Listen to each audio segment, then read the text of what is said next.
Batteries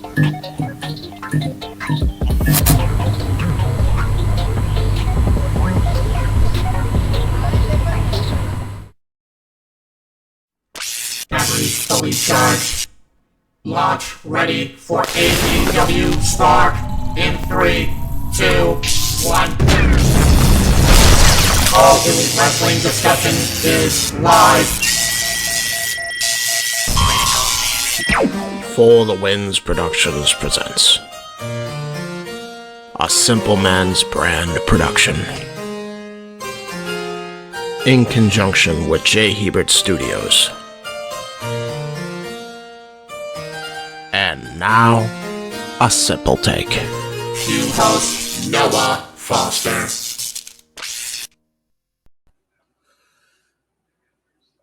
Triumph, tragedy, the collision of frenemies, advancement in the Owen, and finally a change in character in Jungle Boy Jack Perry. A ridiculously entertaining, technical, physical fatal four-way for the International Championship, and we will see indeed if the devil was not humbled by the ace.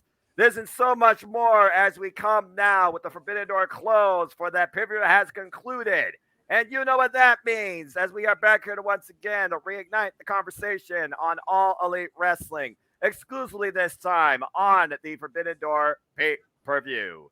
So here we go. Hello once again, everybody, and welcome to the first ever crossover special for my Simple Take and AEW Spark. You know what this is, for I am the simple man of the simple brand and the voice of the JMN. And my name is Noah Foster, a proud partner, of course, of XTW Productions. And with me here on this fine panel for this Simple Take is my color analyst and cohort in all things non-WWE commentary, the Key Man, James Heberside, 95. We then got the Birdman, 105, Owen Finch, Owen the Tarkinator. And, of course, he is my fellow fan and producer. He is, you would say, kind of the other side of me, and he has no boundaries. But it's okay, because I respect that, and I welcome all. And he's got a unique name. That being said, his name is far more valuable than it implies. It's Zero. Gentlemen, good to see you all. Welcome to the Simple Take, and once again, welcome to AEW Spark. Good God, what a freaking pay-per-view. And, of course, James, you and I called it, so I'll start and get some little thoughts with you. How you feeling? How are you? I am feeling great. That show was still one of the best shows, I think, of this year, honest to God. It's right up there with Wrestle Kingdom 17 for me. This show was excellent. It was excellent top to bottom. Like, I was very, very surprised at how well the AEW and New Japan could structure this year. Because last year, as good as it was, I don't think it was done quite to the same level. But here they nailed it, man. Good matches all around. They had good angles.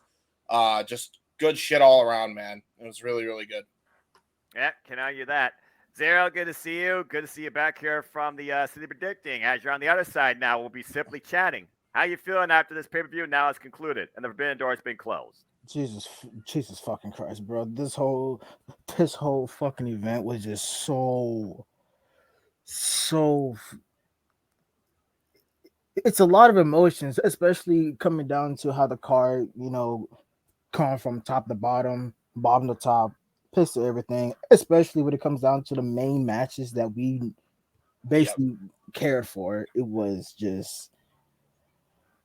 outrageous. It was great. Great card. And I swear to God, James, the next time I hear you sounding so close to the fucking mic in my ears, bro, I was like, bro. Why was it that loud? I didn't realize. No, it wasn't that loud. It sounded like it was Mistress Audio. Figured with the whole ASMR in my ear, bro. That shit was crazy. So many different things, bro. That shit. Hey, subscribe to Mistress Audio while you're at it. Yeah. There you go. Yeah. Well, shit, bro. Outrageous, stupendous, emotional triumph, apparently, for a pay-per-view. And you got a little bit of intake from James Hebert and his way he communicates out too. So I guess it's just been a good time all around. Owen, good to see you once again, as always. As again, you guys have truly reignited what I started with AEW Spark and have carried the torch. But I'm glad to be back here once again to help bring this forward. And charged the way. So it's good to see you. How you feeling today? Yeah, I'm obviously tired today because I worked, but yeah, I'm excited to talk about Forbidden Door. It's funny because the Forbidden Door was the first pay-per-view of AEW that I covered when I did Spoke last year, so it's pretty exciting to come back and do this again. Obviously, I thought James kind of hit it right on the head. I thought this year's was really excellent top to bottom. Everybody that was able to be there was there this time around, and there was no injuries. There was really nothing standing in AEW's way this time, obviously, except the AAA stuff, which we've talked about before. But everything went smoothly this time, and I'm just looking forward to sitting down and talking about this show because it was just excellent from top to bottom. Yeah, bar none. And he one-upped himself in the number of matches, too. But despite the fact there are no injuries, just going to say this real quick. We know one match didn't happen due to circumstances, whatever the extent of this illness was. But it does seem like Adam Cole is all better. And I do hope they do run at some point. Adam Cole versus Filthy Tom Lawler, too. Despite the fact that wasn't included, guys, we got a lot to talk about. So let's get right into it. Let's go ahead and, of course, give some appreciation and outlook towards the AEW 0 Hour for Forbidden Door this time, where they gave us not one match, but 4 matches. And as Tony Khan alluded to on the media scrum, he thought there was a lot of tremendous talent. And again, with the partnership with NWW, he felt it was only fitting to showcase all that talent that he can. So he did that with some trios matches and a fun singles exhibition between 2 Canadians. I believe the first match that we got as RJ City and Renee Paquette, who have definitely become a unique broadcast duo, to say the least. And I like their dynamic. One of our first trios matches here was the combination of Chaos with Roppongi Vice, Trent Beretta, and of course Chuck Taylor. And they were taking on the Mogul Embassy, I believe, in the Gates of Agony and Swerve. And after Swerve coming off a first-time ever singles encounter against the Ace of New Japan, Hiroshi Tanahashi, it was great tandem offense on both sides. But we saw that Swerve got the win, and the Mogul Embassy continues to show their run of dominance. With Roppongi Vice being former IWGP Junior Heavyweight Tag Team champions, you almost wonder that if the Chaos side won, this could have get them into contention for the Ring of Honor 6-man tag team titles. But does not seem to be the case. Been a bit of mixed fortune lately for Swerve, but the Mogul Embassy still seems to work on all cylinders when it comes to trios actions. Oh, and your thoughts on this opening trios match? Yeah, very good match here. I thought it was very back and forth. I thought the match flowed very nicely. I'm really into the Gates of Agony. I like that tag team. It's just a big Haas tag team that just kicks all types of ass. I obviously like Swerve Strickland as this new heel persona. Obviously, Chaos I always enjoy. I believe El Desperado this time around was teaming with him. I think this is what he had no idea what the freaking best friend thing was, but he's like, yeah, okay, I'm for it. Yeah, I liked the. I think they were gonna give him like a hug at one point. He was like stuck in the middle of that, which I thought was very then he enjoyable. just gave a nonchalant thumbs up, Orange Cassidy style. Yeah, yeah, it was awesome. Got to give the people what they want. Right team, I thought went over here. Swerve Strickland needed a win, and the Gates of Agony themselves needed a win because they've taken a lot of big losses lately. And Swerve Strickland, I think they're going to do something with. So it made all the sense in the world for him to get the win. Poor Rocky, man. I think he takes the fall in like all of the matches that that Chaos have. He always takes the loss. I felt bad. He's the safe guy. He's the safe guy. Yeah, you gotta have the man. He's their fall guy. Yeah, like he knew what he was signing up for. Like Bushi usually for LIJ. We'll talk more about that later. But continue. Bushi's just a fucking loser, bro. I enjoyed the. Damn. Tell us how you really feel about him. I enjoyed the commentary work too between Excalibur, Kevin Kelly, and I don't remember the other guy's name. It's like the guy that does the New Japan Extra. He's the guy that hosts that. I forget his name off the top of my head, but he was there. He was there. Yeah, he was there as the appropriate word. Oh, was he there? And was he loud? Yeah, he was loud. Hell, that bow tie, brother. Yeah, but that's Chris Charlton. That's Chris Charlton. Yeah, Chris Charlton. Yeah, honestly, a historian of Japan Forever. But yeah, very excited opening match here. Something I came to notice when I watch these buy-ins and just watch these shows in general is what also makes this like a forbidden door. It's not just company versus company, because one of the New Japan matches was just strictly New Japan, which we'll talk about. That's a match I don't even think you would have seen in New Japan. So like we even see in matches with the forbidden door concept where it's AEW against AEW, like matches you would never see any other time. So that's why I enjoyed watching this and that type of stuff. And I don't know if El Desperado was meant to be a face or heel, because I know they broke up Suzuki Gun and stuff like that. And I think he was just kind of there. He's just being neutral. Obviously, they wanted to give him a match because he had to fly there anyway to do Japanese commentary. But I enjoyed the fact that they gave him a match and everything like that. So I liked this. Now, shout out to Yoshinobu Kamara and Doki were also there representing Doki. just five guys. Zero, do you have any thoughts regarding this trios match? Bruh. Or Poor fucking poor Desperado, bro. Yeah, man. This man is just, bro. The fact, like, ever since Suzuki Gun disbanded, Desperado just been doing his own fucking thing. Like, it's like his demeanor.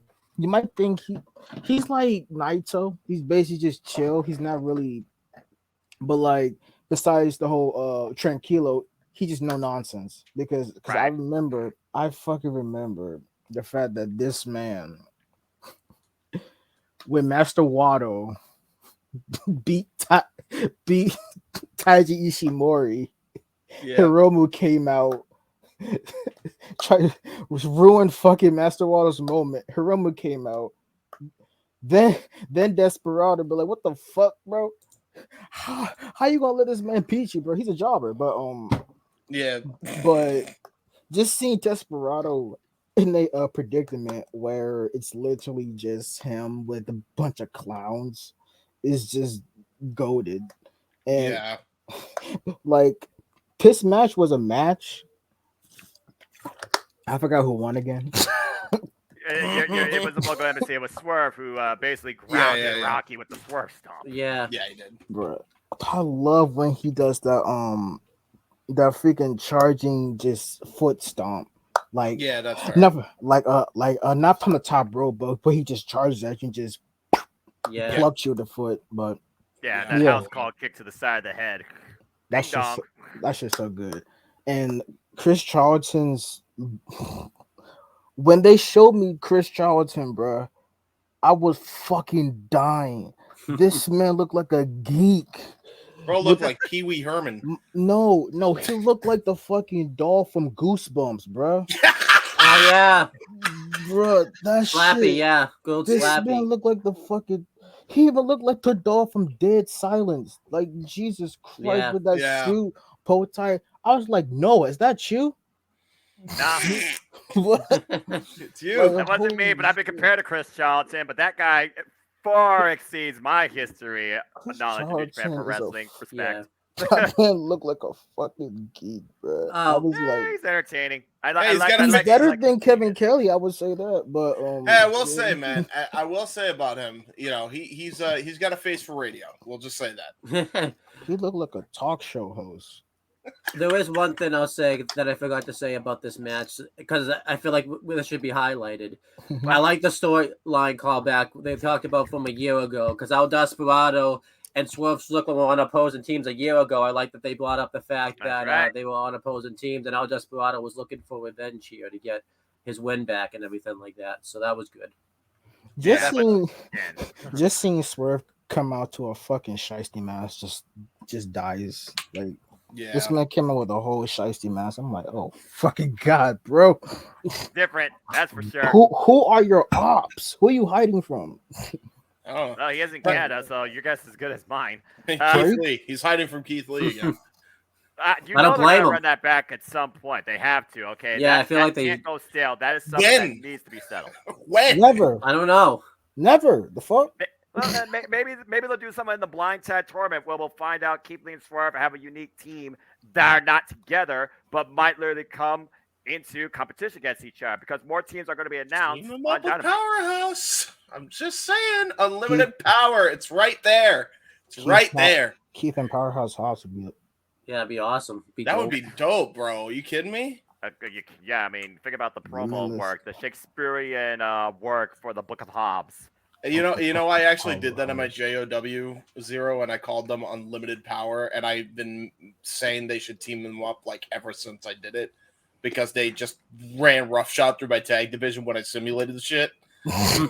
That's soon enough, James. You could do that and fight forever because we live there less than 2 days away from everybody being able to get their hands on that game and playing it. The wait's finally over. But I'm about to be on crack playing that fucking game, bro. you and anybody that's been a fan of All Elite Wrestling and waiting for the last year and a half, but I digress. James, your thoughts on this trios match? First off, it was actually an 8-man tag. You keep calling it 8-man tag. Excuse me. Sorry. It I'm is an tired. 8-man tag. I enjoyed the hell out of this because if people know me for a long period of time, I am a trios mark. I'm a multi-tag match mark. I don't know. Let's see. I booked 1, 2, 3, 4, 5, 6, 7, Hundreds. hundreds of trios divisions. So I really enjoyed this. I thought both teams had really good synergy and team. I think Swerve's Mogul Embassy had a little bit more of an edge up, and I noticed that they all kind of did shit together. It wasn't just like, okay, well, Swerve just does a move after they do a move. It's like, okay, no, Swerve followed up with his moves after a trios or double team move from the what are they called? I keep forgetting. The Gates of Agony. The Gates of Agony. Tolio and Bishu Kong. Just big people. That's all they is. They are big boys. Too. And then you got the Machine boys. Brian Cage. But anyway. Yeah. I really do enjoy the look of this team. They do grow on me. The name's still shit, by the way.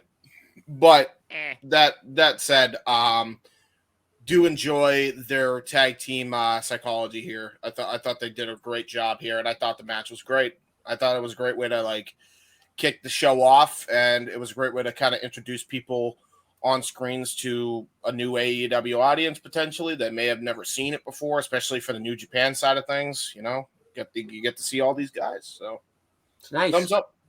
All right, there you go. As we keep moving on through the 0 hour, the women's Owen Hart Cup tournament took place with a quarterfinals match as the Fallen Goddess, the undefeated, might I add, this year, Fina took on young up-and-coming Indian sensation, 4 years in her career at 18 years of age. Can't believe that's a thing in this day of wrestling. Good God almighty. Billy Starks. And a game back and forth effort, but it took one high risk too many with that set on the apron, and it was just game over with the relentless assault of Athena driving her knees into Billy Starks into the freaking steps, and then planting her in the ring for the 1, 2, 3. Again, what does Athena say for anybody that's in the ring with her? Step up or get step out. Billy Starks tried, but she took one risk. All it took was one key mistake, and Athena capitalized, and that was all she wrote. But hey, kudos to Billy Starks making the best she can out of this opportunity, being presented with it, by the way. Still one of the most heavily booked individuals, by the way, right now in the independent scene. So there you go. She might give Speedball Mike Billy one day a run for his money. Keep that in mind, folks. But I enjoyed seeing Billy Starks on there, and I hope to see more of her involved in AEW and Ring of Honor. But again, Athena right now is probably a first ballot candidate to take the women's Owen. James, your thoughts on this match? Man, I will say the result was not in doubt. We knew Athena was going to win, but you expected a good match here. We got it. Billy Starks at her fucking age has no right to be as good as she is. Like, it's actually crazy how good she is in the ring already at her age.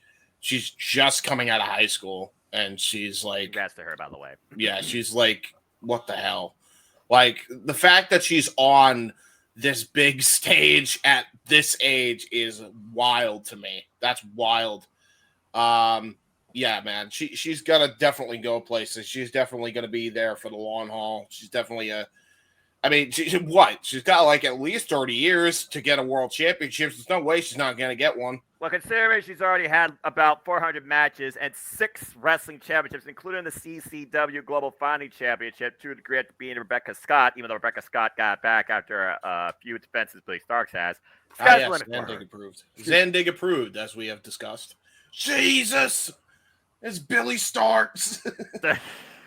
Yeah, but also, sorry, folks, it's not going to be Starks and Starks that wins the Owens respectfully. But I'm sure that's not the last we've seen of Billy Starks, if we're being quite honest. Yeah, she's too good, man. Like she impressed me. She impressed me. I was impressed with Billy Starks. So thumbs up for me. Sarah, your takeaways from this women's match. Do you think there is an opposing force that can stop Athena on her road to winning the Owen?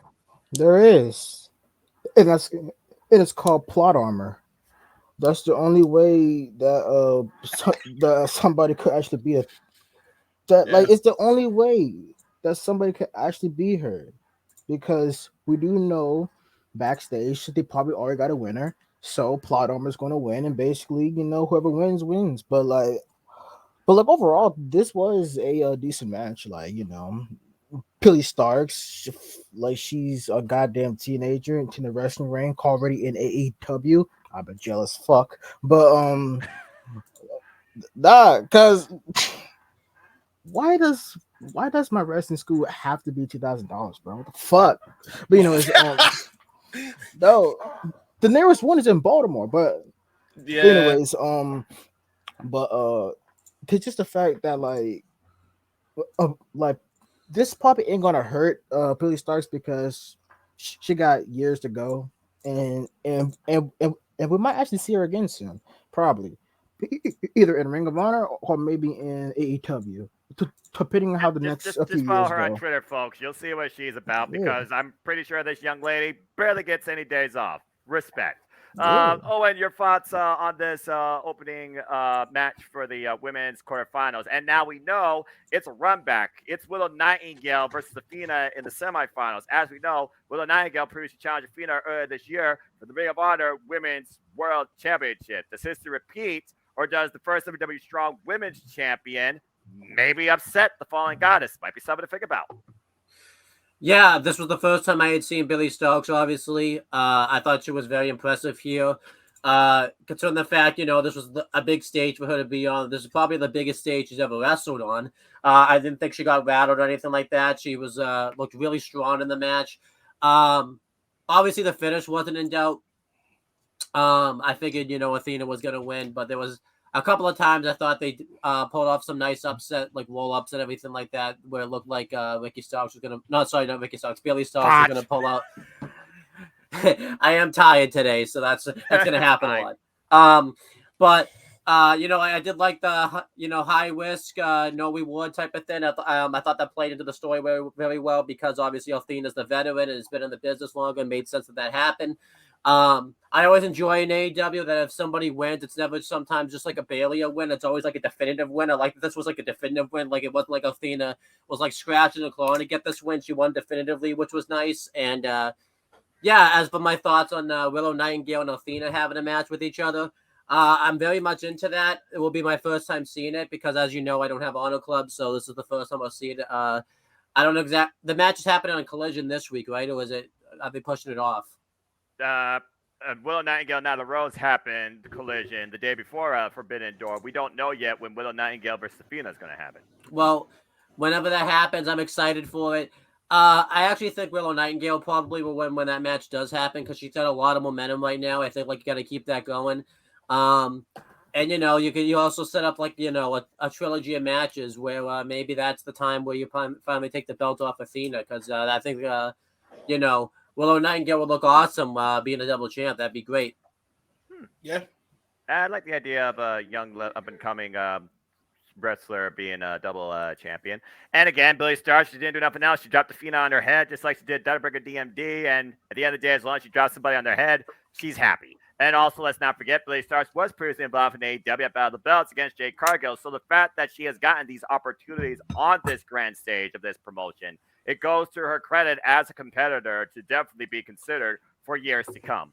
But yeah, Athena right now, just a whole nother level. And of course, her favorite referee, Mike Posey, was the official for this contest and was terrified at times against her, because again, Athena, bell to bell, who isn't? But still, a good bout as she continues her reign of dominance. All right, as we move on from there, we had a fun singles match that definitely surprised James, because I don't know how much James has seen of El Phantasmo, also from Canada for those that don't know. But El Phantasmo took on the Righteous. Banger. Yeah, you got the headbanger theme, which surprised me. I love that motherfucker, bro. Dude, he's He so good. He went one-on-one with Stu Grayson. Very game back and forth match here. And El Fantasma pulled out all the stops that has really brought him into the favoritism of the fans. Came out and showed up. We got Thunder Kiss A6, that crazy splash. Still wasn't enough as Stu Grayson was looking for Nightfall. ELP was able to connect with the CR2 and get the win, which I must admit kind of surprises me because I honestly thought that Stu Grayson was going to win this, considering right now his momentum since joining the Righteous lately at Ring of Honor. I mean, I don't think this is a bad thing, considering, again, Phantasmo will be involved in G1 Climax. And stay tuned, folks, for a simple bracketology on that with at least me, Kusan, and Casey as he sets that panel up. That simple bracketology for G1 Climax 33 Born in the Ring, tentatively July 7th. Zero, since you really enjoyed this match, why don't you go ahead and give your thoughts on it first? I haven't really been paying attention to the match, but like the one thing I would say though is this probably me just mishearing, but I think they botched El Phantasmo's theme song because I don't know if you heard it right. The first when he first came out, it was the hamburger VIP mix. Then when the match ended, it was his newest theme that played. So that fucks me up a bit. I'm like, yo, maybe he's using both. It doesn't make. I mean, he did write both, right? So I guess technically he owns both. So no, not necessarily. Hey, all I'm saying is Mankind had a freaking theme song that when he exited, it was a piano tune. I mean, what makes this a bit different is because when he first debuted his new theme, it was against that David dumbass. Finlay, Yes, yeah, and I'm still waiting for them to release the fucking song, bro, because that shit sounds so fucking sick. But yeah, but like, dude, we need to get him and Mandrews on a collab together. That's all I'm saying. Oh, that's hey, who knows? He might literally end up the at thing, some point. The thing is, I don't think El Phantasmo actually makes his themes. It's another guy. Because I know. Yeah, I think he writes the lyrics and sings them, and then somebody else produces them. From what I understand, yeah. What lyrics? About to say, yeah, but he's got a point. He's got a point there, James. Anyway, but as for Stu Grayson, the intensity, bro. I love the Righteous. They are. If I don't see Bray Wyatt pack on WWE, I always got the fucking Righteous because they are groovy, man. I love fucking Vincent's promos, bro. But like, I didn't even down, man. Yeah, dig what I'm saying. But Vincent is out there. I don't care what you tell me. Vincent is out there, though. Yeah, but when I first heard this match got announced, I was so confused because this came out of nowhere, and part of me was like, I think Stu Grayson's going to win, but no, they decided to swerve me on CR2 1, 2, 3. If he can ELP wins, I'm like, oh shit, the fuck. Yeah, I'm cool with it. I ain't against it. I ain't against it. I'm just like, okay, yeah. I guess this is what they call a fucking exhibition card. There you go. Yeah, probably. I would mean, say yeah, that. They're out again presenting AEW, Ring of Honor, New Japan Pro Wrestling, International Showcase free across the world to all fans. And ELP with his sudden change in outlook, now rolling alone in New Japan Pro Wrestling. Definitely ELP looks like, bro. Okay, so ELP, I'm gonna be honest with you, he looks like Logan Paul, bro. I thought it kind of does. Yeah, you're not wrong. It fucked me up. I'm like, I will say he does have a better light bright jacket than Jericho ever did. That much is for true. His is great. I love his jacket. So yeah, good, bro. It's really good. Yeah, man, Jericho's probably jealous. Like, damn it, I wish I had something that cool. I guarantee you that jacket is probably $15,000, if not more. Dude, that it's gotta be ridiculous. Have you seen how his jacket is? If you look, like, usually on the back of his jacket, it just says some random shit. Yeah. Yeah. Awesome. Awesome. It's got like a big old LED either emoji or something underneath it. It's awesome jacket. Owen, your thoughts on this? Was this the first time you've seen El Phantasmo at all? Oh, I had seen El Phantasmo before. I watched Impact when he's been there, and I watched New Japan. I watched that bullshit Wrestle Kingdom match last year where he was eliminated from a triple threat match, but that's just besides the point. Yeah, Was it? that's but fair. Yeah, I like this. I'm into face El Phantasmo. The one thing he didn't do here, I hope this is a thing now that he's a babyface. He doesn't do the back weights anymore. I was so happy I didn't see any back weights because he'd do like 40 back weights a match. It was just so annoying at that point. Yeah, Like, man. Everybody did it when he was doing it, man. It was fucking ridiculous. Anytime I saw that guy, and anyone teamed up with him, he knew the back weight spot was coming too. But I like that the fact that he's a babyface now. I think it makes sense. I think it's time to turn him babyface. He's done the heel thing for a little bit. I hate to say this. I think I picked Stu Grayson when I did the predictions on Spoke. I would have. Yeah, you did. But I hate to say this. The second I saw him come out with the Righteous, I don't know why. I was just thinking, and he's going to lose. I don't know why I thought that. I just thought he was going to lose. Well, I mean, man. The Righteous, the design, Schism. What's the difference? You know. I think I say do that. not disrespect my fucking boys, bro. I think I say that because every time I've seen them wrestle, they always lose. So that's why I thought he was going to lose.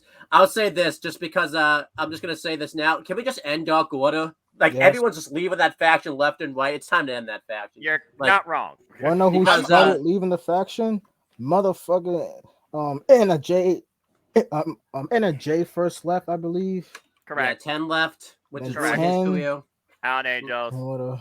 Alan Angels went to Impact. He went to a whole different company. Yeah. And then he became part of the design, which is a whole different realm of madness. Yeah. That's what I'm saying, bro. Crazy, We're waiting for that Impact AEW collab again because could you imagine freaking Stu, the design and the Righteous just teaming up together and you just got Stu Grayson and fucking and Alan Angels in those factions is crazy. That's too much insanity. Insanity. But one thing about this match that really pissed me off, it's not even about the match. The commentators aren't even talking about the match. They're advertising for Vendor coming up saying, let's buy this pay-per-view. They're talking about other storylines you can just talk about later. It's like, talk about the match. It wasn't even Kevin Kelly and Excalibur that were doing it. It was the other guy that kept doing it. I kept forgetting that whose name I just forgot. Chris Charlton. Chris Charlton kept talking about look, I'm so excited for Forbidden Door. He was talking about all these matches coming up, asking him questions about anything else but this. Like, talk about the match, dude. Like Excalibur and Kevin Kelly were trying to stay on track. Like Kevin Kelly eventually just even got off topic because I think he just gave up, and Excalibur was actually trying to call the match, and they wouldn't. Like by the time they started calling match was like over. Like I didn't. You gotta consider Chris Charlton's role in New Japan Pro Wrestling, though. To be fair, Isn't he like a color? Yeah, he's a color guy. Yeah, but here's the thing with that. I agree with Owen in that they really should have done something else. Like they really should have gotten somebody else because he would have known his cue. I don't think he's used to the cue in America to run down the card in a fast, efficient way. Or they should have just given it to Excalibur. Well, he could do that shit like lightning round. Well, not even just running the card though. He's not. He's asking questions about the matches you could have asked later. Like is it like he's doing a predictions panel in the middle of the fucking match. I agree, and then maybe he's good and I just don't hear it. But anytime I hear this fucker on commentary, he pisses me off, bro. I swear to God. Why Charlton? I want to wring him by his scrawny little neck every time he speaks. But why is he doing a predictions panel anyways? That's what Renee and LJ City's for. Exactly. He's just talking about shit that doesn't even relate to this match. And I'm just like, dude, I wish Nigel was in his place. Fuck. Well, again, commentary aside, it is what it is. And but the match obviously the match was very good. I was happy how Phantasmo won. I'm liking this redemption storyline they're doing with him. Where he's trying to do things the right way and everything like that. I think that's pretty cool for him that he's doing that. I don't know how long that's gonna last. I hope it keeps going, but I would have liked like a reunion of some sorts. I know Jay White couldn't do this show because he left New Japan and all that type of stuff. But El Phantasmo and Jay White, showing up together would have been cool. I don't know why they didn't do something like that, but obviously I enjoyed El Phantasmo winning. It makes sense because you can't just make one company look really strong and the other company look weak. And This was a match that I thought New Japan could have taken. So yeah. Poor Righteous though. Every time I see them, but maybe I'm just bad luck for them. Every time I see them come on, they always lose. So maybe I shouldn't watch to any be more of the fair, matches. this was Two-Face's first singles match since joining the Righteous, where he lost. Besides that, as far as tag and trios, the Righteous haven't lost yet. And it sounds like they're on a collision course, pun intended, on Ring of Honor with the Dark Order. And I'm going to guess it's going to be a fight without honor as they test the Dark Order to see, all right, I see what you're showing, but can you be even more aggressive than that, man? Yes, Zero. All right, so thank you, cage match. Apparently, Tom Lawler did had a match on this event. Yeah, he had a dog match. Yeah, against the biggest loser of them all, Serpentico. He's got like what 1,000. He's got like 100 career, almost over 100 career losses. Even when Dark's not a show anymore, he's the hardest working man on AEW Dark. Bro, this shit is good. Well, actually, hold on real quick. Let me check his record real quick, bro. I need to check his record because this motherfucker is the greatest. 5,000. This I love it. Hold up. All right. Man, how dare you fuck with my boys at the Spanish Announce Project? That's some bullshit. Don't get me started on that, James. All right. So, go ahead. Serpentico has a career in AEW. Yes. We have 14 wins. Okay. And 122 losses. Oh my god! I hope he got a trophy for that. All right, for his 2023 overall record. Oh no! Is 0 wins and 21 losses. Oh, Let's keep it going. So for the record, for the record, that means his overall AEW record, overall's win percentage is like 7%.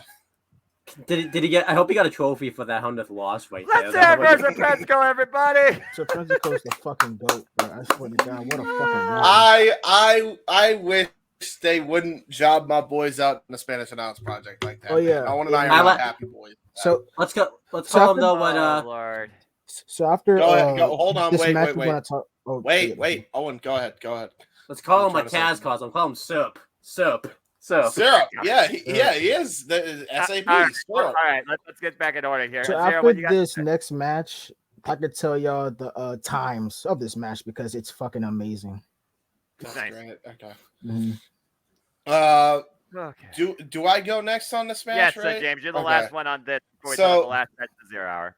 I enjoyed this match other than Chris Charlton's commentary. Thank God you and I were doing the call, Owen or Noah. Wow. I'm tired. I'm tired too. We're all tired. If you and I did the call, you would have been doing most of the talking. Yeah, true that. I'm gonna have to watch that. Apocalypse. I'm gonna have to watch that from the green room and see how these two do a call at some point. I'm gonna ask Jeff about that. Oh my God, you want us to do a call? We did one call for like a CAW league and it was awful. Although one match, it can't be that bad, right? It was pretty bad. Garbage. I took a phone call doing that.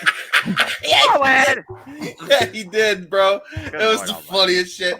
But no, okay.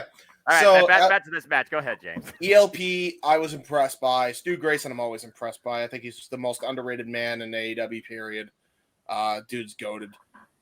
Really, really enjoyed this match. And yeah, ELP impressed me. And he's got a good gimmick. And he's got a great light bright jacket. And I give this 2 gorilla thumbs up. All right, good stuff. As we move on through the 0 hour, there was one last match. Of course, in between each match, you have Renee Paquette and RJC hyping up, of course, the main card and the pay-per-view and how people can, of course, be part of the action and buy in the importance and the scope of this show. We now have Rounds Up, United Empire, Kyle Fletcher, Jeff Cobb, and TJP taking on Los Ingobernables de Hopong, Bushi, Rampage, Dragon Sugar Takagi, and Zero.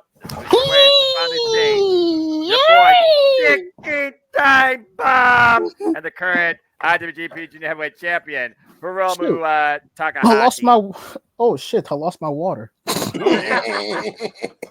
All right. Well, that being said, I really enjoyed this dynamic. And again, this truly felt like what you would see in the early cards of classic New Japan pro wrestling events. The early going Jeff Cobb and Bushi. Well, y'all know what happens with Bushi in that situation. Jeff Cobb and Bushi, they had a bit of an exchange. And then next thing you know, he was crashing into Japanese announce table. I think the Japanese announce table is stronger than the Spanish announce table. There's something about it that's different. Just saying. Anyway, tandem offense by United Empire. Jeff Cobb definitely was the ace performer here. That standing moonsault is still downright damn ridiculous. How the hell does that Olympian do that? You should have seen a standing shooting star. That's right. Crazy. And they're fall on Bushi, and then Cobb and Takahashi, they mixed things up for a moment until Cobb literally threw your boy into the next province with that ridiculous overhead suplex. Jesus Christ. Yeah. Then you had Kyle Fletcher and Shingo Takagi mixed it up for a moment, and these two just went straight strong style on each other. Fletcher then blasted Shingo with a press kick, and then TJP came in with the forearm up the top turnbuckle, while Shingo knocked TJP out with a death driver and was basically saying, everybody, is it time? Is it time? Ska! Let's go, go, go. And next thing you know, Shingo set up TJP with the Made in Japan. And that's all she wrote for Los Angeles Amate Hapong to get the win here against United Empire. Crowns up in a very fun trios match. Zero, your thoughts on this? What a fucking sprint. Right? This all this is a common theme throughout this fucking 0 hour. It was just a straight up sprint. So a lot of shit happened at once to even keep your mind tracked. But it's always nice to see LIJ in America, because it's it's pretty rare. You might see them in America. It's like every now and then, especially Naito with his fucking goofy ass. Yeah, but, yeah, true. But seeing this match makes me want to see I don't know how many matches they had, but I remember the Wrestle Kingdom match was so fucking crazy. Shingo and Jeff Cobb. I love their match was so fucking great. Yeah, love that match. I still Powerhouse. I still question how the fuck Shingo was a goddamn junior. Yeah. At the when time, he first came into New Japan, he swept the board and swept everybody except for Will Ospreay and immediately went to heavyweight in the G1 Climax. That shit was fucking crazy, bro. But other than that, I love to see my boys, fucking besides Bushi, but Hiromu and Shingo just tearing it up, especially with against fucking Jeff Cobb and his Matanza ass. They're probably brothers. Wouldn't surprise me. And Kyle Fletcher and TJP. And this was I swear every time I see the United Empire, they always just switch up whoever's in the fucking team in the matches, bro. It'd just be crazy. And they still make it work fully to their advantage. Yeah, even though the crown has fucking fallen off for them after that fucking match, but yeah. Well, I figured also the fact of the matter that the champion of the British, Great Khan, he wasn't there either to remind us, peasants, look at the power of the United Empire. I love Great Khan's post promos, bro. Yes. I wish he was on the show, man. I miss him. He wasn't. I'm not gonna lie. I'm so angry. Jeff Cobb, Kyle Fletcher, Mark Davis, Great Khan. We United Empire. I love that. Hey, I love Yojihiro Takahashi, man, but I'm sorry. Great Khan, the real Tokyo Pimp. I'm just saying, bro. I'm saying. If you've seen him with the Hoochie Mamas, he's going crazy. Have you seen him with the fucking VTubers, bro? That should be crazy as fuck, bro. Yeah, that was wild. That was so wild. Some of these podcasts with a VTuber, Kawaii, I was like, what the hell? Oh my god, man. Fucking boy, bro. He's so good, man. I love Great Khan. Like, more Great Khan in anything, please, on my screen. Well, we know he'll be involved in the G1 Climax, guys, so I'm sure you'll get more than enough of him there. You know what's crazy? I did not get this guy at all. Like, I just didn't get it. I remember shitting on this guy, and then James! Yeah, like way back. And I was just like, I don't get the gimmick because of the question mark thing. I found out like later about the whole Mongolian history. So I'm like, oh, okay, well, fair enough. It's not for me. And then he started doing things that were for me. And I'm just like, yeah, Great Khan's my new favorite. It really be like that though, bro. Yeah, for real. Yep, and that's why he's got the Mongolian chops. All right. Owen, your thoughts on this trios match? Good momentum for Los Economics de Japón, and again, their leader, of course, be on the main card. So it just seems like a good night overall for the faction impending. Yeah, I like this match a lot. I thought it was a really nice back and forth match. I like the fact that they just did like an all New Japan match on this show. I don't think we would have seen this match, honestly, in New Japan because United Empire mainly work, stateside, and the other faction, Los Hijos de Nobles, work Japan side. They don't work in the America that much, so it's very rare you would see a match like this. It was awesome to see TJP on Dynamite, but on AEW. That was awesome. Like, I couldn't believe it. Because he hasn't been on like a big wrestling stage since, Impact, even WWE. So it was awesome to see, him back and everything like that. I was obviously disappointed that United Empire lost. I kind of wanted them to win, mainly because I've just been enjoying Kyle Fletcher as of late. He's just been killing it, as everybody knows. He's been awesome on Rampage and everything like that. But Shingo Takagi, is a big star in New Japan. They obviously like to protect him and everything like that. I thought everyone still looked really good at this match. Just somebody had to win, somebody had to lose. TJP taking the fall doesn't obviously hurt him. I assume TJP took the spot of Mark Davis, obviously, because Aussie Open would have been in this match. I feel like TJP took his place.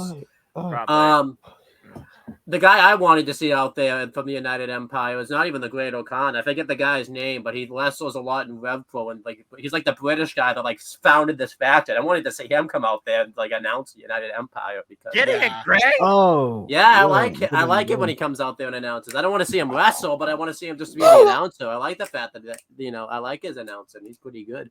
Representing United Empire. Yeah, I like it. I like him. He's awesome. Obviously as a manager, anyways, but not as a wrestler. Yeah.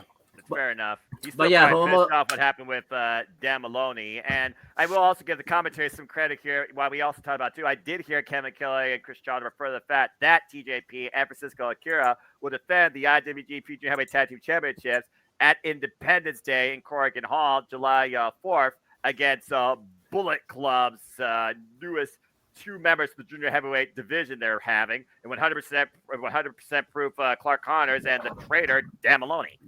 There you go. Okay.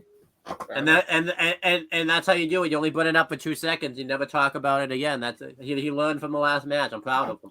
Good for. I feel like again they're just finding their way. You gotta remember New Japan Pro Wrestling and their pacing versus us here in the States, even if it is different countries, still same continent, whole different animal. And Chris Charlton to play the defense for Chris Charlton and Kevin Kelly, who have a very good two-person dynamic in New Japan. It's the first time they're doing this stuff here in America. Yeah, the three-person panel. Good point. And Excalibur, he had to try and find a way to play into this while still calling the match.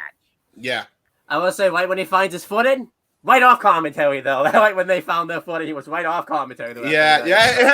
Hey, he was He was off faster on commentary than freaking Alex Marvez was.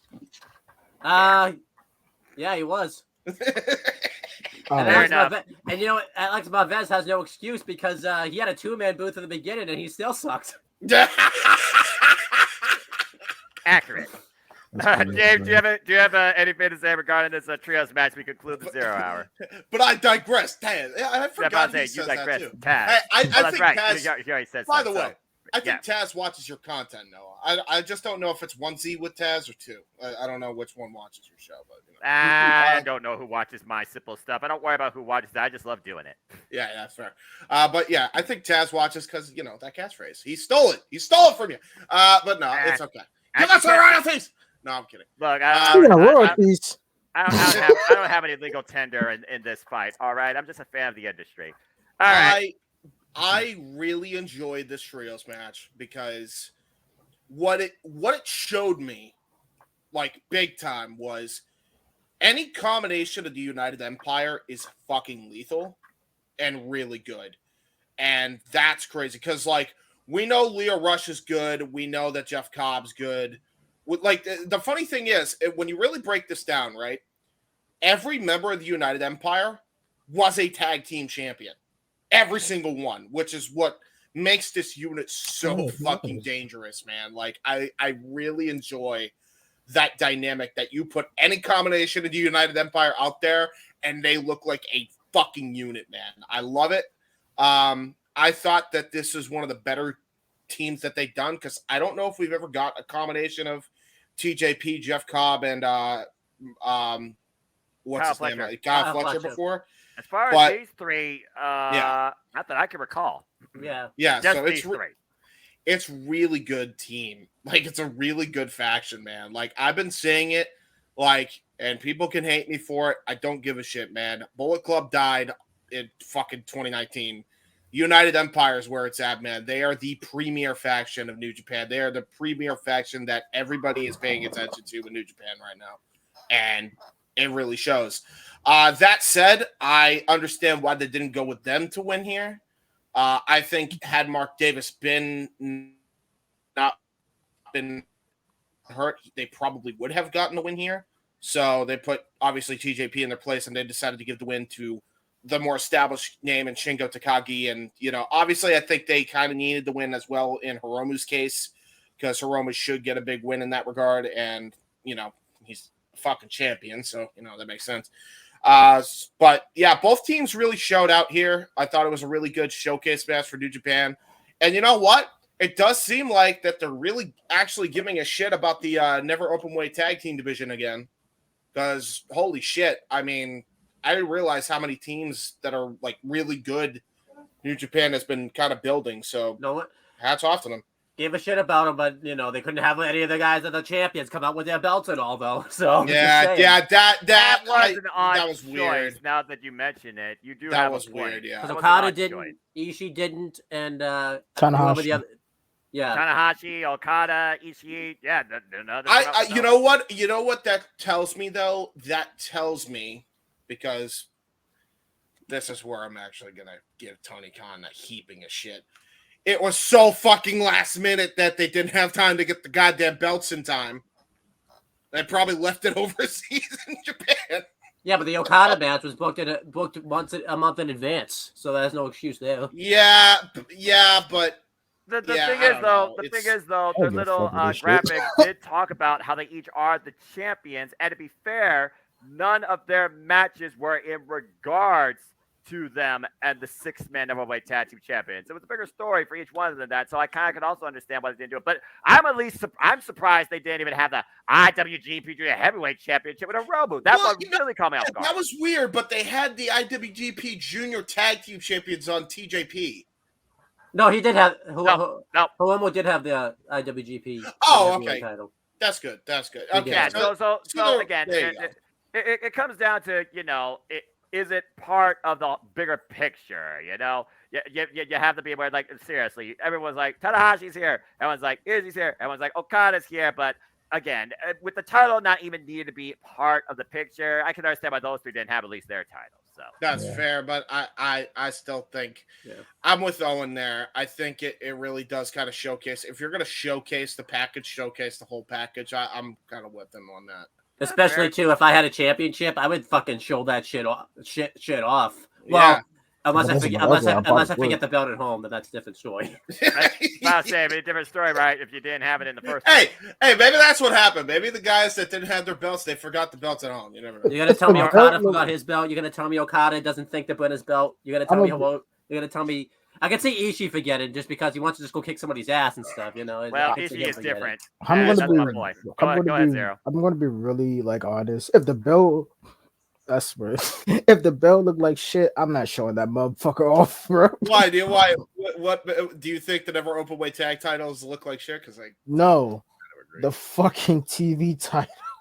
TV title is okay. The belt looked like a biscuit. To look like a fucking YouTube play button that you get, bro. That shit is like a digital championship. Yeah. He and Joe Henry need to go. White orange straps, bro. The orange straps. I don't like orange, so I can see that. I agree with you. I agree. Well, if he goes 1-on-1 with Joe Hendry, we got to believe in Joe Hendry, though. That's but true. also, like I said before, I'm going to tell y'all the times of the matches.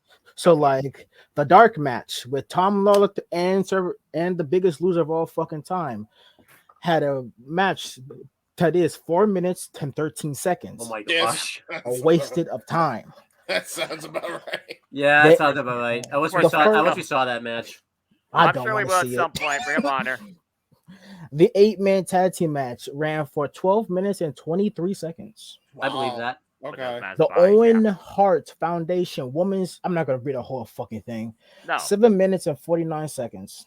Yeah. Wow. Okay. The singles match with El Phantasmo went from 7 minutes 14 seconds. And the main event, 7 minutes and 30 seconds. Like you said, 777. Like you said, that last match was a ridiculous sprint, but also Shinji Takagi, he wanted to be a part for Forbidden Door again, and he was, and he won. And Hiromu Takahashi wanted to be part of Forbidden Door last year, but he couldn't be. Hiromu did. He exploded in excitement. So, I mean, there you go. Overall, it was a really fun 0 hour, despite the fact there was 4 matches. I still think it was well-paced, and they even gave time in between to promote the biggest matches on the show. I think this was a well-executed 0 hour for what it was worth. Yeah, I agree. I like the fact that there's wrestling on the pre-shows. I enjoy that. 4 matches, too. Yeah. And also, I need my royalties, Josh, please. What royalties? Join the club. What are the royalties in question? Yes, I need my royalties, bro. You guys are so optimistic to those royalties. All I'm gonna say is dream on. All right, guys, let's go ahead and get well, hang on. Wait, what was the royalties? I need to know. I gotta get the scoop. Oh, my royalties? Yeah. For stealing my fucking gimmick, bro. Yeah. You're right. Fucking gimmick. Yeah, you're right. That's my fucking gimmick. I change my name every 5 seconds, bro. That's my fucking gimmick, bro. You were kidding now. Yes. Well, Johnny TV did that first. No, I'm talking about in a fucking call, not on wrestling. Yeah, that's true. That's fair enough. This is my backstage gimmick, bro. The fuck?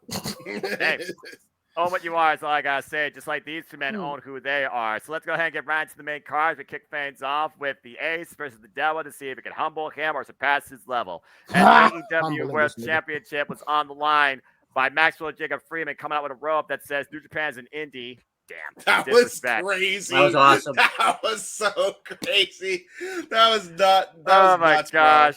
Check it out, the Ace of New Japan, Hiroshi Tanahashi. And I'm just going to say this for the record. I think time is finally catching up with the Ace. I mean, immediately in the early going, we saw MJF try to leave, but the crowd, once again, praying his insecurities.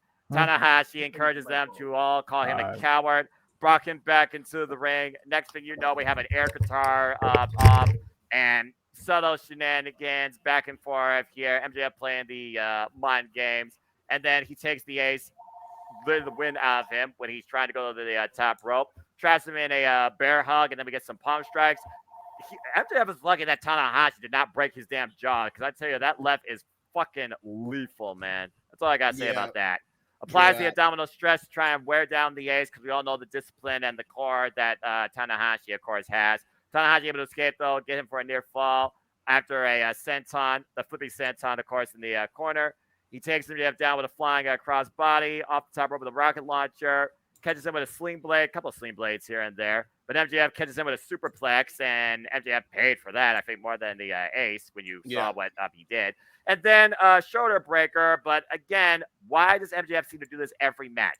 Puts his own well-being at risk. His knee, particularly. The left knee. You saw what happened as soon as he did that to his left knee. Angst and pain. Why Tanahashi, of course, walks in pain all his life because we don't know if the man even has knees to begin with. As Tanahashi mounted back with another sling blade, comes off the top rope with the high fly flow, but Max does raise his knees at the last possible second. And again, all that weight coming down on the knees. I'm not sure who got the worst of it, but I guess you do what you got to do in the heat of the moment. As MJF shoved Tanahashi to the referee, looking for any possible tomfoolery he could, including the Triple B. By hook and by crook, there it is. That 100K Dynamite Diamond Ring KO punch with the right hand. And MJF escapes with the win. Now, I wouldn't say he embarrassed Tanahashi. I say they basically beat him and then got the hell out of Canada because that was his plan. But I have noticed lately that when it comes to Tanahashi, he's not as nimble when it comes to his footing. Might be something to think about, especially him going into the G1 climax. But MJF once again puts it up against the fans and always gloats, "I'm better than you," and you know it. The match was MJF's to begin with, but game effort once again by Tanahashi. Always great seeing him showcase, and MJF's stock rises now that he went over another all-time great legend, despite the fact he thinks New Japan is a rinky-dink promotion, LOL. Owen, your thoughts on this opening match for the AEW World Championship? Yeah, I like this match. I like the fact that it was the opener. I like the urgency of MJF, where he was just basically trying to get this match over with and just be out of there. Like, he didn't have a grand entrance or anything like that. If anything, he walked with a purpose, like he wanted to get out of there. Obviously, he tried to get a count out, but then, Tanahashi, like you mentioned, took advantage of his insecurities. I like the fact, like, while he had Tanahashi in the abdominal stretch, he would, like, grab the rope for leverage, and the ref started counting. And he's like, "What are you going to do, huh? What are you going to do?" Instead of the ref disqualifying him, he kicked his hand away off of the rope to force him to break, because obviously he realized what MJF is trying to do. Yeah, The three biggest times thing I love, over, and you respect the damn official. Continue. the thing I love the most about the match is MJF scheduled a tweet while the match was going on to be, I didn't even know you could do this on Twitter, by the way. While the match was going on, saying that he like beat Tanahashi or something. He scheduled a tweet in advance, thinking the match was already going to be over. And the match was like still going on. It was awesome. I loved it. Damn. That was hilarious. That's so fucking funny. I love MJF Taz was like corpsing. He was like almost on the floor when he laughed. Like, he loved that. He was loving it. But yeah, I really liked this. I like the fact that Tanahashi, looked pretty strong here, I thought. I like the finish a lot, where, MJF still cheated by using the diamond ring, and he still had the same attitude. And the biggest thing I liked about it, even though it doesn't happen until later and stuff, he wasn't on the media scrum or anything. It made all the sense of the world. Why would he want to be there? Like, I like the fact that he actually stuck to the gimmick where he got the hell out of there. So this match was 2 thumbs up. I'm enjoying the AEW World Championship run of MJF so far. I know he's been the champion for a while, but the title reign still got a long ways to go, I think. And I'm going to be interested to see how good his title reign gets once it gets to be that time where his contract expires and stuff. Like, are they going to actually play up to it, that type of thing? So, yeah, good stuff here. It's been a while, Sarah, since we've seen MJF use the Dynamite Diamond Ring to actually get the win in a match, I believe. I think the last time he actually used the ring towards the actual finish itself was literally against Jon Moxley, and of course that was blocked until Rigo gave him the brass knucks. I can't recall the last time he actually used the ring to actually get the win. So again, the devil finds a way to win. Now, as far as Tanahashi goes, again, he's a made guy. He's literally a living legend for life. He is the face of New Japan Pro Wrestling. He is the guy that brought out the Dark Ages. But now going to the G1 Climax, I gotta consider he's going to go on there with a little bit of rough momentum. But what's your thoughts overall about this, especially considering MJF, Adam Cole, they're going to be involved in the Blind Tag Tournament. MJF will be wrestling again this week, folks, on Collision, making his wrestling debut on Collision, by the way. Keep that in mind. And honestly, Zero, who you think is going to challenge him maybe for the title next? Okay, so for the whole Tanahashi thing, it was a match to be expected. Plus, I think Tanahashi is at his career where he's more giving than anything. So basically, he's making stars and also getting other people over. So he didn't really have to win. He already have his whole fucking career damn near done. So what else he got to win anyways? But the match is what you expect it to be. A whole lot of bullshit at times. So Crazy match with Jacob Freeman, as it is. Yeah. And as for MJF's title reign, it was pretty well. I want him to hold the title for the remainder of this year. Fitting War 2024. Yeah. So like I kind of want him to hold the title for the rest of the fucking year. Then maybe Revolution, because I think that's the first pay-per-view. I think. You're right. That's the first pay-per-view in the AEW cycle. So he might lose it there to maybe a homegrown talent, or maybe somebody we don't think we probably want to actually win the title, but we actually pretty do. But Suspension of disbelief. yeah, because like it's a lot of people that could give the title to, especially one man named Eddie Kingston, because I would love to see that. Predictable choices could be fucking CM Punk because lols. Um, Well, yeah, but considering he still has that red bag, yeah, and while you don't know necessarily what's in it, you speaking of know red, what's in it. I think this could be me just thinking out of pocket. I think what's in the bag is a dog collar. I don't know why.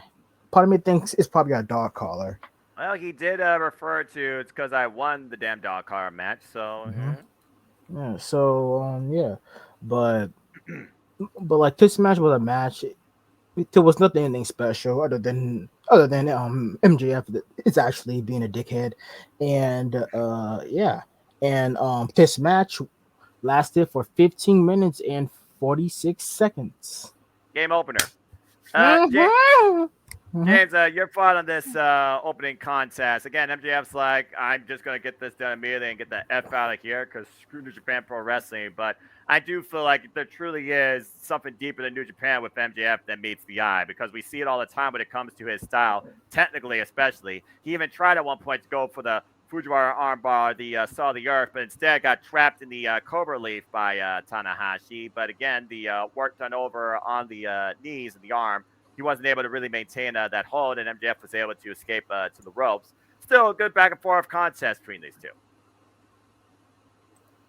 You're muted. Botch. Yeah, I agree. This is a good match. It didn't need to be anything special. It needed to be MJF wanted to get the hell out of Dodge by any means necessary. Tanahashi gets to show out what he can do. That's what it was. So, thumbs up. Yep, and again, Tanahashi will be involved in the G1, and we'll see how far this blind tag team tournament goes when we hear from both of Jeff and Adam Cole on Dynamite. Oh yeah. Yes. Speaking of MJF leaving, being a dickhead, he, I think it was like a few minutes after his match, he actually tweeted out him. I think him at a him like he posted a video of himself in the fucking airport saying, "I ain't doing this shit again." That shit was fucking great. I love this motherfucker, bro. Yeah, Tony Khan, exercise your authority because he'll be back in Canada in a different province wrestling on Collision, whether he wants to or not. And he's also going to be on Dynamite. So, again, as far as not doing this stuff again, maybe that means he won't face somebody from New Japan. Who knows? All right. Well, let's go ahead and Minoru Suzuki. That should be fucking hilarious, bro. Minoru Suzuki knock his fucking teeth down his throat. That should be Speaking crazy. of knocking someone's teeth down their throat, we were wondering if that closing layer was going to be unleashed as CM Punk went one-on-one once again after 2003 against legend himself, Triple Crown champion of All Japan, former IWGP Heavyweight champion, well-known IWGP Tag Team champion, and the guy that loves bread. It's, of course, Satoshi Kojima. And, of course, we know this was a quarterfinals match in the men's Owens tournament where, of course, the winner of this match has awaiting them Roderick Strong or Samoa Joe, as we will have basically the rest of the quarterfinal matches literally this Thursday on Collision. Stay tuned for more on that. So I'm not gonna lie, I kind of expected what I thought was going to get out of these two from a wrestling standpoint, but the audience told the story of this match countless times.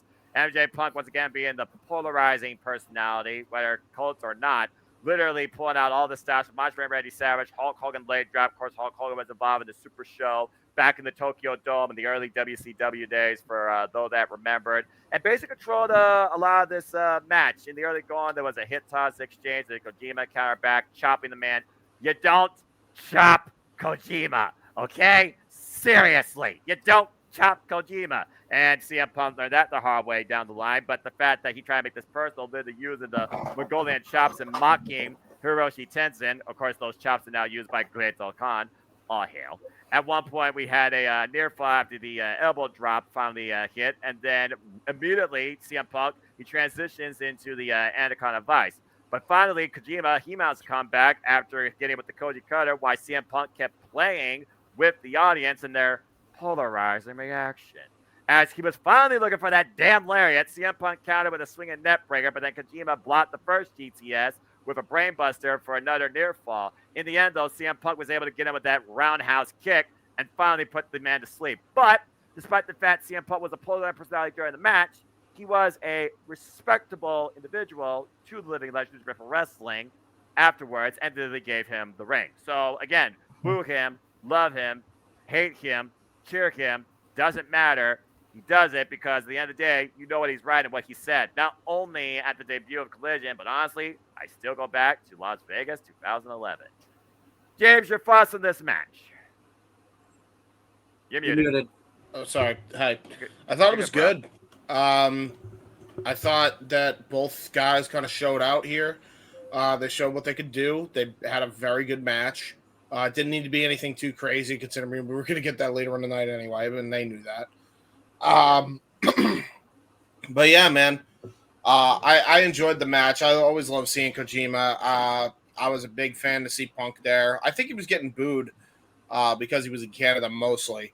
But what was funny was later in the night, the Elite with minus Omega was getting a fucking mixed reaction as well. So, seems to be like it's going to be half and half for a while for both sides of that whole coin there, which, I'm okay with it because it makes wrestling fun. So, yay. Big thumbs up. But yeah.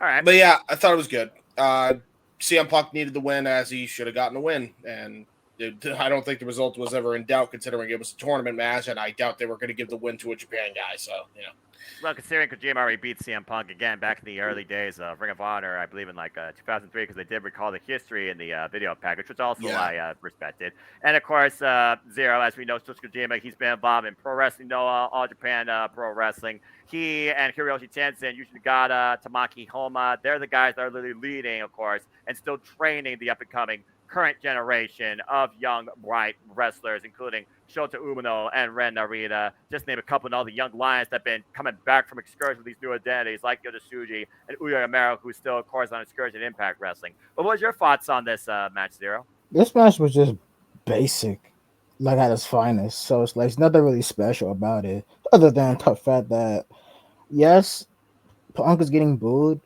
because, one, he's in enemy territory, which is basically, a Canada. So, and who's also from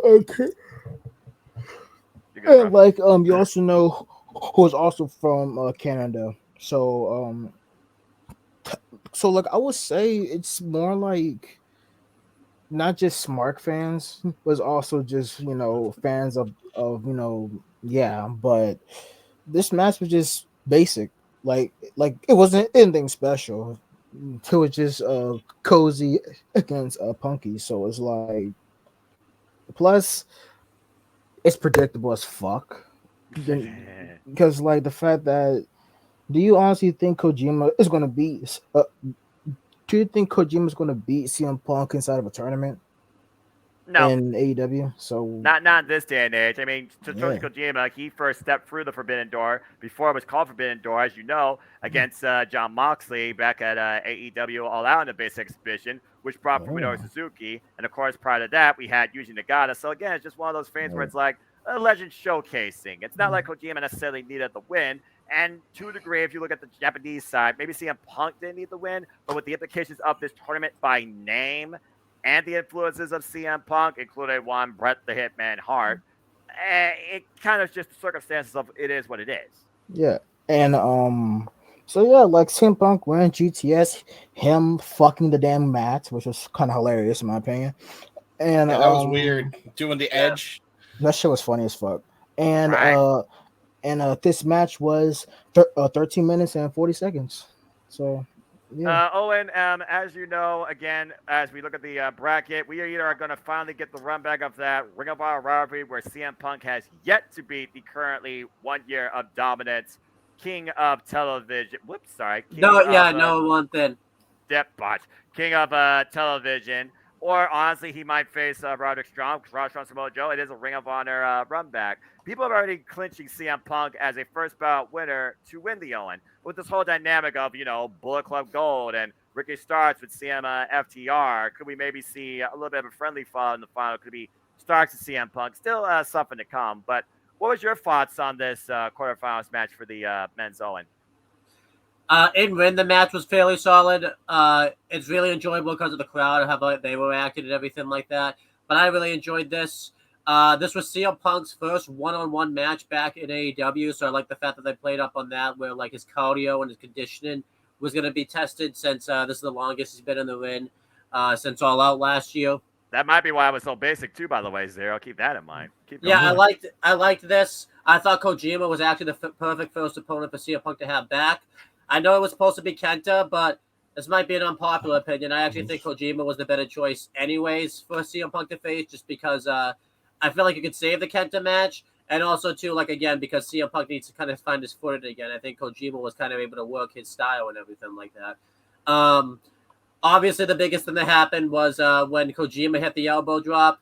He elbowed him right. Yeah, so Kojima did apologize for that. Right in the cock, bro. Yeah. Right in the cock. That was a little bit below the belt, to say the least. But then again, Dasha, she lost her soda or her coffee also because of CM Punk. So, hey. She lost her Starbucks coffee. Yeah, she did. But thankfully, the dress was not screwed up. I liked the callback where CM Punk kept doing the Tenzin chops because of the relationship that, Kojima and Tenzin have with each other. I thought that was good.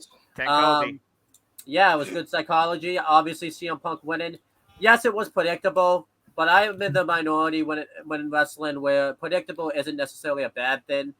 Sometimes it's the logical thing. Because there's things in wrestling, by the way, that is unpredictable. That's bad. Biggest example: Jinder Mahal becoming WWE champion. It wasn't predictable, but it wasn't good. So that shit was dumb as fuck, bro. 2017 was the day that WWE died for me on so many levels. But yeah, I liked CM Punk winning makes sense. I think he's gonna go far in the tournament. I do think he's winning. I'm not gonna repeat it here, but just go watch Spark when I talk about it, because I have a storyline thing they can do with CM Punk and who he faces. It really could go either way. It probably is gonna be Samoa Joe, but I wouldn't mind if it's Roderick Strong, because I wouldn't mind the Samoa Joe match to be saved. But I think it will be Samoa Joe, just because they want to run that back. I just don't really want CM Punk and Samoa Joe. Like, yes, it's a tournament, but I'd rather have them have a full-on feud that's just about, like, who's the best in the world instead of just a tournament match, because I feel like that match would get rushed and everything like that. So I would like it to be Roderick Strong. Roderick Strong doesn't even have to win clean, because I'm pretty sure in the video package that Samoa Joe and Roderick Strong had, Samoa Joe mentioned Roderick Strong never beat him and all that type of stuff also. That's right. So, like, and the best way Roderick Strong could win is, it's the easiest out when you have that, is Samoa Joe could have the Kirifuda clutch in, and Roderick Strong could turn it into a roll-up, Survivor Series 96 finish type of thing, which would make sense if you think about it, because think of what the tournament is. It's the Owen Hart tournament. I know it's a Bret Hart thing, but it's a Hart family thing for that to happen, so that would be a very fit-in ending, but yeah, I liked this a lot. And I think CM Punk and Roderick Strong have a history with each other. They fought a lot in, like, ROH and all that type of stuff. So, yeah, there you go. I liked this. Well, Honor reignited. All right. Well, speaking of Ring of Honor, again, you think about Honor, you think about Champions, you think about Dominance. Zero, you're going to kick this thing off once I break it down, because once again, you got to give the people what they want. They definitely did with this four-way match. One of my favorite things I've called this year. I think James can attest. As the AEW International Championship was on the line, as freshly squeezed Orange Cassidy for the 25th time defended the title against Ring of Honor Pure Champion Katsura Shibata, who he did beat during his run, in the early going of his run, by the way, in a dream match. First time ever encounter with Zack Sabre Jr. and WWE World Television Championship, who, of course, he and Shibata no strangers to each other. And the technical sports entertainer, Daniel Garcia, who, of course, has no love lost for Orange Cassidy after challenging him one-on-one for the title. And honestly, this was not just a story of the title. This, to me, is a longer underlined story of, I'm just going to say it right now, the evolution of Daniel Garcia. So here we go. As we know, this four-way... fucking hell. This four-way started off a bit as I expected. Orange Cassidy doing Orange Cassidy things. He goes to kick everybody at once with the most devastating kicks. David gets composure, bro. I'm trying, man, because I'm going back through this match in my mind. I'm like, what the fuck did I just watch? Yeah. Anyway, that shit was crazy, technical bro. and entertaining and physical, to say the least. bar none. And Orange Cassidy takes advantage immediately. He takes 2 opponents out of play, goes for a combo on somebody, gets launched off, and then goes into a freaking tope suicida. Comes back inside the ring, but Daniel Garcia is able to counter Orange Cassidy's tornado DDT into the Dragon Tamer. I thought for a moment it was a sharpshooter, but no, it was the Dragon Tamer, so apologies. And then Shibata just comes in, all casual, and just freaking kicks the man off away from the submission. Next, we know Shibata comes in and applies submission on Orange Cassidy, who, again, I'm not sure what part of his body is not bruised at this point. So Zack Sabre Jr. comes in with a neck crank. Jesus. And then applies a leg lock to Orange Cassidy. Everybody's trying to submit the champion. But next thing you know, Orange Cassidy's taking out play thanks to Shibata, who PKs him in the back. Spinal tap kip. And we have Shibata and Zack Sabre Jr. doing, what do you want to call it? Pleasantries or testing each other technically. Or in this case, physically. What is strong style? Mental techers, physical techers, you tell me. They both are literally just training forearms and European uppercuts for Garcia. He wants to remind that he's also a factor in this match, considering he's the only one not a champion.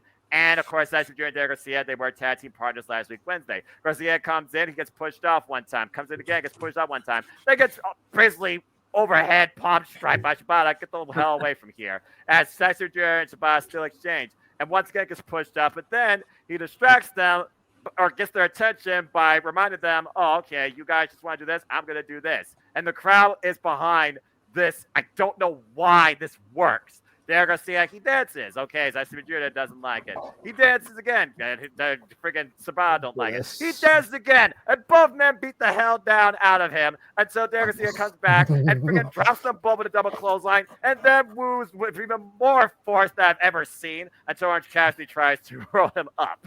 And next thing you know, we got literally just exchanges of near falls and then a suplex machine type of just synergy with all 4 men of all sorts of variations, like they were trying to suplex each other into each different province of Canada. We got boot exchanges. At one point, all men booted each other, like James politely said on commentary. What's that a boot? You tell me. As all 4 men were down for at least a few seconds.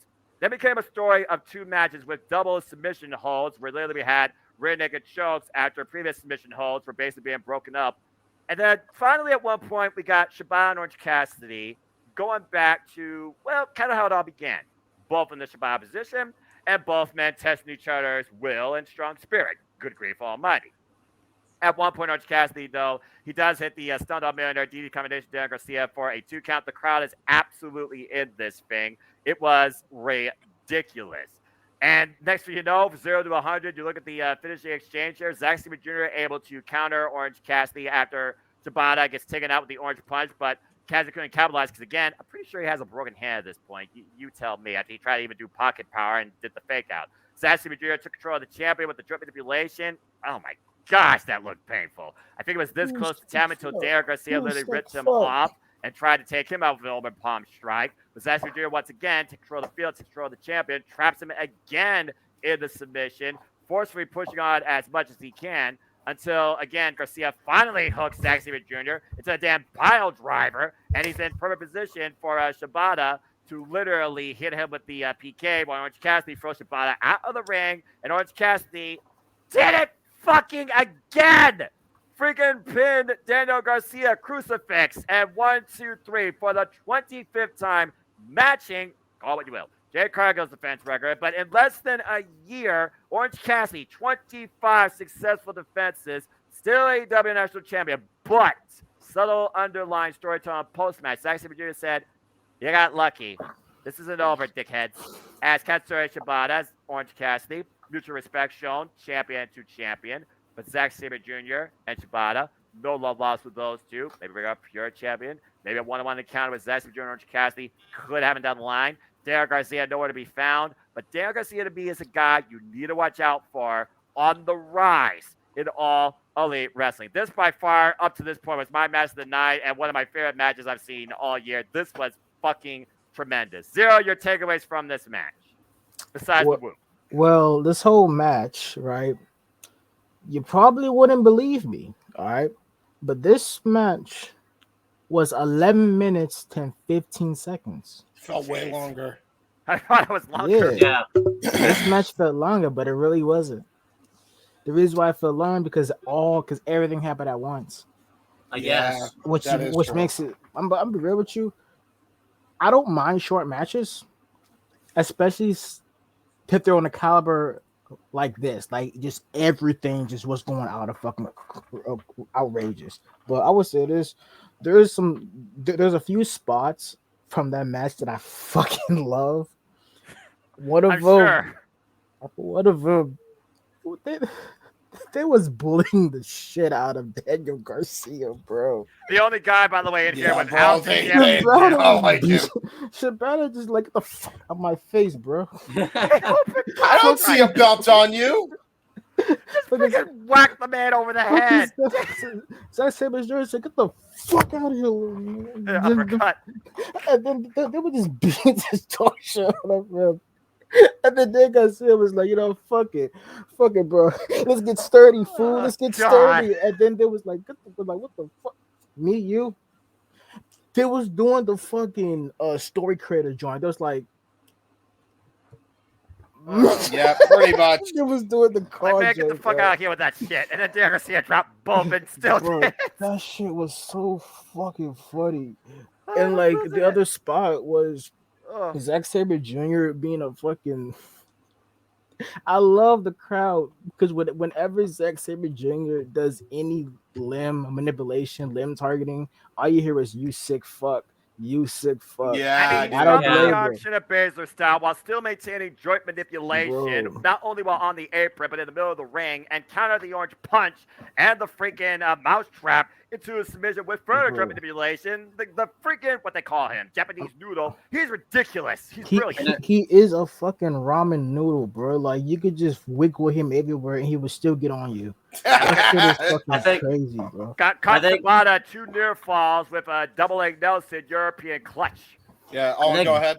I think Zack Sabre Jr. They said was like the first wrestler to ever counter the mousetrap too. So that was insane. Like, That's correct. Because Zack Sabre Jr. is limp.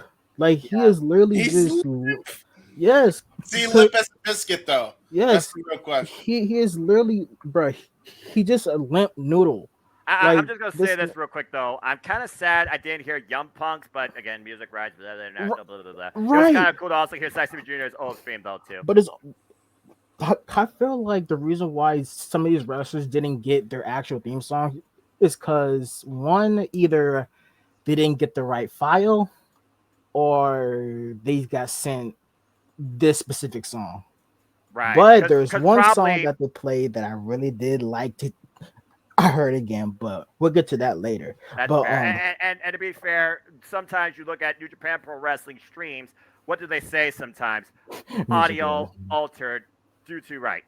yeah, fuck New Japan World. It's all about that goddamn Wrestle Universe. At least I get this shit, bro. But like, Fair enough. Wrestle Universe Are gives you- you more shit than I thought. But like, but I would say this though, is that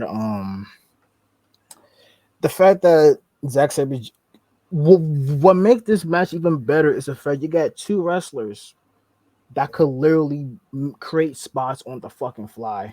One of them is actually named Zack Sabre Jr. The other one, Shibata. Even because you got the guy who could literally, he's a fucking snake. He could wrap himself around you and just basically just torture you.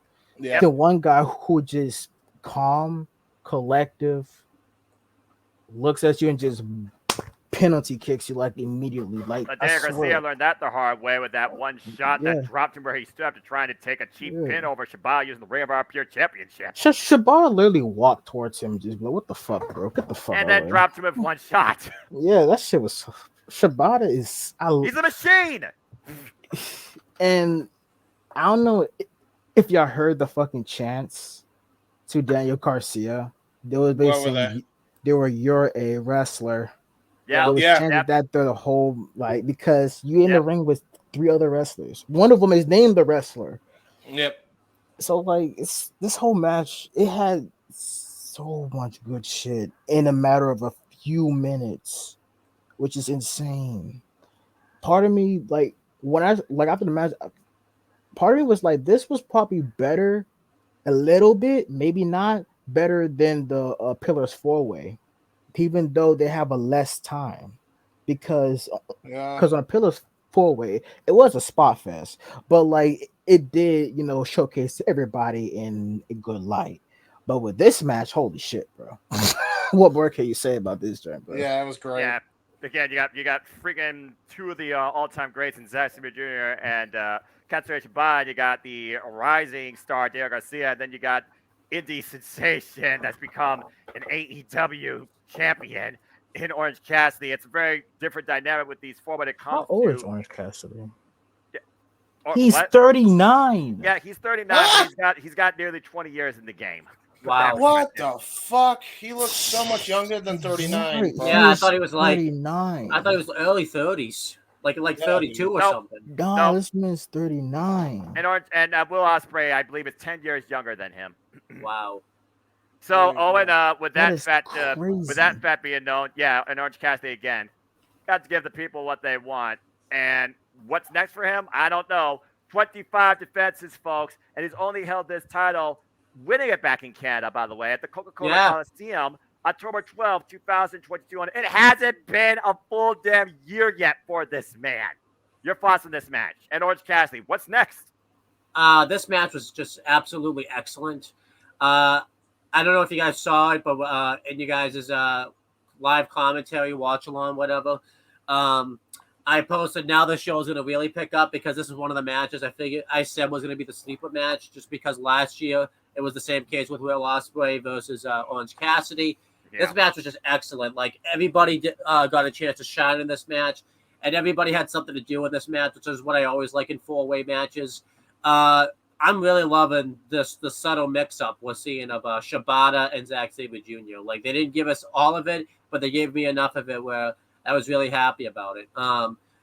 At one point, everybody was just working together. Like Orange Cassidy took like several submission holds, like right in the beginning of the match. That was awesome. And yeah, I like the finish a lot too. Like even though Daniel Garcia takes the pin, he doesn't look weak because he lost to a roll-up, and he still has claim to go after the Pure Championship because by hook or by crook, he did pin Shibata last Wednesday. I think that's your match at Death Before Dishonor, and that's the match that Shibata finally has to use a rope break. It's going to be the Garcia match. Ooh, I love the evolution of Garcia in this match, where he started out being the sports entertainer, but he ended the match and he started acting like a professional wrestler, which I thought was awesome. And yeah, just everybody shined in this match. Zack Sabre Jr. has claimed to want to get a title shot because Orange Cassidy pretty much took advantage of his work to get the win. So I think that's the match that's next. Huh? My man said, yes, next time, dickhead. Next time, dickhead. I think I don't know when it's going to happen, but I think, on a future episode of Dynamite, we're going to get Orange Cassidy versus Zack Sabre Jr. I think that's going to be. Would love that. Title. Yeah, would love I'm really happy with, what they've done with this international title, because I was worried when they brought it in last year that it was going to kind of get lost in the shuffle. And it kind of started that way. Like, Pac did a decent job with the belt, but he wasn't defending it that much. Like, actually on Dynamite, I think it was very rare he was. Because I remember his first two defenses were on like dog because he was in like another indie company and all that type of stuff. But this title's really been like one of like the premier titles to fight for. It's probably behind the AEW championship. And maybe the tag titles. It's probably like the third most prestigious championship that AEW has at the moment. It might have even surpassed the tag titles at this point. I don't even know. I probably agree with you with that right now. Yeah. But the fact that Orange Cassidy only has one more title defense to break the record, I think he should get like a hard opponent, like how I think Walter when he gets and I say Walter here, I hope that's okay. I agree. Perfectly fine. But when Walter is about to break the record for the IC title, he should get an opponent where it makes us question whether he's going to get to the record or not. I think that should happen with Orange Cassidy. I think he should get like a really difficult opponent where you're going to question whether or not he can retain that title. So maybe not Zack Sabre Jr. because maybe that'd be too predictable that he retain, but maybe get like maybe Jungle Boy or maybe get Sammy Guevara in there because I think a lot of people would question it. The one match he could run back is Chris Jericho again for the international title because I like to see Jericho, even though that feud's kind of over. Oh, I guess it's not a feud. It was an experiment, was what Jericho called it. But they really haven't faced each other yet with a live crowd. I would love to see Jericho versus Orange Cassidy. And think about Orange Cassidy has evolved his character so much since he feuded with Chris Jericho like 3 years ago. So that'd be awesome. That's a good take. And again, with all in London, and as we also learn, All Out will literally be the following weekend. God help us. Definitely, I could see the title changing hands at one of those 2 shows.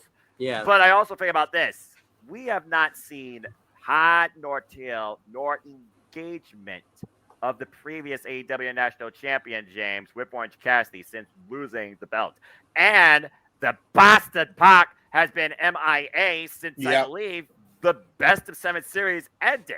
Yeah, so, and I that's where I think you're going to get your match at All In. I think it's going to be Pac coming back. Well, that being said, what was your thoughts on this fatal 4-way that we got to call, James? Man, this was so good. Basically, this was so entertaining and so fun to watch. Spots galore. Basically, what you get when you have a professional wrestling, or I'm sorry, how should I say that? This is what happens when you mix strong style with indie wrestling with sports entertainment and submission style. Catch as catch can. This is what it is, and it's great. Who knew it would be so good? I loved it. I was very sports entertained. I was very professional wrestled. Well, there you go. All right. Well, let's go ahead and keep moving on down the line. Again, Orange Cassidy, congratulations. But seriously, how much more can this man take? Damn. Yeah, good point. Again, how much more juice can we squeeze freshly squeezed Orange Cassidy before he runs out? He's running out very quick. Pretty soon this dude's going to be wrestling in a full-on body cast when he defends the title. Like, he's very close to it. Kinesio tape everywhere. Yeah. If not already, you saw he was barely able to put the hands in the pockets. Even if it was a fake-out tactic, he still tried to go for it. But, again, Orange Cassidy, unbelievable. All right, let's go ahead and move on to our first match, being, of course, contested underneath IWGP rules. Shout out to Red Shoes Umino. Great to see him here. Oh, and also, I love the fact they had the Japanese ring announcer and Justin Roberts for every match. I love that dynamic so much. I will say, though, when it comes to that, they kept forgetting about the Japanese referee. Like, Kevin Kelly at several points, like, almost talked over him and stuff. Like, because they kept forgetting that there was 2 ring announcers and stuff. Like, it got funny because obviously it stopped when Shivani, but Taz kept saying he was like keeping count to every time they cut him off and everything like that. Like, it was so funny. It was really funny. Again, they try to, level up what Forbidden Door was last year, and I think they did. The question is, did Jungle Boy Jack Perry actually prove to Sonata exactly who he is? Because before we talk about it, let's just go back to what Sonata said about this match in the first place. I have no knowledge of Jack Perry. It's sad to see someone like that challenge for the IWGP. Is an open challenge really that easy to decide? It's the IWGP. I think it's worth winning the AEW championship. And again, you wonder, this might have been the opener if MJF didn't have his way. But I will give credit where credit's due. After being trained out of the Taz Dojo, Jungle Boy Jack Perry tried his luck against Sonata. Even tried his own game at one point, but it didn't work. Excuse me. Immediately, though, Jungle Boy Jack Perry, I'm surprised, though. He connected with a drop kick, sent him to the floor, followed up with the tope, brought him back in the ring, and literally caught him in the snare trap nearly. So I like the fact that Jungle Boy Jack Perry was quick on the offense here. He was trying to go for a quick win, capitalize the opportunity as soon as he could. And then Sonata, here's the one thing that Jungle Boy Jack Perry screwed up with. When he tried to go basically for a backslide for the near fall, and that set him up in position to be trapped in the Paradise Lock, but then he tried himself to the Paradise Locks. Like, no, you don't know what Milano Collection 18 gave to Sonata.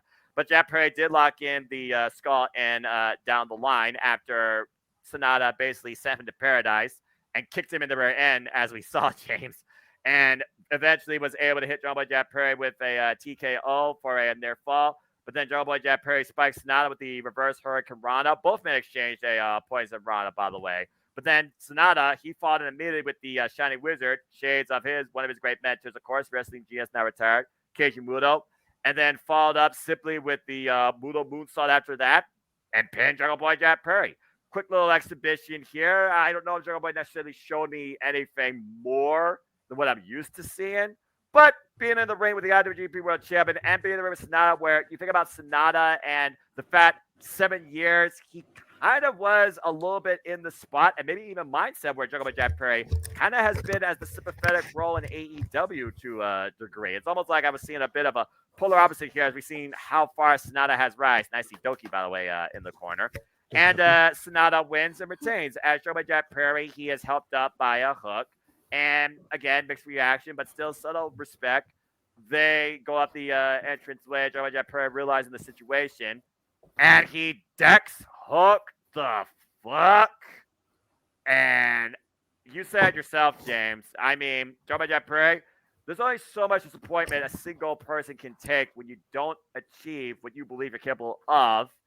And Jack finally snapped. But against Hook, I think Taz is dead on when he says he's a dead man. I'm telling you, he's a dead man. Because, like you said, James, that is the most PO'd we've seen Taz since ECW. Because, as JJ alluded to, Final Castle Studios, folks, that's not Taz the wrestler. That's Taz the father. Yeah. You fucked up, Jungle Boy. You fucked up. Yeah, he let match to say the least. What did you say, James?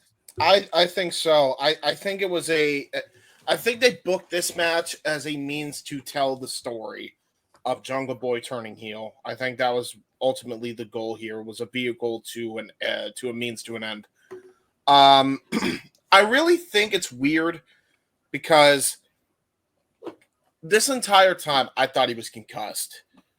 Because he got dropped on his head, I think, by something Sonata did, and then he went for the mood assault. Which, to be fair, he has actually won matches before of it, but it's been a moment since he's won a match actually just off it, especially one for that matter, which really surprised me. Yeah, which is why I was like, he must have got hurt or something. And then Apparently turns out, no, not at all. He just wanted to take a nap, I guess, and then it's like, all right, now I'm going to attack person I really want the title from, which I thought was crazy that he did that. And then, so clearly the Jungle Boy gimmick is going to be dead. I don't even know what to expect on Wednesday or Friday, Saturday, whenever they decide to pull the trigger. Well, Wednesday we will hear from Jungle Boy Jack Perry, so literally Dynamite this week. Yeah, well, you'll also hear from Hook, and he'll hear from Hook in the way of fists. The way of the fist is coming in that man. I'm just saying. But yeah, he I don't know how smart it was in a kayfabe sense, because Taz is mad. He let you in your home, buddy. That was a big mistake. He doesn't trust anybody usually, and he trusted you because Hook trusted you, and you betrayed both their trust. It's a bad day. It's about to be a bad day for Jack Perry.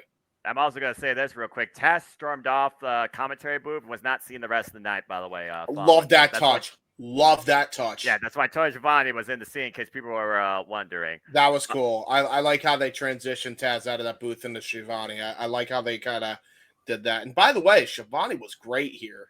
I don't know if anybody noticed that, but him with Excalibur and Kevin Kelly. Excalibur and Kevin Kelly was actually a really good dynamic this time. Well, again, Tony Schiavone, the experience in and out of the commentary booth definitely shows all the time, even in Excalibur's continued growth as a commentator. True that. Owen, what was your thoughts on this match? Jungle Boy Jack Perry finally snapped. I do wonder, though, now going forward, will he, still rely on the fact I'm Luke Perry's son? Will he go to, a A-lister type dynamic? He's just disgruntled guy that's going to be like, F the world, FDW title, just saying. What was your thoughts on this match and the aftermath? Yeah, I thought the match was a nice exhibition. I thought, it ended up being a little bit of a sleeper match just because I knew the match would be good, but obviously this was kind of the match that was like the least hyped match that wasn't like on the 0 hour or anything like that. Not a lot of effort was put into it and all that type of stuff. But this match really did a good job of setting up the heel turn of Jungle Boy Jack Perry. I thought Sonata showcased himself really well here. It was the first time I've seen Sonata wrestle, obviously, since he's changed gimmicks and become champion and everything like that. So that was good. Still shares the great Sonata was shown here, though. Yeah, definitely. And then, obviously, he was always gonna win. But I thought the heel turn made a lot of sense because they were telling the storyline where Jungle Boy was obviously not pulling the trigger. There was points where he could have used the championship, at Double or Nothing. There was points he could have cheated in this match, but he didn't do that. And he finally turned on Hook, which made all the sense in the world because of Jungle Hook going on. And, I think this obviously stems back from the Christian Cage feud, too, where Christian Cage wanted to see this side of Jungle Boy Jack Perry, and I think it's time for a heel Jungle Boy. I think AEW is very face heavy right now because they just had Sammy Guevara obviously have to turn babyface because he's having a kid now and everyone just kind of is starting to like him even though he wasn't babyface on this show, but whatever. But it is coming. And we need to get some heels back in there again, and it makes all the sense in the world. And again, I liked how they had this was a good way to write Taz off commentary for the rest of the night. And I think that was good stuff just because you knew there was going to be a transition between Shivani and Taz at some point. You knew Shivani was going to make some type of appearance doing commentary. Yeah, so I like that they wrote a story around it because instead of just, he wasn't there anymore. I did like that Kevin Kelly wasn't necessarily condoning Jungle Boy's actions, but he was saying this is going to be a good teaching lesson for Hook because he's never really been betrayed by anybody before. This is the first time. Show his toughness. Yeah, so that was good. I am interested to see a Jungle Boy, but this is the Hook's been in storylines that he's been in feuds before, but they're typically one and dones type of thing where he kind of just it's always just him wanting to kick somebody's ass, and he just wants to kick somebody's ass. Now he's in a position where he actually is legitimately wanting to kick somebody's ass. And Taz might talk for him, but I really want to see how Hook's going to react to this too. Like, is he going to actually just be silent? Because I don't know if you watched the Control Center this week, Noah. Hook actually talked. He didn't say a lot, but he basically said that he's to Jungle Boy in the PG sense that he's a dead man pretty much. And I wonder if there's going to be like an epic promo by Hook. I wonder if we're going to see if he's actually up this promo game because he hasn't spoken all that much in AEW. They always cut him off. And I wonder if this is going to be the promo that does that. And yeah, you asked the question, what do I think Jungle Boy is going to be like as a heel? I think he's going to be disgruntled. He's going to be so sick of the fact that he tried to do it the fair way, that there were times I could have pulled the trigger. But I'm going to start to do things, my own way now and all that type of stuff. I think he's going to be extra aggressive in his matches and stuff. One thing I like to see him at is when he does the snare trap now. Obviously, he doesn't have to fully do it, but I would like him to even leave the submission hold in a little longer.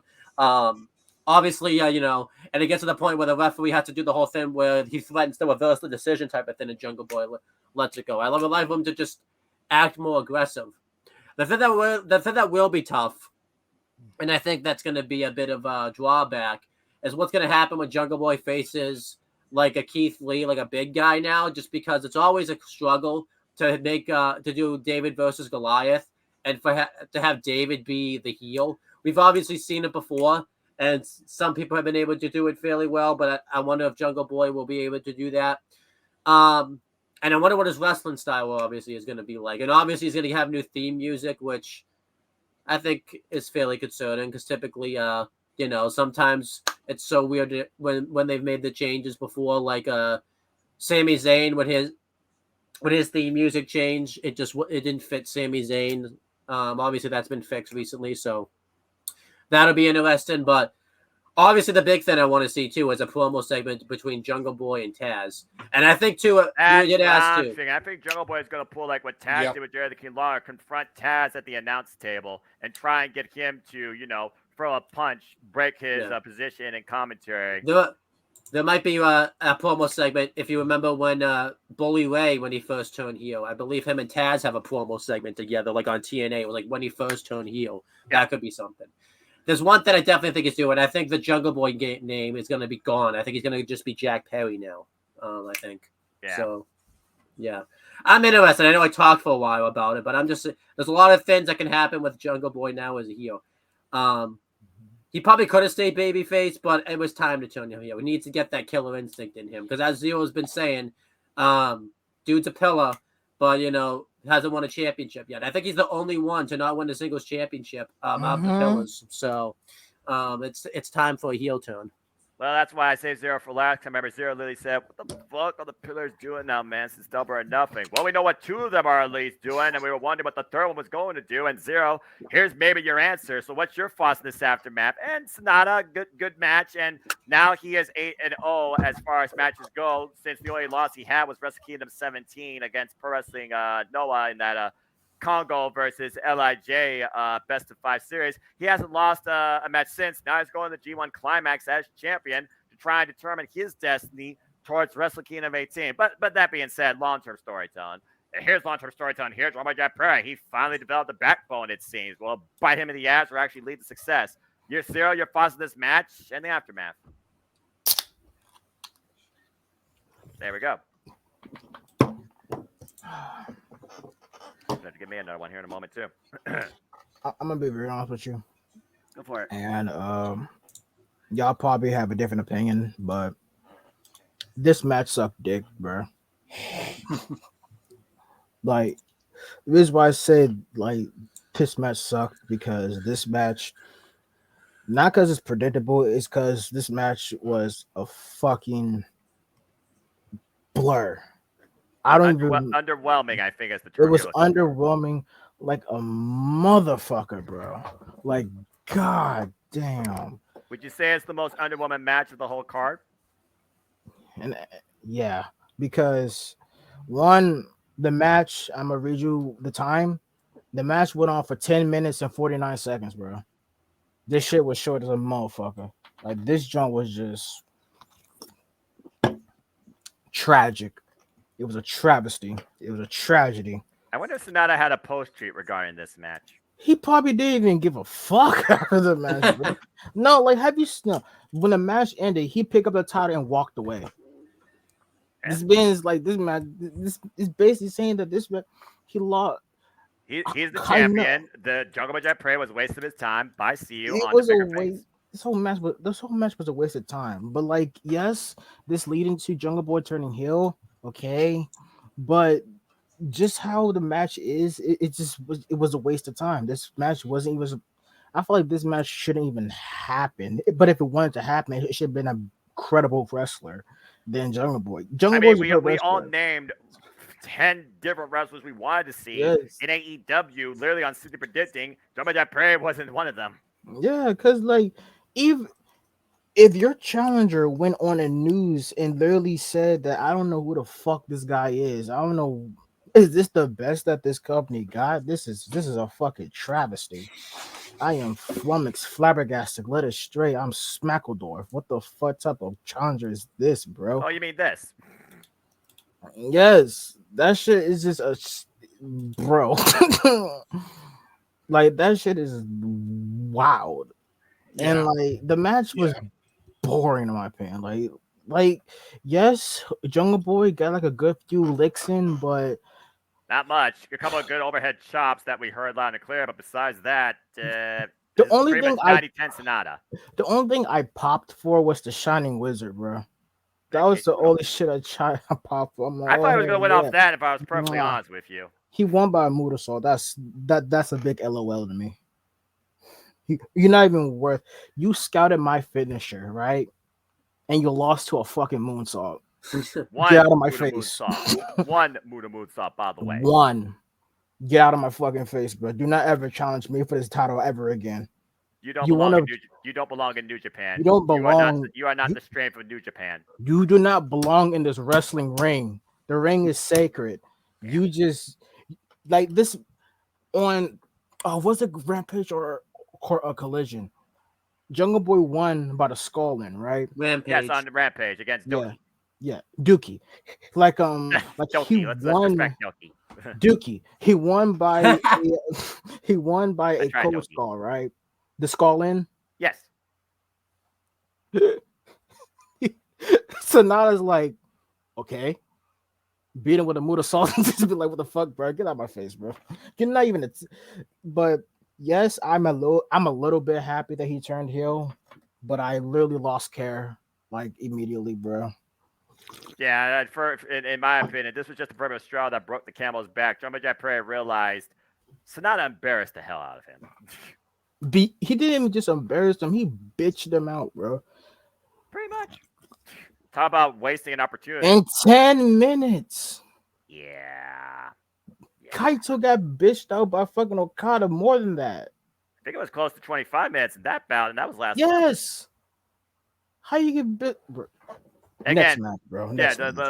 Let's move on. So hopefully this means that Jumbo Jet Prey will actually grow a spine. It will lead to bigger opportunities for him because we want to see people succeed. But bottom line, Hook's going to fuck you up. Yeah. If Hook wins this feud, I'm going to laugh my ass off, bro. Hook wins the first match. I'm going to be crying. And a red rum in less than 5 minutes. So I will ask a question. It's a G1 Climax question because the champion's in it. What happens if the champion wins a G1 Climax? Do they get to pick the opponent? He gets to personally pick his opponent for Wrestle Kingdom for his title. I don't think that happened before. Yeah, I'd like to see that happen someday. That should be kind of cool if it happens. It'd be a first. It would be a first. Again, Okada has come close a couple of times, but besides that, I was happy he never won them both from motherfuckers. But he's won it 3 times, if that means anything. He just hasn't won it as champion. If he won it as champion, I'm going to lose my fucking shit. Well, currently Okada's not champion, so calm down, tranquilo, because right now Sonata's champion, and people are already claiming for, what if it's Sonata versus Naito? I'm all for that. But it'd be funny if Sonata wins it and then loses the belt right afterwards. Unfortunately, well, again, it would be a first. So, I mean, again, but we have seen how many times a G1 Climax champion, on one hand, has actually capitalized and won the title at Wrestle Kingdom. I think only 2 or 3 people, to my knowledge, have done it. And one of them was literally Tetsuya Naito, but I digress. All right. It was actually Okada. It was Tanahashi. Excuse me. Sorry, it was Tanahashi. Tanahashi and Okada. Honestly, those might be the only 2 that did it. That won the G1 Climax and won the championship, because Wrestle Kingdom 15, Kawabushi won the G1, lost the briefcase to Jay White. I was mad as a motherfucker, bro. That was a wild ass. That shit made me so fucking mad, bro. I'm like, really? Dakota Bushi, the first time that the friggin' briefcase was lost on the road to Wrestle Kingdom, yet he still was the guy that had the title in the end. Coda, what the fuck, bro? But Coda was hunting that motherfucker down, dog. Murder Ibushi. Murder Ibushi is the best Ibushi. Yeah. All right, let's go ahead and talk about this match. That probably was close to the longest match tonight, but it was ridiculous, and it was a tale of 2 stories. 1, we need Tomohiro Ishii versus Konosuke Takeshita. 2, when the hell is Jon Moxley and Eddie Kingston going to go one-on-one again? Because that's really at the heart of this whole thing. Screw the faction warfare. But it was 10-minute tag team action at Blackpool Combat Club. Shota Umino and Konosuke Takeshita came out as a united front to Death Rider. That was fucking awesome. Death Jutsu engaged versus the Elite, Eddie Kingston, and my boy, Tomohiro Ishii. This was nut and futz, to say the least, but my biggest takeaways was when Konosuke Takeshita and Tomohiro Ishii first got in the ring together and blasted each other nonstop with forearms and shoulder tackles, only at one point to finally collide and fall back in opposite corners. That was fucking awesome.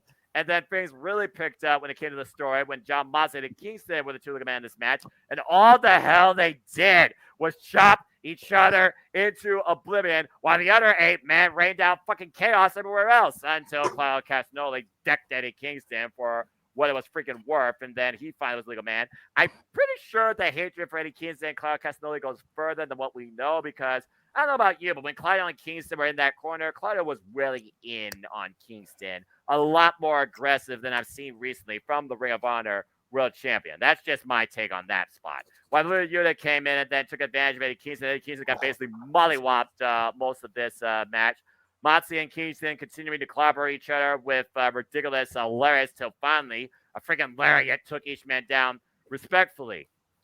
And then Ishii basically came into play after becoming conscious again after Konosuke Takeshita knocked that man the fuck out, as James alluded to.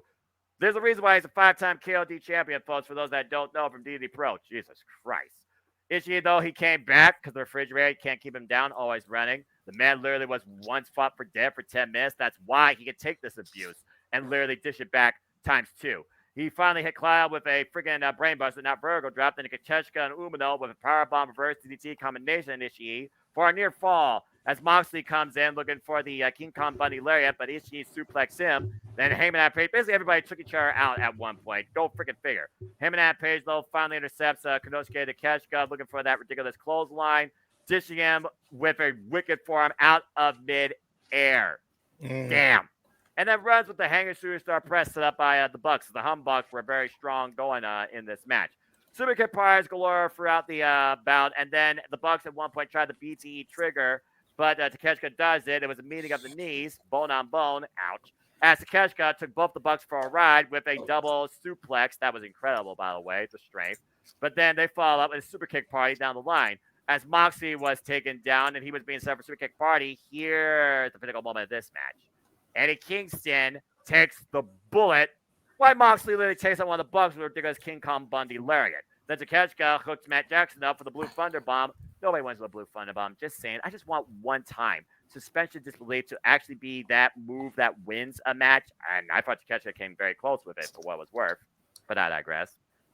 And as Moxley has isolated Mike Jackson with a running lariat, Claudio puts Matt into the giant swing for a good 11 revolutions till Yuta drop kicks him in the side of the head. But then Ishii comes in, hoists Yuta up on the top turnbuckle, superplexes the man while Heyman and Page powerbombs Takeshita. Jesus Christ, the impact of that.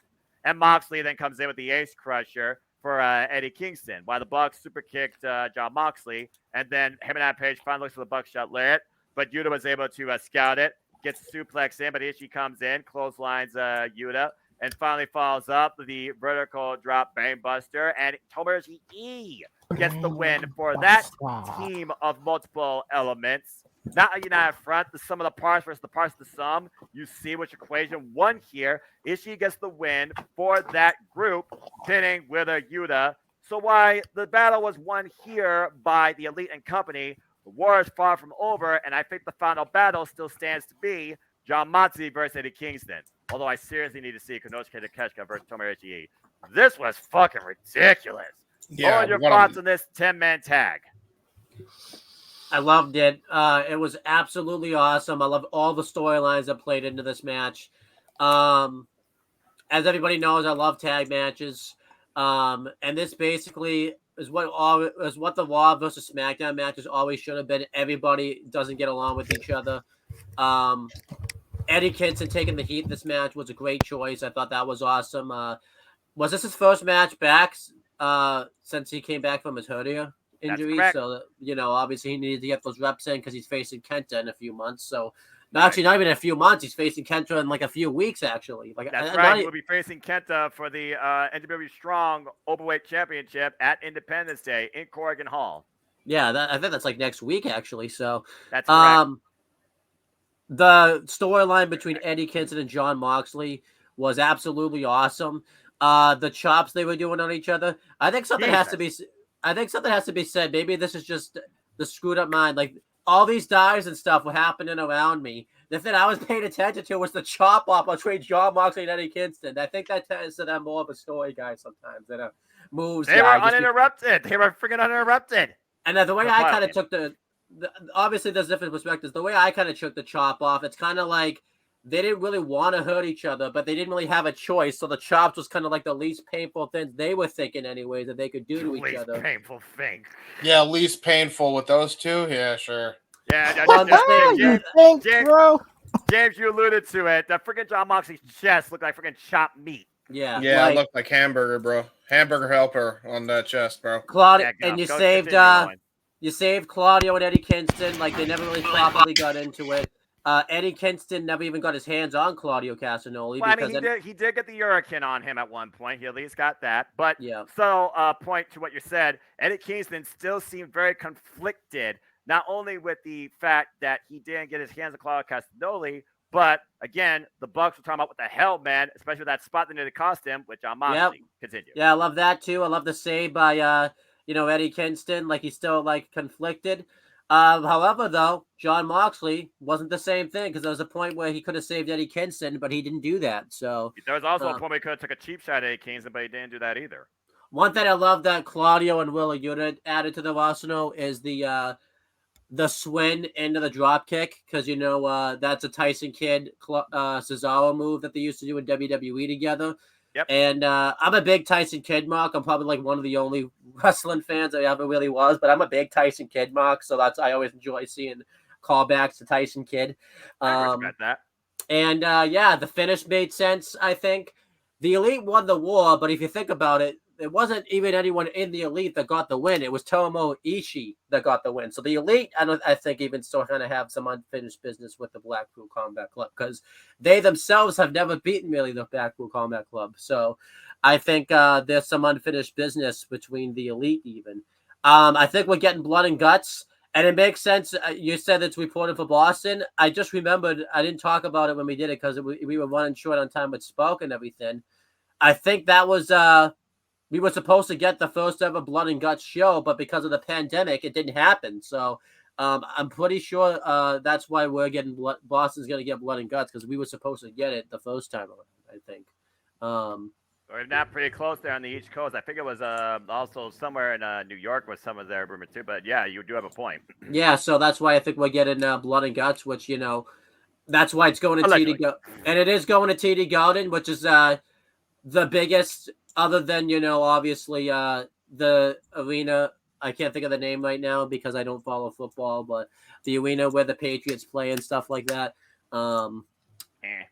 Yeah. You can see why I can't think of the name right now because I just couldn't give a shit. And I'm also tired from work and I'm not going to put my fucking brain power into thinking about football. Fuck that. I think it's the biggest arena in Boston, TD Garden, and I think that's why they're going to do Blood and Guts because I think they want to try to pack that arena as much as possible. And I think Blood and Guts we're going to get,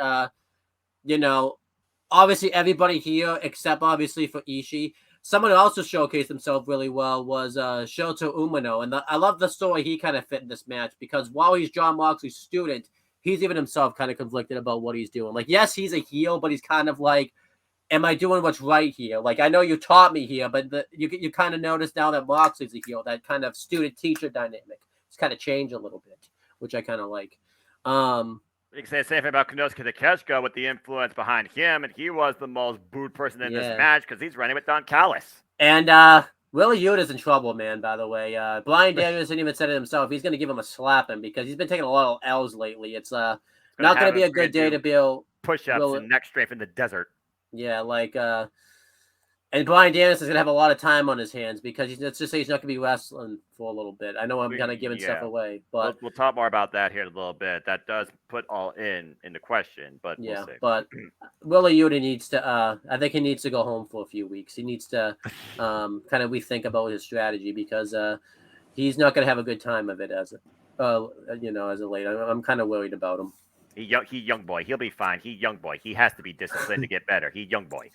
All right. But then he's not in the bloodline. Roman Reigns with his fucking, oh my gosh. Roman Reigns would have thrown him out of the fashion in a second. So at least it's not. True that. Yeah, well, truth be told, that'd be more like a TV show, not necessarily an athletic disciplinary measure, but I digress. Anyway, reality versus competition. Zero, I also agree. And that was freaking awesome, by the way. That the freaking United front entrance, that Titans front, that was fucking awesome. Tony Devine did bring up a good point, though. If Eddie was conflicted, he should not have gotten into the match in the first place. But again, unlikely allies, the enemy of my enemy, I'll tolerate with you. At the end of the day, it was Kingston and Ishii that, left together. Humbucks, they still did their own thing. And a lot of the times they were kind of just playing tomfoolery. I mean, in the early going, as we saw the separate entrances, why they sung Carry On, Eddie Kingston was like, man, get off with that shit. And nobody literally give like a fist bump or anything to Eddie Kingston except for Ishii at this point. Because he's just willing to fight every damn body. Plus, Ishii, again, he's got still bad blood against John Moxley. But this dynamic of him and Konosuke Takeshita, DDT Pro versus New Japan Pro Wrestling, strong style. I need this singles match in my life, please and thank you, because that was so damn awesome. I have not seen Ishii knocked out like that since I don't know when. And this guy's gone to war with Kota Ibushi, Minoru Suzuki, Kazuchika Okada, freaking Shingo Takagi, insert name here, Taiji. That boy was not the fuck out. Anyway, Zero, your thoughts on this 10-man tag?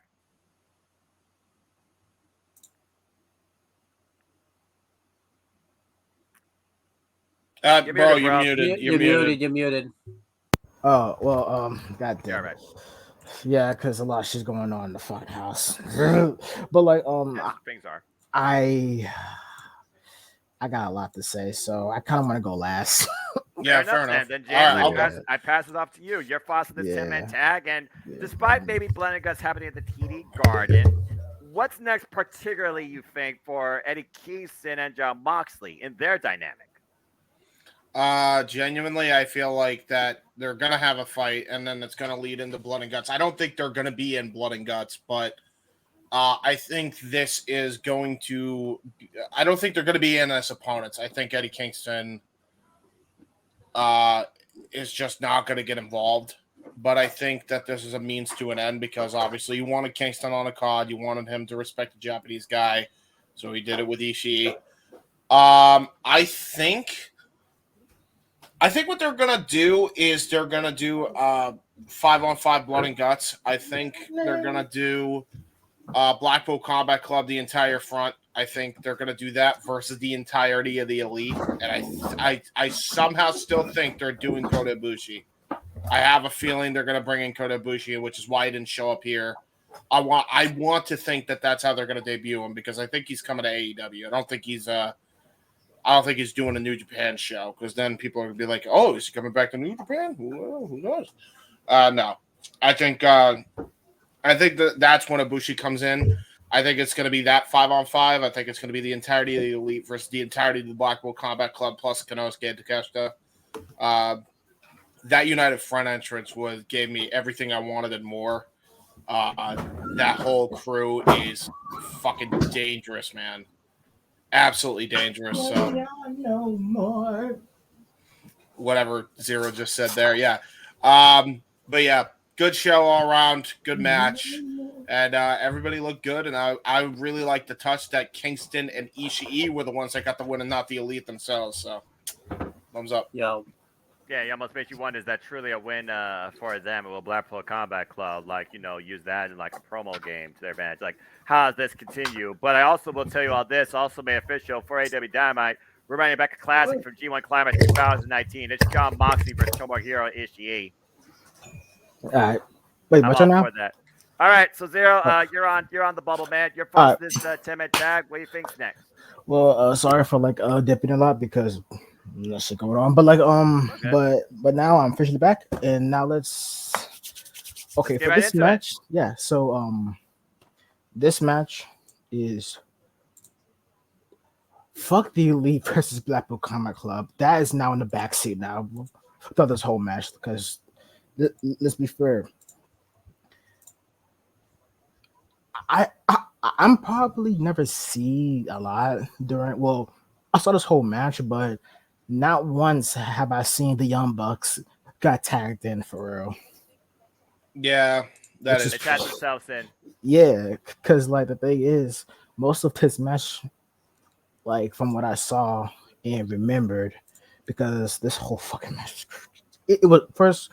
The match was fucking good. It was really good, and I'm happy that this match was how it was because throughout this whole match there was a story is being told, but the story is not involving the Elite, which is weird because this is supposed to be the Elite against Blackpool Combat Club, right?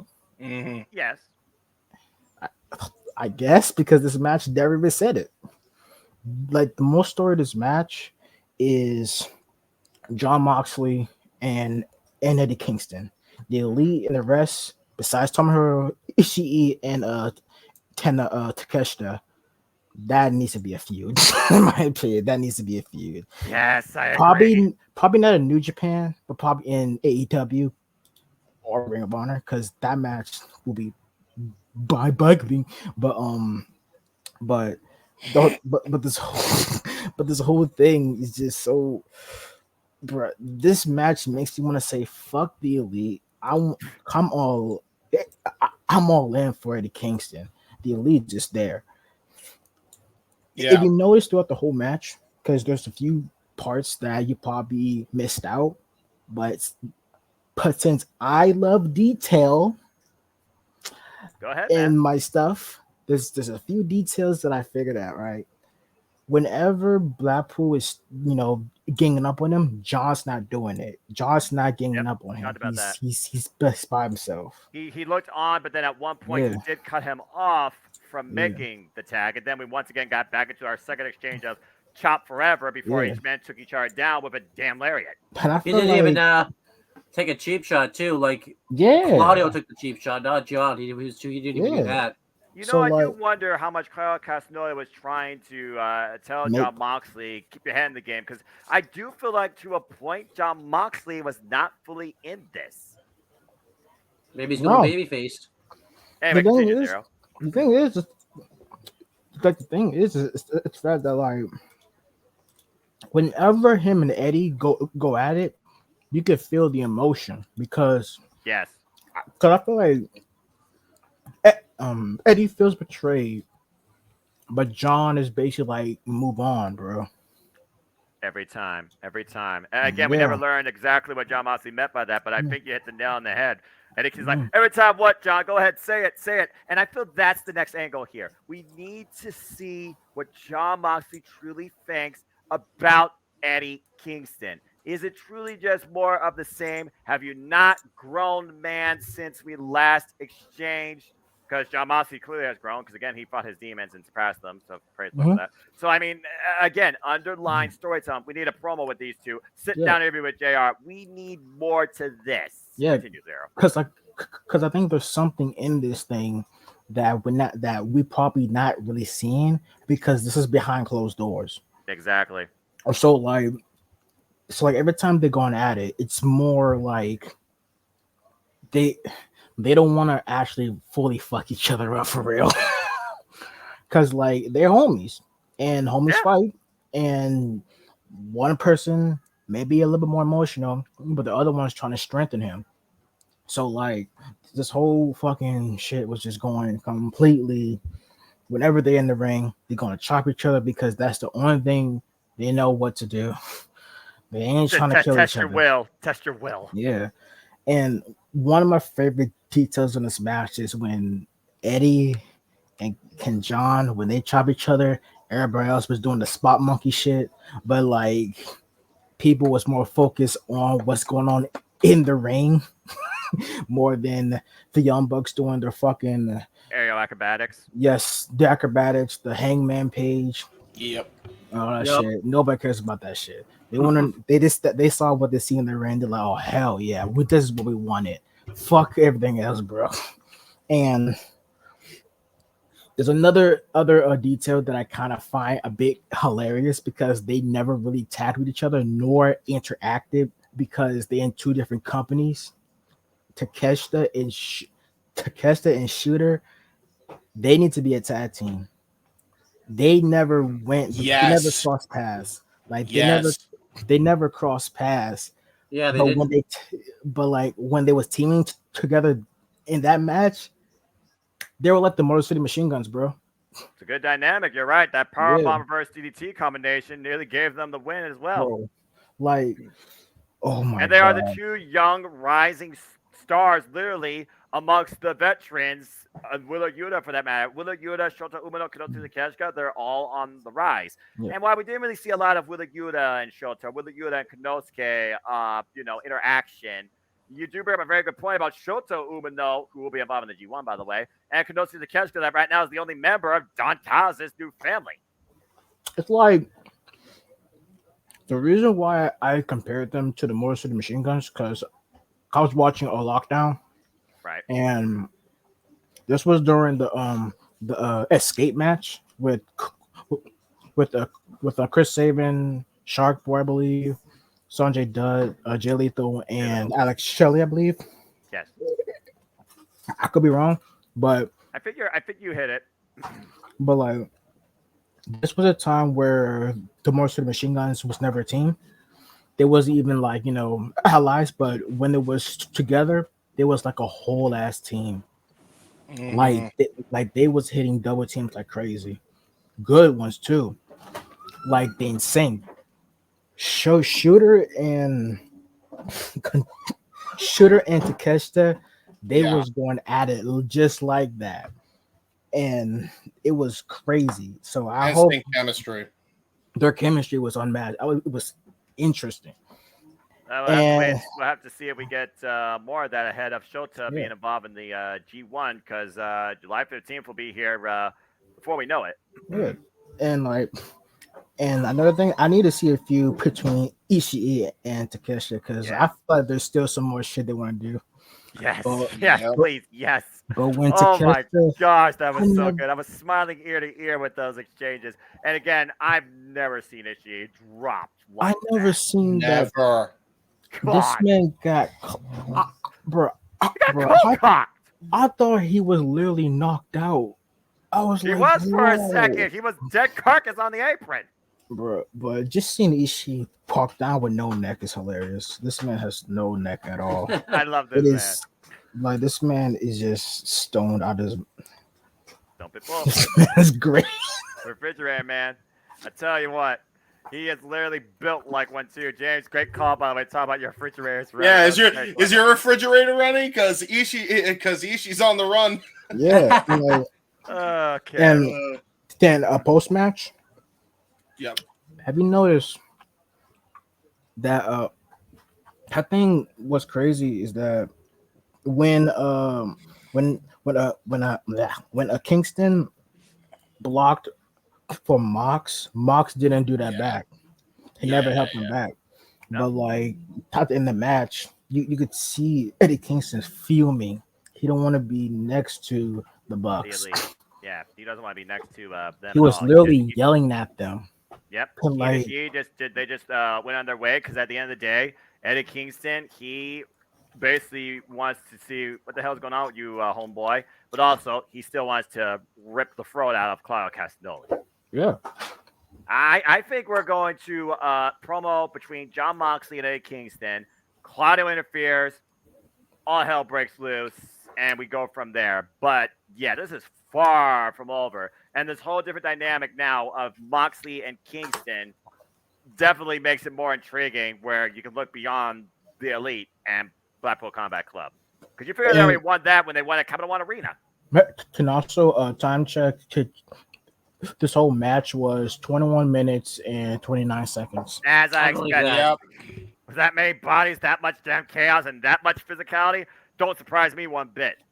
All right. So as we move on from there, let's go to our only women's singles showcase here. I know we'll have thoughts about the match, what could have been, what might be next for both, especially considering what I've learned from Stardom. Let's go ahead and talk about the AEW Women's World Championship affair. As Toni Storm, love the Stardom gear, by the way, despite her zero-ass attitude, defend the AEW Women's World Championship against the first ever AEW Strong Women's Champion, Willow Nightingale, which was a very interesting dynamic of power versus experience. Willow Nightingale, someone on the rise, Toni Storm, the established vet. The Outcast versus the Originals as this continued to ensue. As we saw, the Outcast did get involved with Ruby Soho holding Willow's leg, Toni Storm hitting the hip attack at one point. But of course, Ruby and Saraya, they tried to play blockade. They got meeting of the minds for the trouble, and eventually they were ejected from ringside. As Toni Storm absorbed the boot from Willow, good grief. Willow Nightingale at one point down the line planted Toni Storm on the apron with a mean driver. Damn, it looked like it sucked. Another running one inside the ring for a near fall. As we continue down the line after Toni Storm got a short bit of an advantage after rolling out of the way of a moonsault press, she caught Willow Nightingale with that ridiculous hip attack, the sweet cheese music, followed by immediate DDT for a 2 count here. As Willow then took Toni Storm down with the spine buster, spine the pine from the Babe with Power, if you will, and applied what a ridiculously mean Indian deathlock. Did you hear Toni Storm screaming? Oh my I lord. wouldn't want to be in something like that. By the way, Especially with the power pushed behind it, courtesy of Willow Nightingale. Toni Storm tried to fight back, and every time she did, all she did was left herself exposed, and Willow Nightingale took advantage not only of her knee, but of her chest. Open palm strikes as Toni Storm was trying to fight back had no effect. Toni Storm had to go cannibal just to break the hold. Literally took down her knee pad and bit the bare knee, bro. of Willow Nightingale. And Willow's the one screaming at that affair as both women are finally forced to break apart. After that, that was downright ridiculous. Good grief. And then Toni Storm once again looks for the freaking running hip attack in the corner with the most vile. Next thing you know, Zero, you have it perfectly. And James, good follow-up. Shout out. Hold up. Hold on, There we Bro, go. hold up. Where's Caprice Hold Coleman? Pounds. There you go. Period. Yeah, of course, That was Caprice Coleman, though, he crazy. goes full on Super Saiyan with it, and I freaking love it. Anyway, as Toni Storm was taken out of the ring, and Will Nightingale tried to bring her back in to capitalize. Straps, of course, coming down, looking to finish her off. Toni was able to use the ref as a shield. Ref pushed out of the way, and literally, I have not seen Toni Storm gouge someone's eyes like that in a long time. She truly does not give zero fucks. Toni Storm literally blinding Will Nightingale and then spiking her immediately with the Storm Zero and retains. While Sky Blue looked on, not impressed, backstage, and of course, the McGregor looked on from their monitor backstage, like normal people, by the way, that actually know how to look at a screen from an angle. Ooh, did I go there? Yes, I did. Hey, you know who invented that look, by the way? Yeah, who invented that? Gotta Bret Hart. Yeah, exactly. Bret Hart looked at the screen sideways. Yeah. You know what? I think we all looking at it wrong. So let's just get into a position and just be like, I agree. Hold on. Yep. Yeah, I'm just gonna do this. Actually, my TV is actually literally right here in front of me at 45 Oh degrees. yeah. So definitely my TV right here. you do have a point. So that being said, this was actually a pretty decent match for what it's worth. Will Nightingale did look very strong here. And Toni Storm continuing to show us again why 1 year ago she challenged for the title. Now with a whole different identity and character dynamic, she is the champion. Nobody can touch her, even though she did admit during the scrum, Will Nightingale, and I quote, she got the tits off me. And look at me, like, damn. Damn, all right. Yeah, what a statement, by the way. How's that for respect? She I guess knocked the tits off me. I guess some respect between Toni Storm and Will Nightingale, if nothing else. So Willow, good job. But they also alluded to on commentary that Will Nightingale has been called out for her NWW Strong Women's Championship by the former World of Stardom champion, Líder del Mundo, Julia. And I'm very interested to see how far that can go, considering she is an artist and Stardom champion, despite that steel cage match. We'll talk more about that in a little bit. Either way, Toni Storm is still AEW Women's World Champion, and Sky Blue awaits to see if she's going to have Deborah DMD or Ruby Soho away for her in the semifinals of the Owen, as coming up literally on Dynamite is last year's finals as a quarterfinal opener. And with this outcast attitude, and you know the numbers game is going to come into play, Britt Baker, it might be over before it started. James, since I'm literally looking at you, your thoughts on this match? Oh, you're looking at me? My thoughts on this match was it was a very hard-hitting female match. I liked it. I thought both women showed out. I think a lot of people were very quick to say, oh, this is a bad decision. This is a bad decision. She's got to go in the Owen. They didn't account for the freaking outcast interfering, so she was protected. She was fine, guys. Let it play out. Be fucking patient. Number one. Number two, good match. I thought the right person went over. I thought they did it right, the way they protected Willow Nightingale. And, yeah, thumbs up for me. And, yeah. Now, I what do I do? Look at the TV here, or do I look at the TV here? Yeah, you know what? You decide what you want to do. I'm going to look at my camera now. All right. Zero, what was your thoughts on this women's match? I know we had a lot to talk about during Super Ditty regarding this being a double-edged sword, but honestly, with the way Willow was presented and just the quick snap win, that Torrance was like, get me the hell out of here from this woman. I think Willow was, pun intended, showcased very strong here as a challenger. I don't think it really hurt her going towards the Owen match against Athena, and now Julia, who wants to maybe challenge her, could be a very interesting dynamic. Your thoughts on this match, though? You know what's really crazy? I didn't really have no expectations of this match, but it was good. But the way they presented Willow as a major threat to the point that Toni Storm had to bite her, eye gouge her, and literally fear for her fucking life is pretty well way to do it. Because like one of my biggest things is the fact that it's two champions in this match, and some bullshit gonna happen because if one champion lose, the other champion looks weak. But they actually presented this well, and the interference, of course, yes. But the fact that Toni Storm has to go is such dirty work just to escape the match Exactly. is actually pretty good. Yeah, And I agree. and I'm happy that there was a pounce because if there's no pounce, the match would have sucked. 1 star. I remember you rating. saying that. Yeah. Period. Period. But like, and for the time check, this match was a sprint.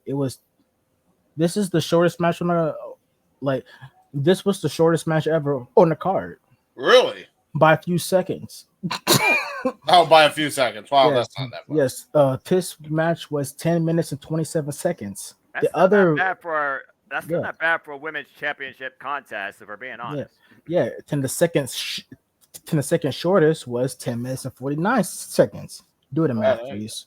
Then that's how you know which one is Gillespie. But yeah. There you go. Oh, and what was your thoughts on this AEW Women's World Championship match? Again, Toni Storm right now, she gives 0 Fs and she showcased it. But honestly, I think Zero kind of hit the nail on the head. There was a different emotion here. Desperation and probably fear because Willow Nightingale was literally torturing her at one point, destroying her legs, and Toni Storm was facing an adversary, let's be honest, more powerful than her. So that being said, again, I keep thinking about the long-term story here, though. Jamie Harris is going to come back and knock the tits off her at AEW All in London, and I think going to reclaim the championship in what should be her biggest moment. But in the meantime, Toni Storm still dominant. Your thoughts on this match? Yeah, I like this. I thought this was really good stuff here. I like that they gave, Willow Nightingale a lot of offense in on the match and everything like that, and then she still lost at the end via cheating and everything like that. The thing that didn't make sense is why Scout Blue wasn't in a corner. Like, she was there, she was backstage, she didn't come out in a corner. That didn't make any sense. I think it's one of those things where it's like, they probably talked ahead of time, mutual respect. The Outcasts were ejected, so I was like, okay, don't need me. Yeah, if that's the case, they should show that shit then. So that way, we don't ask those type of questions. What was Britt Baker doing there, by the way? There was no reason for her to be at the arena. She's still angry about her companion being her, man. That's her fucking problem.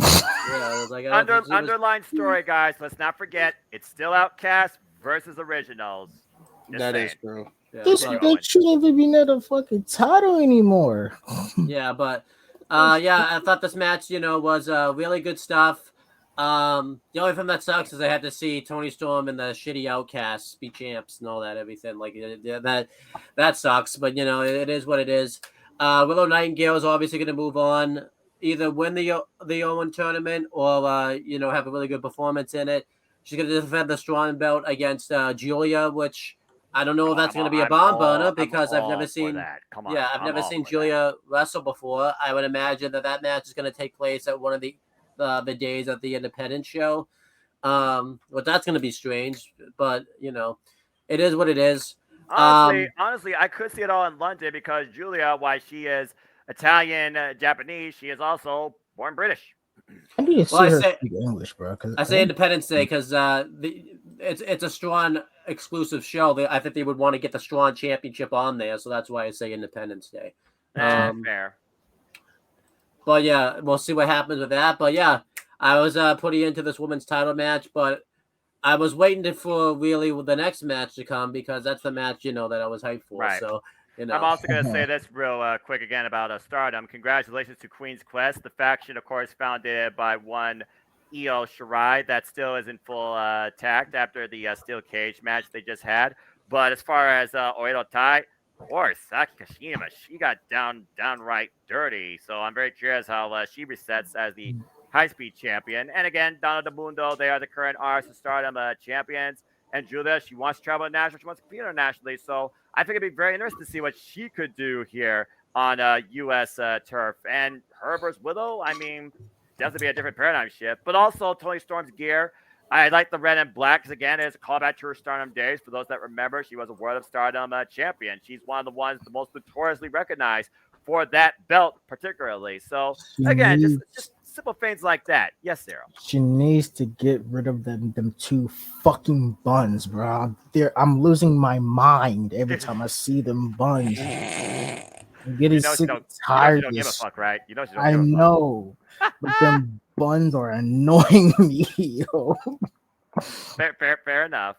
All right, guys. Now we're gonna get into some real shit because I'm just gonna say this subtly as I can. Holy fuck, that is professional wrestling. Yeah. Damn it. Damn right. Kenny Yeah. Omega defended the IWGP United States Heavyweight Championship in Canada against the Commonwealth Kingpin, Will Ospreay. Ospreay versus Omega. Ospreay versus Canada.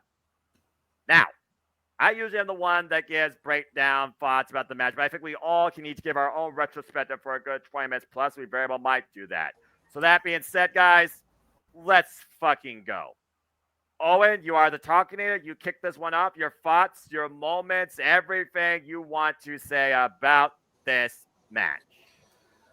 Yeah, holy shit. I really don't know if this match is better than the first one, because I was gonna watch the first match this weekend, but as James knows, my schedule didn't really allow that to fucking happen. So that was just a disappointment. Tell them to fuck off. I'm just saying. But Breathe. But yeah, this match was absolutely wonderful. Will Ospreay coming out to his original theme song, the High Flyer thing that he came out at Wrestle Kingdom 12. Elevated. That was awesome, just to kind of show that he was going back to his old roots. Assassin. I liked, obviously, that they had Don Callis out there. I liked that they had him get ejected, so that way, we could just kind of focus on Kenny Omega and Will Ospreay. I said this on the rundown a few weeks ago. Will Ospreay's a fucking star. This dude just completely gets the business because he's one of those wrestlers that he doesn't. This match wasn't just about moves. They were telling fucking so many storylines in this match that Will Ospreay just completely understands. And Kenny Omega understands. I'm just saying Will Ospreay because Will Ospreay's just the fucking goat. Yeah, but Will Ospreay already endorsed Kenny Omega, who's elite above the elite. Verbatim. You go. That's just somebody that really understands how has evolved his character since Wrestle Kingdom 12 and all that type of stuff. He's just fucking wonderful. If I was making a wrestling company right now, Will Ospreay would be one of the first names I would fucking pick up. I'd be calling him. If I get his number, I would be calling him, being yeah, I'm fucking building the company around you. That's what New Japan, honestly. New Japan just needs to build the company around this guy. He's fucking awesome. And yeah, this match was just absolutely wonderful. Obviously, Will Ospreay finally got his revenge for when Kenny Omega busted his head open at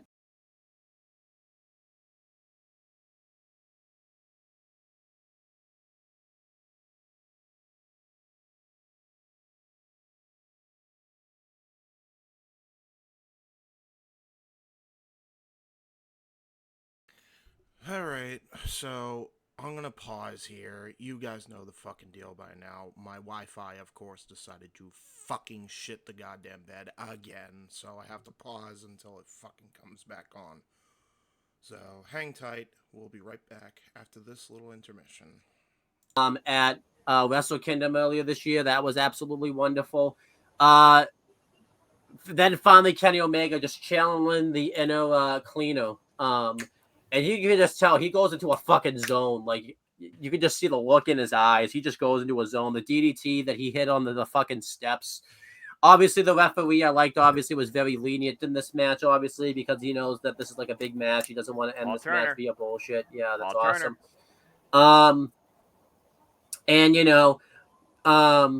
One of my favorite parts of the match is obviously when Will Ospreay went for the ox cutter, and Kenny Omega is just so out of it.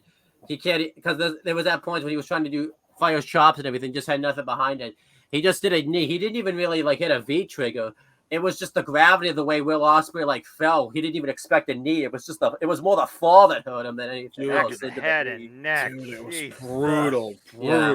I'm glad it wasn't a V trigger because that might have actually legitimately killed him. Yeah. Right, I thought he busted his head open in the back of it.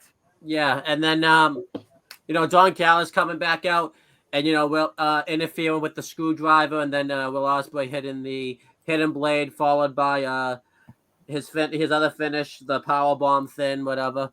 And I like the fact, by the way, too, Kenny didn't kick out of that because that would have been too much. It was just the way Will Ospreay covered him that allowed Kenny Omega to get his, because Kenny Omega did not put his foot on the rope. It was the way that Will Ospreay covered him that allowed his foot to get put on the rope. Yep, the Stormbreaker. Yeah, and then somebody someday in AEW had to be the first one to kick out of the one win AEW. Whoever would have fucking thought it was gonna be Kenny Omega on AEW? That was gonna be to be fair, because a lot of people are giving that shit because it's like, God damn it, of course he kicked out of his own finisher at 1. Guys, if you know anything about Kenny Omega's history, anytime anybody hits the Kamigoye knee, he kicks out of shit at 1 because he's very, very mad. Because he doesn't like being reminded that him and his ex-lover are not a thing anymore. Well, pay attention. I wasn't actually. I must say, not everybody knows that history, though, James. To be fair, I wasn't actually shitting on it or anything like that. I just couldn't believe there was going to be. But there's still a bunch of mindless, stupid idiots in this IWC that will take the first opportunity to do that. That are uneducated. They're not young boys. They're idiots. Yeah, I was just saying, like, you know.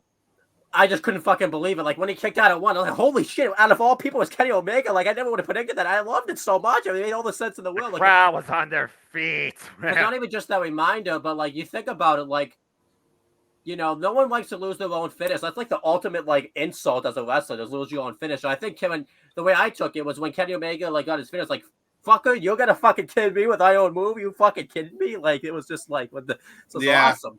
Yeah. And then, obviously, you know, you could say, like, maybe the match should have ended with the Don Callis spot and everything like that, but I actually like the fact, like, yeah, there's still some bullshit behind it. Will Ospreay, I think, still, like, won on his own type of thing. Like, he still had to do all this shit just to beat Kenny Omega. Exposed elbow, hidden blade, by the way. Was the like finishing this blow before the last Stormbreaker. This was wonderful. I think we're going to get a third match out of this. I say Iron Man match. You do an Iron Man match. Probably, and here's the thing, Noah, or Owen, that you're forgetting. How about the fucking Tiger Driver 91? Compressing the neck and dropping him on his head Before Christ. Yeah, this is just kill him. This is just fucking wonderful. Like, this match is just fucking beautiful and just like done, James. Yeah, like, it's so beautiful. It's fucking scary how good this match was. I'm scared to talk about it. I for some reason, I can watch horror movies and shit fine, but I don't know why. When it comes to wrestling, I just get fucking scared sometimes. I just I scared. remember Danielson talked about during the scrum the level that Will Ospreay and Kenny Omega are willing to take themselves to is sometimes quite terrifying. Again, I think we even said on commentary, James, you sometimes need to separate the wrestler from the human being. Why these two are literally testing each other. It's not mentality, but probably immortality. Yeah. So, I don't think Kenny or Will are wrestling for a while. I love the storyline beat they kept talking about whether, you know, Will Ospreay shoulder, was he going to be able to hit the Stormbreaker and everything like that? Because, and, you know, it's just. He used the other shoulder for it, by the way, too, if you notice. He used the left. Yeah. So it's like, you know, just.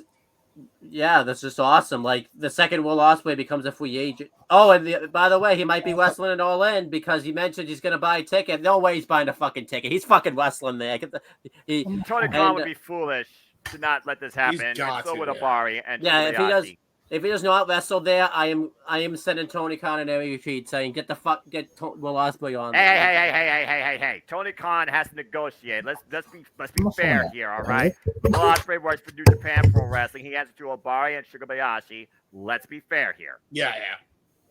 All right. Well, good stuff, Owen. Nice breakdown. Nice takeaways. James, ball's in your court now. We caught this shit, man.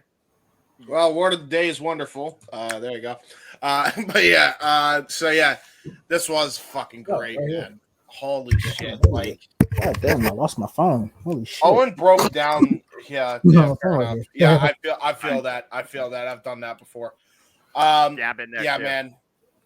I couldn't add anything more to this if you tried. Owen broke down pretty much everything with the exception of that Tiger Driver, man. That Tiger Driver terrified me. I thought Omega broke his neck. Like, I was shocked that they busted out the goddamn Tiger Driver 91, bro. That was wild. Yeah. Yeah, man. Great shit all around. This match was fucking 5 stars for sure. Well, Meltzer, I'm sure he will do that. No, but for real, like, Meltzer or anybody else, like, you cannot not give this match 5 fucking stars. You can't. It was great. It was phenomenal, man. Like, all the story was told in one fucking swoop that needed to be told between these two. And I think that this was better than their fucking match at Wrestle Kingdom, and that match was damn good. So, you know, both men having back-to-back matches, both 5 stars. One in the beginning of the year, one in the beginning of summer. Like, yeah, these guys are goated. Great shit. Ospreay got a ton of momentum going into the G1 this year. He has to win. After this, he has to win. He has to. I don't know how you have a match the way he just had a match, and then he doesn't win the whole fucking thing. He's got to.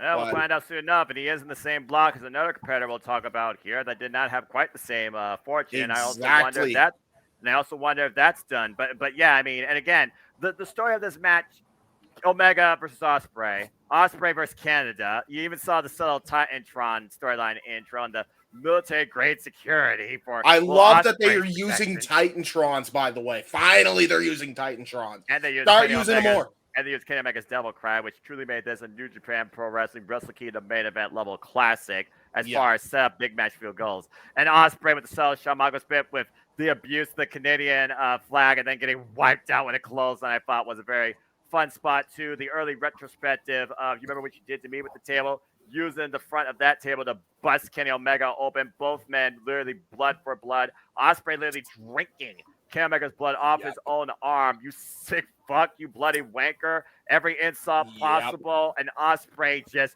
loved it, thrived off it. The amount of ridiculous V triggers, including one while Ospreay used Kenny Omega, was downright damn ridiculous. I mean, Kenny Omega at some points looked like literally a dead carcass. And at one point, again, the soul battle of mentality with Don Callis there protecting Will Ospreay from a V trigger. It's like, oh, fuck it, I'm going to hit your ass too. And it looked like he was going to, but Don Callis was able to let go. And then, again, we thought we were going to get the screw job in 2023 because the screw that came into play. But if anybody knows how to exploit a weakness of Kenny Omega, gotta be a guy that's been like a second father to him since he was 10 years old. Well, Ospreay literally getting game plans from Don Callis about hit him with this. You know Don Callis told him about hit him with the damn Kamagoye. Prey on him like this. Don't attack him physically. Prey on him emotionally. This was a mental, physical, emotional warfare for Kenny Omega. Only with motivation added by the Canadian audience that were firmly in the cleaner's corner. Again, this was so fucking incredible. Now, apparently he's not responding. I'm not sure if I need to reboot him, but I'm still going to try and ask. Zero, your thoughts on this match? For this match, I have to be unfiltered. So, pardon some I'm of not my friend monetized, so as of right now, go for it. All right. This match was one hell of a war. Yep. This was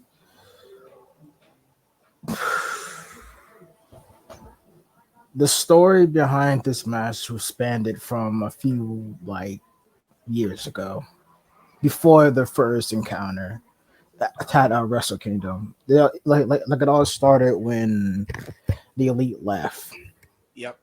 And it's just like there wasn't really a Gaijin top guy like that. There was Jay White, but Jay White could barely hold a title longer than 3 months or some shit. But the thing is, there wasn't really that top Gaijin that could be the star, the one who could held down.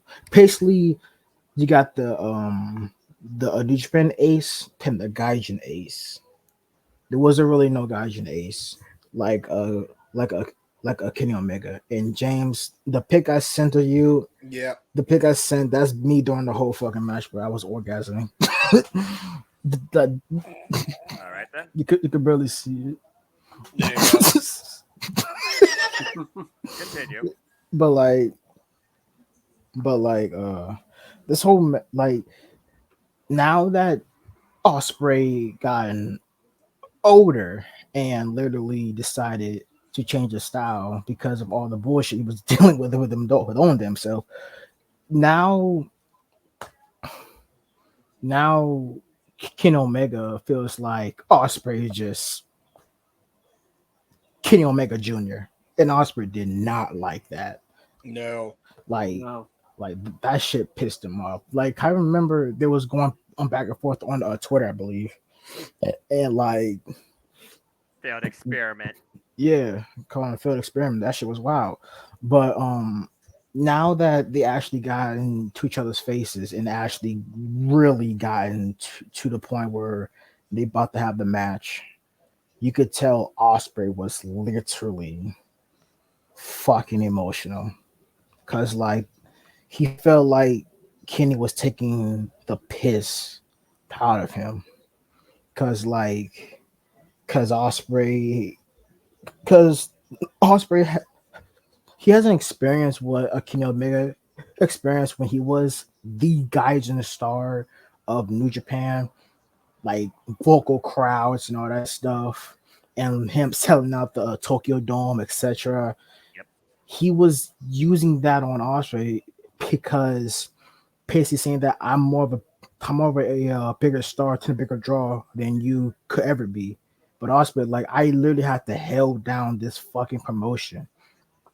I literally had to bury my friend to then come back here to Japan and just to do the fucking matches and shit. Yeah. He was going all in. To that first match, that's what fucked him up. Yeah. His emotions and everything.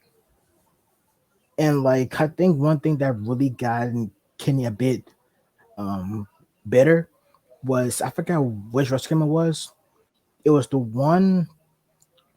It was Kenny's last Wrestle Kingdom. 13. Yeah, when The same night Osprey that Osprey beat Ibushi in the opener from their weight and championship and knocked that concussed the man. motherfucker. He knocked that nigga out, bro. That shit was fucking wild. Got Yeah. him a whole concussion. Quite And literally. everything. Yes, that man was lights out. And like Kota was literally supposed to be at Kenny's corner, but he took that away. Will Ospreay literally said, "I'm sorry. I'm sorry I didn't like have him in your corner. I apologize." But things changed now. And now the first match they had was one of the best matches I've ever seen. It was more storytelling than the actual wrestling match. Yeah. So that's one thing that actually made it a lot better.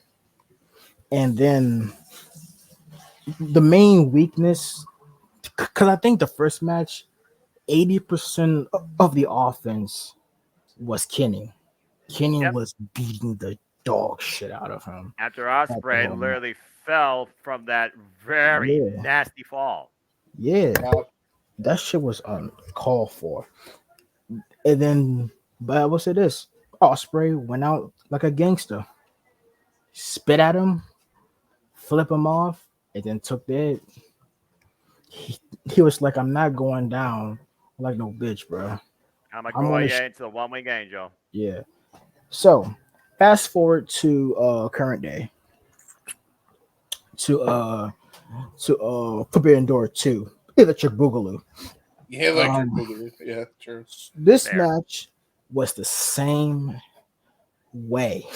Besides Except the whole roles were reversed. For the Yes. most part. Exactly. Yes, this was the same match, but with the different roles. The roles in reversed and added a few more elements. This match was a heart attack. Yeah, Pun dude. intended. Yes, this match was literally fucking crazy. Oh my god. For literally 39 minutes and 50 seconds of straight fuckery. Just straight fuckery. Yeah. These two niggas literally beat the absolute daylights of each other. These motherfuckers really lay it in. They literally you could tell Osprey was filled with anger, filled with revenge. The same anger he felt from the first Wrestle Kingdom match they fought. Yep. The same anger, but that anger also helped him This time around, yeah. this So time they've been around. stewing for nearly 6 months. Yeah.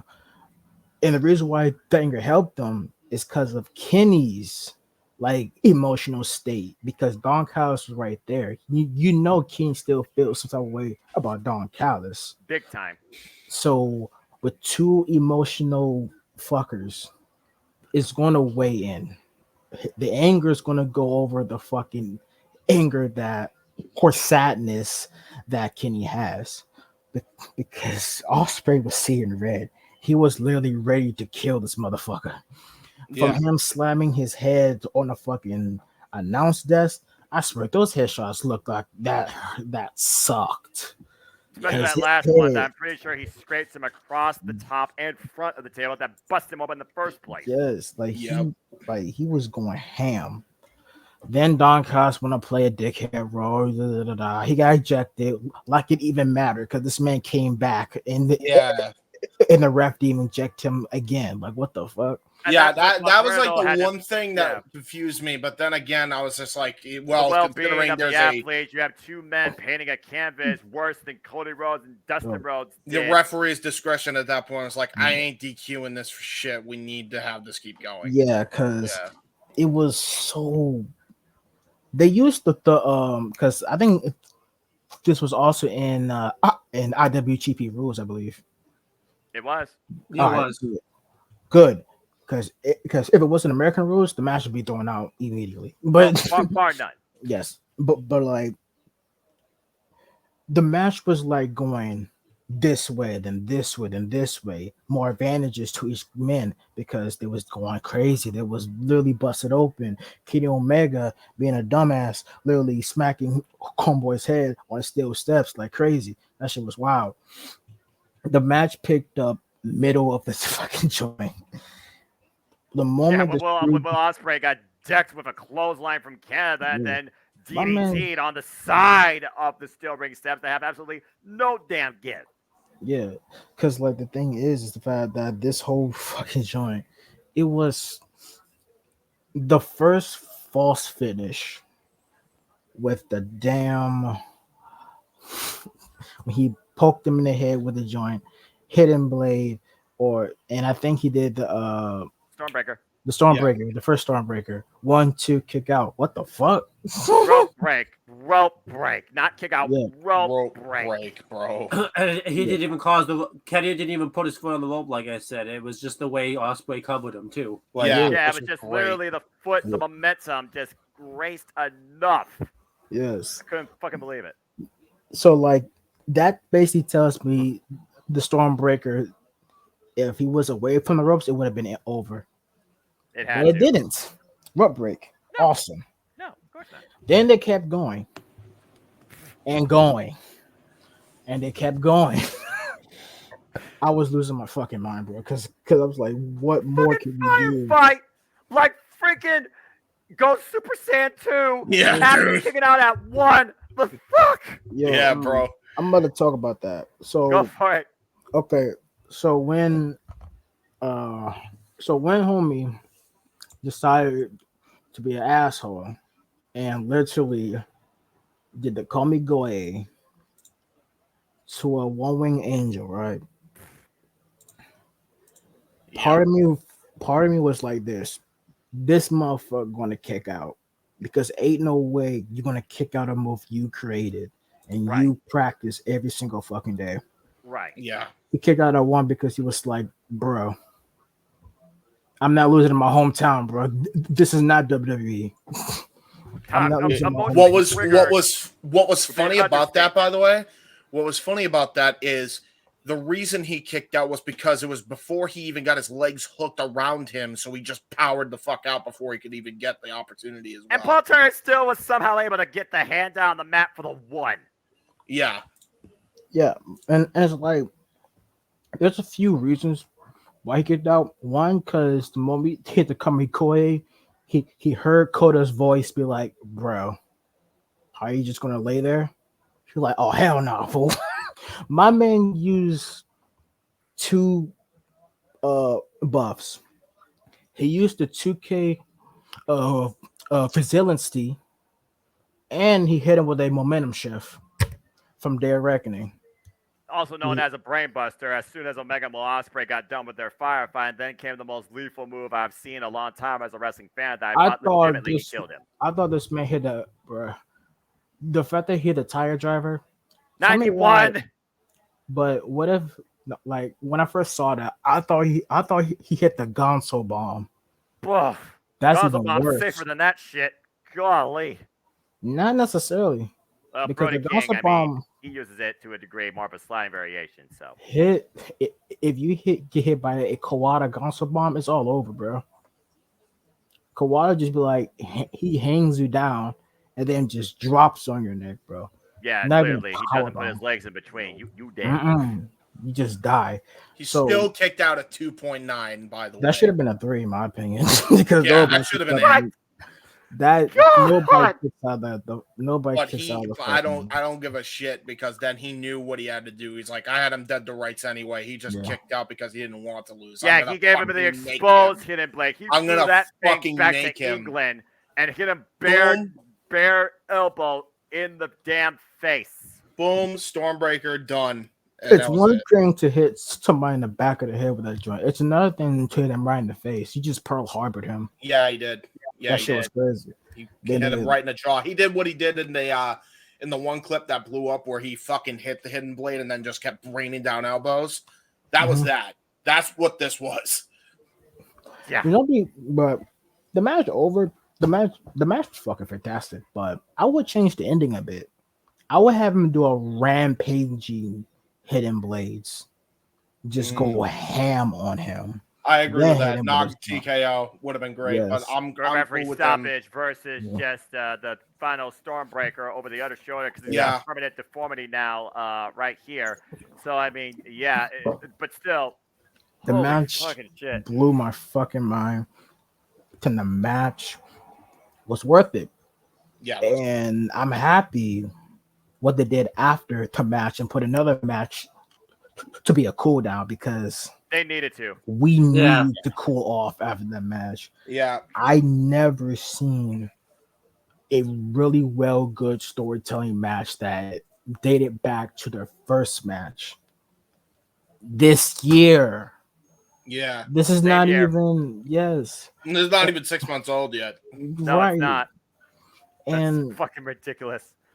but, And again, Will Ospreay literally said, Kenny Omega is once in a lifetime. There will never be anyone that will be able to master the craft the way he has. Well, Overcoming him was legitimately the most challenging and yet rewarding task of my life. He is literally above the elite. He is the elite above the elite. Like Kenny Omega suddenly said, Will Ospreay, you are the better man here. The United States Championship is in good hands. Stay away, Don Callis. Respect shown. I don't know how the hell these two are ever going to run it back or top this shit, but I can't wait to find out. And personally, I want to wait to find out because what they did here is the story of a lifetime where you feel like there should not be an epilogue. Will Ospreay got their revenge and beat Canada. He beat Kenny Omega. Not fucking said. Well, before I feel like too, Kenny Omega's gonna deal with the Don Callis blow before he can even think about going back to this because he's got to deal with him first. I think definitely all in, but he'll definitely get his just desserts at Blood and Guts with Callis for sure. Yeah. Callis is due for a receipt. Yes, and he is. we're just waiting for it to happen. And I will say this, despite the whole military-grade security protecting the foreigner in Canada, didn't get involved in any capacity. They didn't need They it. literally were I just was happy there about for that. Will Why the Ospreay's fuck- Yo, so-called protection from the audience. yo, And why Don the- Callis' protection. why did I think those two goons were the authors of pain? Yeah, they did. They did I look was like like- the author. I was about They to be literally like, look like them. They Yeah. literally look Bro, like them. I literally tilt my head like, it's The not authors Aiken of and pain? Rezar. What the hell? no, it's not. No, they're too white for that. Yeah. Yeah, It's they're like, also I was both like- extremely bald. I thought it was like Don Callis put himself in a cloning chamber and somehow he got two beef experiments out of it or something He like got that. two skinheads from fucking Mississippi. Oh yeah, fucking yeah, the Harris twins. Fucking racist ass motherfuckers. About to be the Damn. Baskin brothers. A bastard brother, yeah. I They got cannot- swole. All Took I know steroids. is neither of those two men are gonna be the same again. But when the fuck are we gonna hear from Kenny Omega? Because my God, how do you freaking go up to something else after that? You cool Blood and down. guts is blood and guts. He has to. So Well, What I think is that this, you right? say he has to doesn't mean he has to, James. Again, just saying. Yeah. Yes, Zero. I May not don't be able think- to. I don't think Blood and Guts is going to end the Don Callis story. I agree Blood about and that. Guts is going to end the BCC story. Right. There's going to be something else leading on for the Don Callis because one, I'm ready for the the BCC Elite story to be done Same. because they created a whole nother story that I'd be interested in. Yes. So yeah. All right. Well, and by the way, I've already rewatched Forbidden Door 3 times, but this match 5. And I'm still getting more and more out of it each time. This match, my God, my match of the year. I mean, Eric Lee said, is this potentially match of the decade? You do realize we still have freaking 6 to 7 years left in this, but he very well might be right, because Jesus Christ. How can you How top that? how have you had time to watch this show back so many times? Like, Why with all did the you schedule watch it you so have? late? Oh, I've watched it literally a couple of times here and there because I work from home, and it's been pretty dead. Oh yeah, lucky you. Yeah. Well, there you go. Plus, I don't have anything on Monday evening, so there you go. I sleep, I watch this. There you go. All right, let's go ahead and have some fun because I love the fact that AEW knows when to bring us to the highs of high and then bring us down a little bit. I almost felt a little bit tranquilo. And I'm sure Jericho did to a degree here too. As it was, Los Cinco Ganables de Apong. Sting, Darby Allin, Tetsuya. By the way, Japanese commentator, Japanese ring announcer. That is the best introduction I've ever heard for Sting in my life. Taking on Chris Jericho, Minoru Suzuki, and Sammy Guevara. I just simply got one word: tranquilo.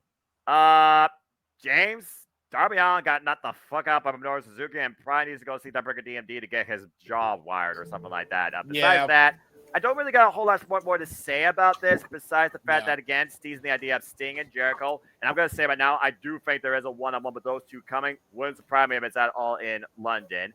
And as far as the Sammy Guevara-Jericho dynamic, Sammy followed his boss, even though he wasn't by his side.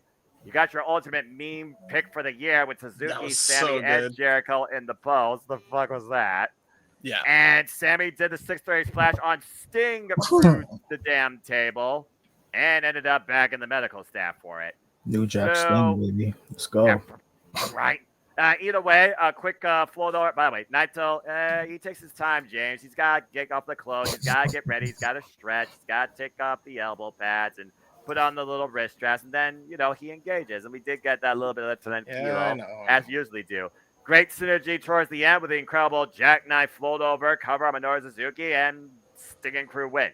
But then Naito eats for the baseball bat, courtesy of Jericho. Then Jericho eats his own baseball bat, courtesy of Sting, who I'm pretty sure was out on his feet at one point, like you alluded to, but he didn't break up a fall after a code breaker was executed on Naito. But overall, this was a fun, simple trios match, and Darby Allin learned what's happened when you mess with the king of freaking professional wrestling.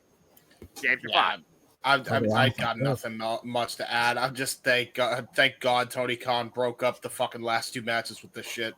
That's all I can really thank him for, because that was we needed something to cool us off, and yeah, this trios match was a good way to cool us down, and also still kind of keep the crowd a little bit hype, because you had Sting and Naito and Jericho and Sting and Darby. It was cool, and Minoru Suzuki. It's cool. The Murder Grandpa chance renting out proudly. Love Murder Grandpa. Gotta love Murder Grandpa. You gotta love Murder Grandpa. Endorsed by the likes of Tonello and Killer Kelly and so many great others. Killer Kelly and Minoru Suzuki in the same picture. What the fuck? Anyway, and you're fussing this fun little trios match. As we know on Dynamite, boy, was Jericho pissed. I wonder if that wire ball literally knocked somebody in the head. Oh yeah, I'll talk about that in a second. Anyway, we got the Painmaker coming back. Taking on Sting and Darby Allin in a tag. Although his tag partner, I believe, is Sammy Guevara in this. So I am curious if we're finally going to see the change that Sammy may need to make. But anyway, your thoughts on this trios match? Yeah, I liked it. I thought it was a nice cool down match. I got everything I kind of wanted out of this. Obviously, it wasn't the smoothest match.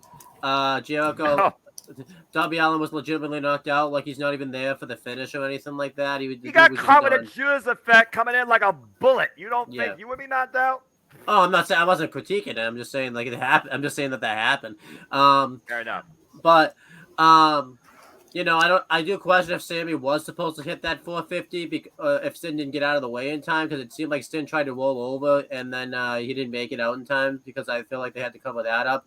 Stin did say during the media scrum, because he gets asked a question about it, like by one of the journalists or whatever, like I think it was the rolling cutter or whatever that he gets hit with. He said like he felt like a steno on his neck and all that type of stuff. Nothing serious, but he did say he was coming into this match a little bit banged up and all that type of stuff. So it wasn't anything in the match. I definitely think this match, this is just me speculating, was the finish was definitely rushed, because I feel like they were running out of time, because the finish came very abrupt with like a roll up and all that type of stuff. Well, if you remember what Tony Khan says, and this really goes to show the length of pay-per-views, he has a deadlock he goes for 3 hours, 58 minutes, and 30 seconds. He goes for that as a deadlock, and this was literally 1 minute short of that, to his credit. Yeah. Continue. But yeah, I liked the finish. But yeah, and obviously it was cool to see Jericho and Stin lock up for the first time. I liked seeing that. Obviously I'll go to the media scrum. So during the media scrum, as you said, Jericho comes in flipping out. He does hit the water bottle with the baseball bat, and he did end up hitting a fan, and apparently the fan got like busted open and all that type of stuff.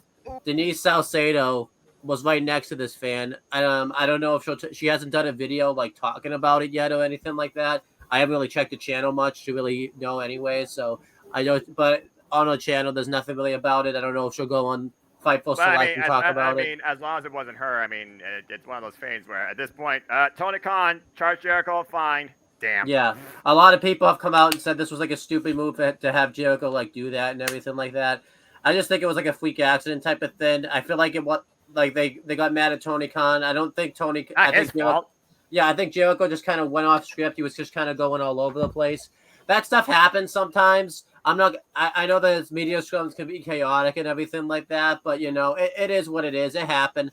I just say this, like I probably should be pissed off about it, but one, I'm too tired, and two, I'm just going to enjoy wrestling for what it is. I'm done talking about the bullshit when it comes to this. Did this need to happen? Did that need to happen? Like that's why I stopped doing Spoke for like the longest time. I'm just done fucking talking about that shit. I don't care anymore. Like if I get hate for that, I get hate for that. I just go to the show. The only thing that you don't have to talk about in wrestling is a bunch of negative bullshit when there's so much good in it too, especially in this day and age. So I approve. I will. Yes, like if the guy, I do hope the guy's okay, but like things happen. Shit happens. People have a license plate that says that. Yeah. But yeah, I like this, and I'm really interested to see where the Jericho Sammy is. But I did say, Sammy was all heel in this match. I mean, up until the table spot, he was the normal Sammy Guevara free baby face and all that type of stuff. Right. Which I think I liked that. I feel like too, because he realized he was kind of walking into enemy territory, because he was going up against Stin, who everybody loves, and Darby Allin, and Tetsuya Naito, was his first match in America for a while and all that type of stuff. So yeah, I am interested to see where this goes. I think what's going to happen is I think Jericho and Guevara are still winning the tag match, just because Jericho has not lost in America as the Painmaker, and I don't think this tag match is the right time for that. I do remember that was a big thing. I remember they said he was undefeated as the Painmaker at one point. That's fair. Unless he's lost since then, I just don't know about it. But which could very well be the case, because I do have a tendency to get stuff like that wrong. But as far as I know, the only time he lost as the Painmaker was against Tetsuya Naito at Wrestle Kingdom. That was in Japan. So correct. He has not lost as Painmaker here, so you do have a point. And that's why I took the precaution set in America in case I was one. So, but yeah, that's why I think too.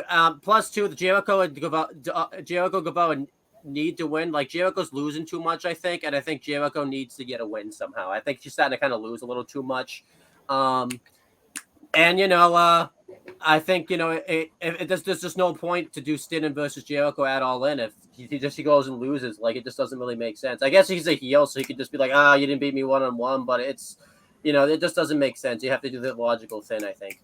And I'm excited what it means for Sammy Guevara. I think there's gonna be like some It's going to be teased throughout. I think the final blow up is going to happen because at All In, no matter what match they have, where Cavallo's supposed to help Jericho, and he's going to either turn on him or just flat out not help him. Like maybe he's supposed to hit him Floyd, and he does the Wardlow MJF finish in the dog collar match where he doesn't give a force, he drops it to the bat and flips Jericho off and just leaves. That could probably happen. So I'm interested to see what goes on here, though.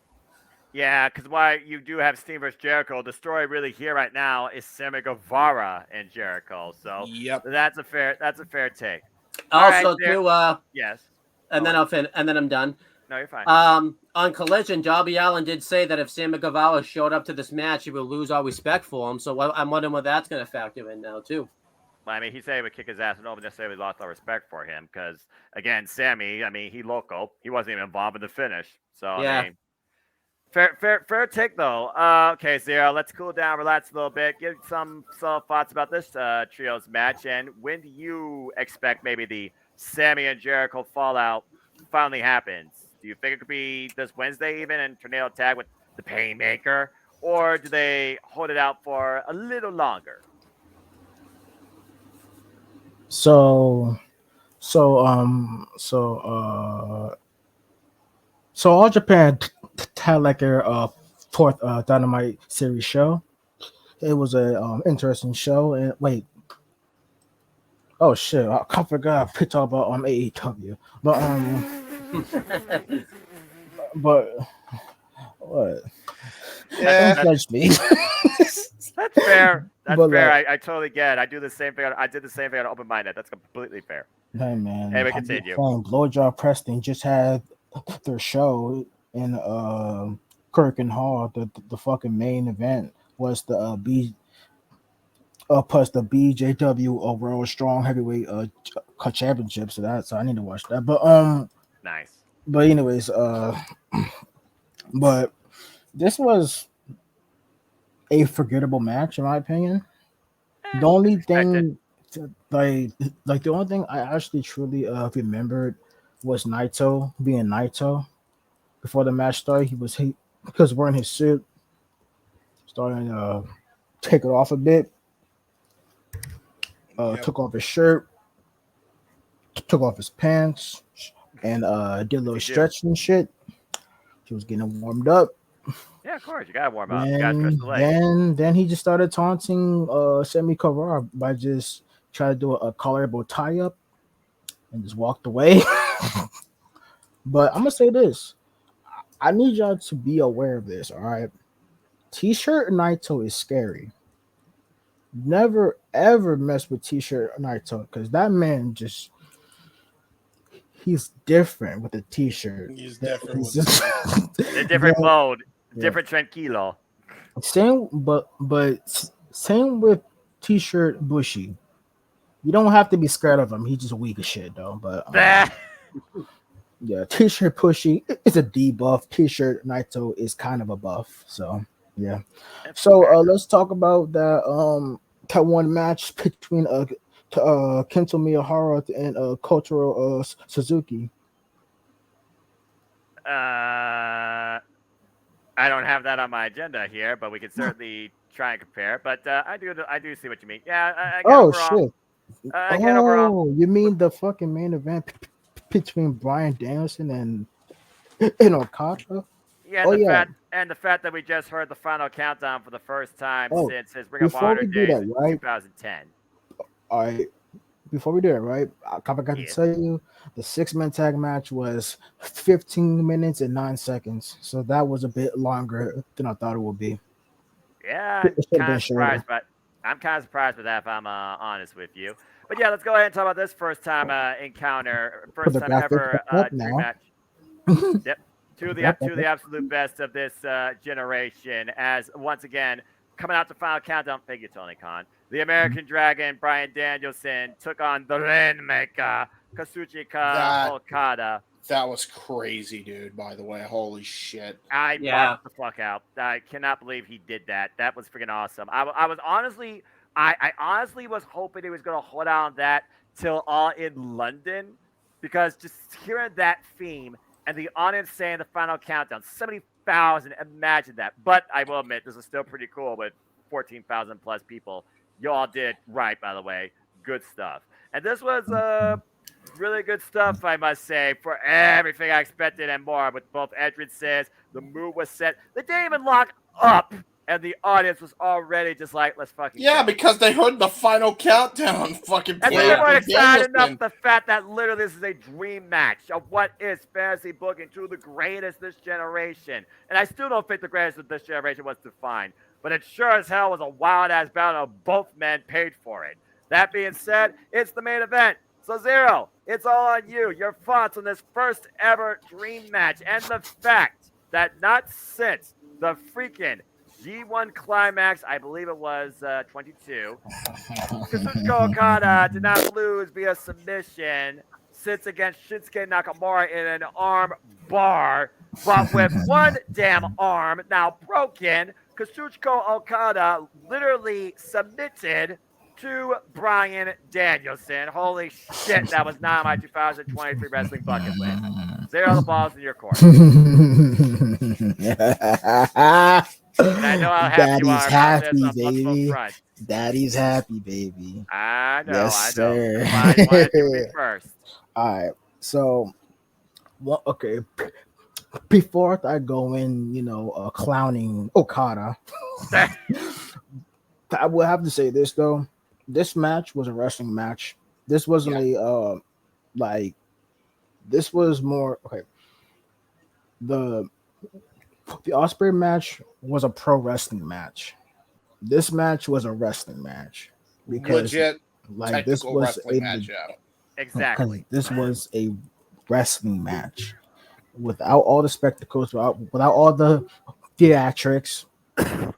Besides that one time with Bryan Danielson picking out a fucking seizure. That did scare me. But Yeah, he scared all of us, and Yeah. then he's like, "Gotcha, bitch." Damn it, Brian. Yeah, Anyway, but Especially if you know his like health issues and everything. Well, not Yeah. so, exactly. yeah. Yeah, he did that. He did that to Laura Okada, and I love that little time. And me But- and the fans. everyone. Got everybody. He worked everyone. Yeah. but like this was a fucking Yeah. this wasn't no 5-star classic. Like this was more of let's just have fun and wrestle, bro. Who's the better wrestler? Yeah. Period. And there was a few spots. I did got one of my predictions right of the Rainmaker counters, bro. You did exactly. Yes, sir. Which One one? of them, okay, so I had two. Both of them technically did happen, but okay. I predicted the Rainmaker to a Busaiku knee. It technically did happen, It but did not all at once. Like a Right. yeah, bam. But it did happen. The other one was a Rainmaker counter to a label lock. It happened. Yep. I should be prediction champion, bro. Give it to me right now. I mean, you got. Hey That's not how man, that you- works. You got 9 correct. The only one you didn't get was the 10-man tag. You did very well. By the way, Yeah. shout out to Nikos. He got a perfect score. Did How'd he I really? do? He got a perfect score. I thought he picked. I No, thought he picked Okada to win. No. Nope. No. He hit Bryan Danielson. Wow. Wow, he's the wow. Okay, so that means Nikos has the Indie Nikos- Force rundown and fucking FTW championship. Jesus Christ, keep the triple crown, baby. he's Wow, how did I- winner right now. But, That freaking belt collector. Yeah, Casey Gallagher got 8. Hammer's got 9. James, you got 9. I got 8. Jesse Dammit, God bless her. She got 7. Michael X got 6. Owen, you got 9. Stefan got 7. Zero, you got 9. I assume the matches I got won were obviously the main event, and I think one of the tag matches on the 0 hour, correct? That's correct. But the Well, 0 hour didn't matter except for the one that was made official with a graphic. No Yeah, before yeah. collision, just put Okay. those 3 in. Yeah. So the only one you But, got wrong was the main event. You pick a Kazuchika Okada. Okay. But anyways, Anyway, back to the actual thing. this Stay tuned for match the next was- predicting, folks. Anyway, this Zero, match- back to you. this match was fucking something, bro. Like I do know this was a test to see if Brian could like handle the New Japan style. Exactly. Like it's not even the 4th of July. What the fuck y'all doing, bro? But like I think he did got hurt with his forearm. Yeah, he Which even is said the- during the scrum, it was yeah. just, again, things happen, just the slightest way his body was, and basically he was going on. And by the way, he's fucking crazy. Beyond that, he went on for another 10 minutes with a broken arm. He needs a medal. This man needs a medal. He needs a fucking medal. But I would say this: I will condone him from the fact that he went on for 10 more minutes. But I'm gonna say this: he could handle the style. Oh, bar none. He could handle it. Probably not a G1. Not yet. Probably not. I No. don't think, Not a G1, bro. I don't think that many matches in a short span, despite the Mm-mm. fact he did that He's gonna- road to the Revolution on a week by week basis with 7 incredible matches. But Yeah. But a G1, he's G1. That's a different animal, He'll be Yeah. well. He'll just be broken. right? He'll do well, but he'll just be broken after that. But Kim versus Yi. him versus Shingo. He would have to either not wrestle before, so that way he doesn't have an injury before the match, or before the G1, then do the G1, and he would probably need Yeah. 3 A months month off, break. I would say. Yes. At least him versus Zack Sabre Jr., which still, by the way, has not happened yet. It needs to Anyway, happen. But yeah. So Anyway, continue. this whole match was this was a fucking wrestling match to the finest. Wrestling clinic. Yes, this was a clinic. This is what I always wanted to see from Bryan Danielson ever since he left the WWE. I want him to go on his little excursion, going all over the place, just having wrestling clinics, not even pro wrestling matches, just fucking clinics. Hell, I would love to see him in Bloodsport, bro. Yeah. Ooh, that'd be Yeah. very interesting. He'll be fucking great. Him versus Yeah. Josh Barnett, who recently finally had his Man. first loss in Bloodsport. Yeah. No, he lost before. He lost to he lost to Mox. He stomped Oh, yeah, his he did fucking lose. head. Yeah, Bro. he did. I thought He I stomped thought his Barnett beat head him. in. I thought Barnett beat Mox. Did Barnett No. beat him? No, Mox stomped his head in, and he. I think that was a rematch. That was the rematch. Anyway, back to where we are now. I mean, yeah, I totally love No. that idea. Of course, Bryan Yeah. Danielson will be involved in WrestleCade. Yeah, So- but just him, because now that we got him and Akana out the way. One, as far as I'm One. concerned, I don't think this is a one-off. Mm-mm. No, not this ain't a one-off because wanna know why? Kyle got too much pride. That man tapped out, baby. I did not see that coming. No, No one Oh, did. I did not think he was going to tap him out, but the way he tapped him out was crazy, bro. Your arm. Poor He was kids. literally risking losing that arm out of its shoulder Yes, he socket. was like, when I saw him tap, I'm like, wait, what? Yeah, I was Yeah. talking about it. I was like, what? My Yeah, man dude. tapped I was stunned to out. silence. Right, bro. I was like, bro, what just happened? My man was, bro. If he could do that with the arm, imagine what him and Zack Sabre Jr. could probably Oh, I can't wait. Oh, I yeah. hope That that match happens needs soon. to happen. do. That would Yeah. be, I will lose my mind. Go match of the year to come. Bar none. Or Don't. What are you thinking? we go sicko mode.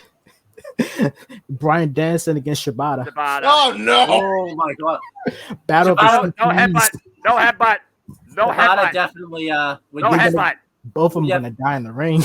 Tabata definitely would use all 3 rope breaks then. He Right? wouldn't have a choice. You're going to the draw. I'm going to the damn draw. Yeah, bro. They're gonna die in the ring by It's an CTE. They're An go hour straight time of a sicko draw mode. too, or whatever. I mean, remember Yeah. our pure championship matches can have a draw, so that's why they got judges. But the thing is, the fact that he tapped him out was crazy. To just the fact that he could finally say, "I tapped out Okada." Yeah. Yeah, Can't beat that. No. can't. There's only one But other I man beat in history. Okada. But I beat Okada like twice in one day. Did you tap him out though? That's the No. thing. Shut It's up. another level. It's another level of success when you Japan. literally force somebody to physically submit versus wearing them down for a 3 count. Again, that is the second ever submission on Kazuchika Okada. Only one other person has an accolade of that, and that is the King of Strong Style, Shinsuke Nakamura. That is bloody effing insane. I want Yeah. him to leave WWE and You and me just, both. Yeah, just we do all what he do. do best, bro. Just be a fucking maniac in the ring. Yeah, I mean, he is doing fairly better a little bit now. He is so. doing better, and I'm happy. I'm really happy he's I doing am better. too. Yeah, I'm just mad he lost to Ricochet this Monday, bro. It happens sometimes, you know. I know, but I'm Dude, also happy that he needs Ricochet to won. leave. He needs to leave though, because that fucking roster is way too stacked, dude. For real. Well, I just and don't. it's still not booked properly. But then again, that's the Like- problem with the industry. To be fair, we're just talking in general, folks. I just think about this though. Like you think about Nakamura is also in like his late 40s. I don't know if he wants to work that style in his That's late. true. That is Yeah. fair. Damn, I mean, he's AJ in his Styles even 40s. said that he's finally going to call it Just think, quits. yeah, I'ma because think cry. about it too. Nakamura, after he had the match with the Great Muta, he didn't wrestle for like a while. He didn't wrestle until like what? He's only been back he came back last month, right? Yeah. So that I'm just saying, like, I don't know if the guy can do. I think the guy just wants to chill though. He wants to like be able to walk at least when he Yeah. turns it. Yeah, because So, like the fact that he was in New Japan for all those times and was doing crazy and going sicko mode, he do need to chill out because yeah, And he deserves it as a Yeah. family man Ah. too. Just like AJ Styles does to his credit. As he much as just we wants still to want AJ relax Styles and to continue. surf. yeah. Yeah. Well, again, you gotta live for more than just wrestling, especially if you have a family. Bryan Danielson made that conscious choice at Revolution. Just saying. All right. Good stuff, Zero. Well, Owen, again, I mean, this was an incredible match. I mean, the drop kick, always the difference maker, but Bryan Danielson's speed also being the difference maker, hitting 2 cycle knees while that arm was already compromised Oh, yeah. going into He kicked the. out the Rainmaker too. Yeah, he did. Yeah, and again, the fact that he Noted. compromised both of his arms while Okada did hit the full-on Rainmaker, it wasn't enough to put Bryan down for 3 count. And a list of very few people have kicked out of that, including Kenny Omega, Kota Ibushi, and Switchblade Jay White. So again, this was, like you said, it was a very hard-hitting, balanced, mat-based, physical-based clip. Both men tested each other. Okada's like, hit me harder at one point, because that's what Okada does. He's been tested his whole life, strongly disciplined in that style, going all the way back to his time in Mexico, coming back from excursion to New Japan, and being pushed beyond his limits against the likes of Minoru Suzuki. I still go back, by the way, and watch that match from Royal Quest, by the way, one of my favorite matches of all time that he had. And again, Danielson kicked out of Okada's Rainmaker, as you said. He forced Okada down a number of times here until he finally trapped him in the label lock, then rained down with elbow strikes and cross faces. And then using one arm, slowly transitioning. You see Okada's face turning purple, wasn't able to break the hold. And that arm was literally being pushed out. You could literally see. And Okada couldn't handle the pain anymore. He tapped out, and the world couldn't believe it. I still don't believe it today. Someone tells me, though, of him going to G1 Climax defending Owen, his 2-time consecutive run as G1 Climax winner. And by the way, look at the block he's in. He's in the same block as the Commonwealth Kingpin, Will Ospreay. I think something's going to be made official come post G1 Climax, which ends before AEW All in London. I'm just going to leave it at that. If he's cleared to wrestle. Either way, this dream match was definitely the dream match I expected it to be. And I can't wait to see round 2 between the American Dragon and Kazuchika Okada, where for now, the rain was left dry in the desert. But it doesn't mean the weather will not come around again. Owen, your thoughts on this match? This was a hell of a match. They obviously paced it very well. I like that the fact that they started out really fast and then kind of slowed down because they realized that the crowd was still kind of, not completely dead, obviously, but they still need that pick me up after, the IWGP United States Heavyweight Championship match. They needed to kind of show that this was business type of thing. And I was kind of thinking about it when I was watching this match. Like, think about last year at Forbidden Door, like where both these guys were. Bryan Danielson couldn't even wrestle on the card. And it wasn't even announced until last minute that Okada was even going to freaking be there. And the match that he has is probably like the worst finish to a 4-way I think I've ever seen in my life. It's just insane. And they main evented here. I really enjoyed this. The biggest thing that like really made me like oof and everything like that was obviously when Bryan Danielson took that tombstone pile driver onto the stage. And it was like the hottest part of the stage too, which I thought was like, really awesome stuff. They both just really went back and forth. They went to war with each other. The finish really reminded me. I say it reminded me because I just watched the match recently. Submission match, Jericho versus Benoit. Danielson just kept walking in the label lock again, and again. And it wasn't like, 3 separate times he struggled to get it in and like he fought out of it. He walked it in the fin like 3 times and he held that submission move in until obviously the difference is this time Okada tapped out instead of passing out. And the fact that he tapped out was just kind of like, he doesn't look weak because he lasted in the submission move like a couple minutes and realized, I have no way out of this. I got to tap out. And I think he's thinking, I got to think of the G1 here. I got to go into the school and tournament type of thing. I can't go in with an injury. I got to tap out here. And, it really, build, he can't afford to.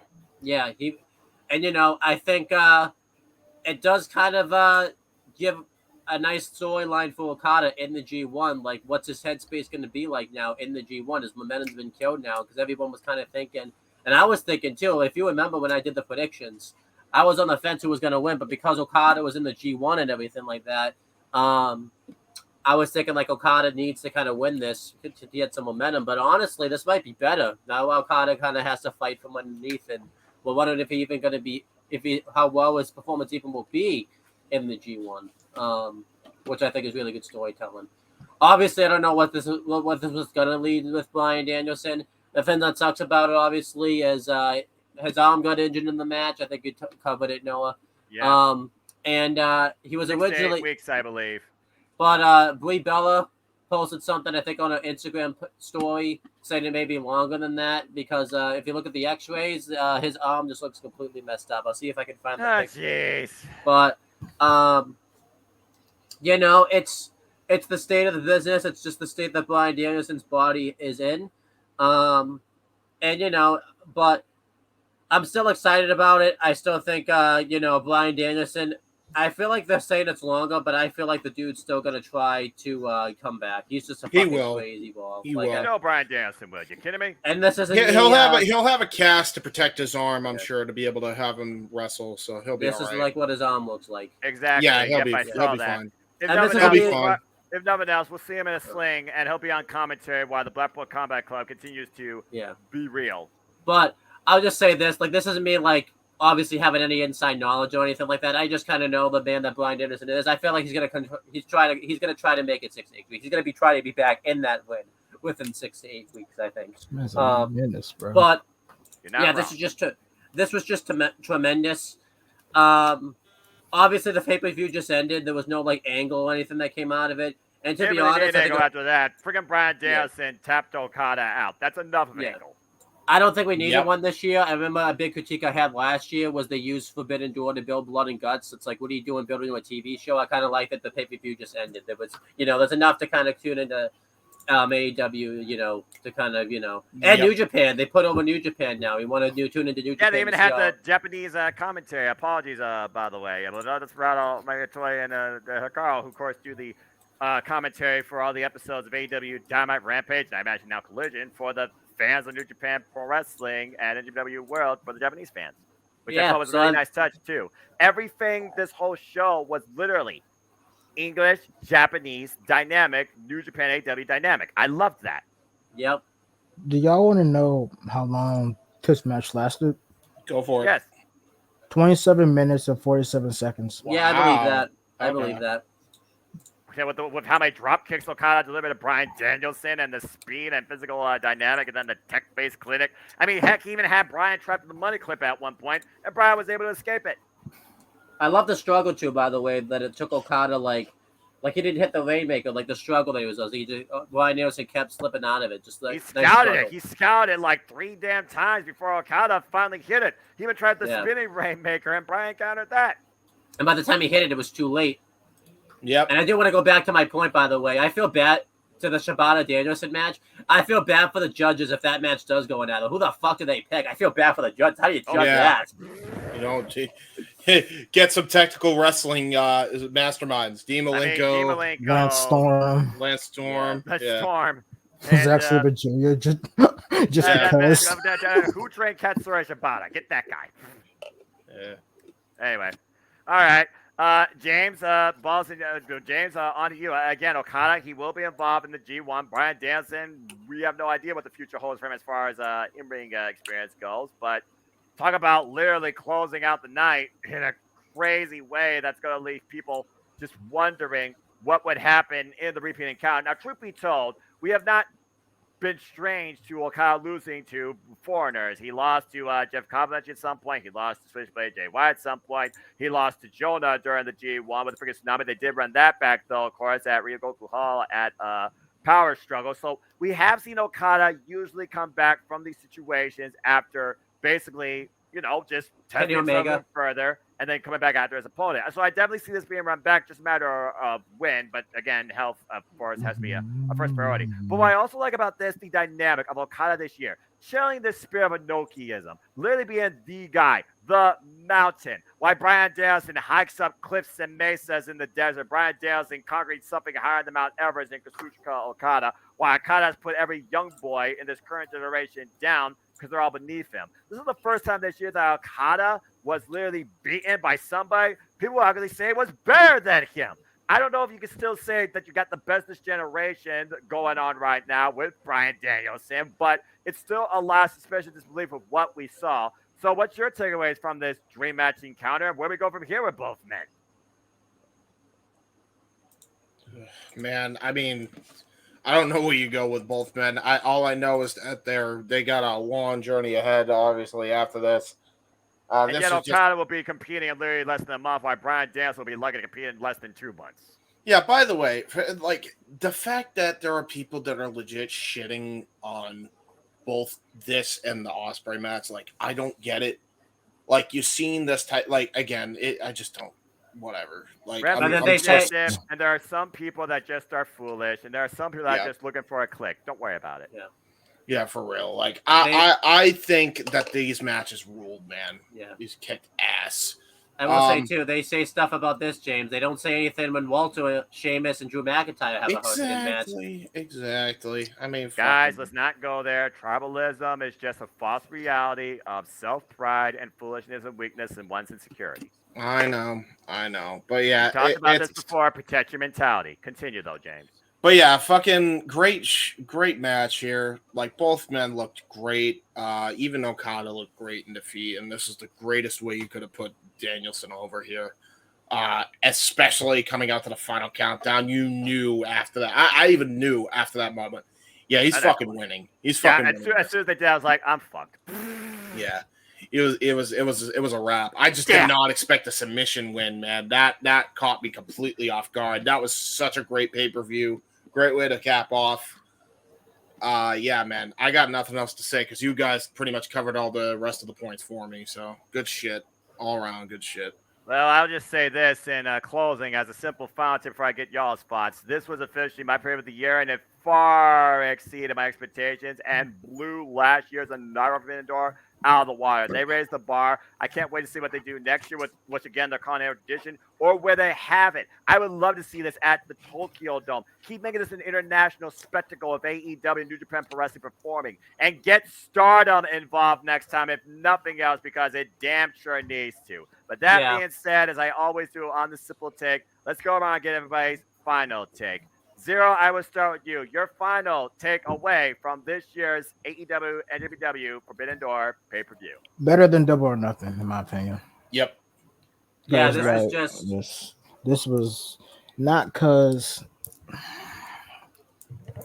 I hate when one of my guys say this. New Japan saved the day. Nah, motherfucker. Nah. This is not a one-sided show. This is not G1 Supercard where James Lee said without New Japan. That show kind of would have been. Anyway, go ahead. But this was better than fucking Double or Nothing because of a few things. Matches were actually pretty fun to watch, and they are like literally has different flares to each matches, especially even though there's like different promotions. They bring in a different flair, especially when it comes down to like to certain big matches we want to watch. They deliver. some of the matches that didn't really care for, they are that. But one thing I would say is that the next time to do a Forbidden Door, make it a Forbidden Door. How about we add in a bit more other other promotions Yep. to join in, not just I New agree. Japan. Maybe Impact. Impact, maybe GCW. Just why not?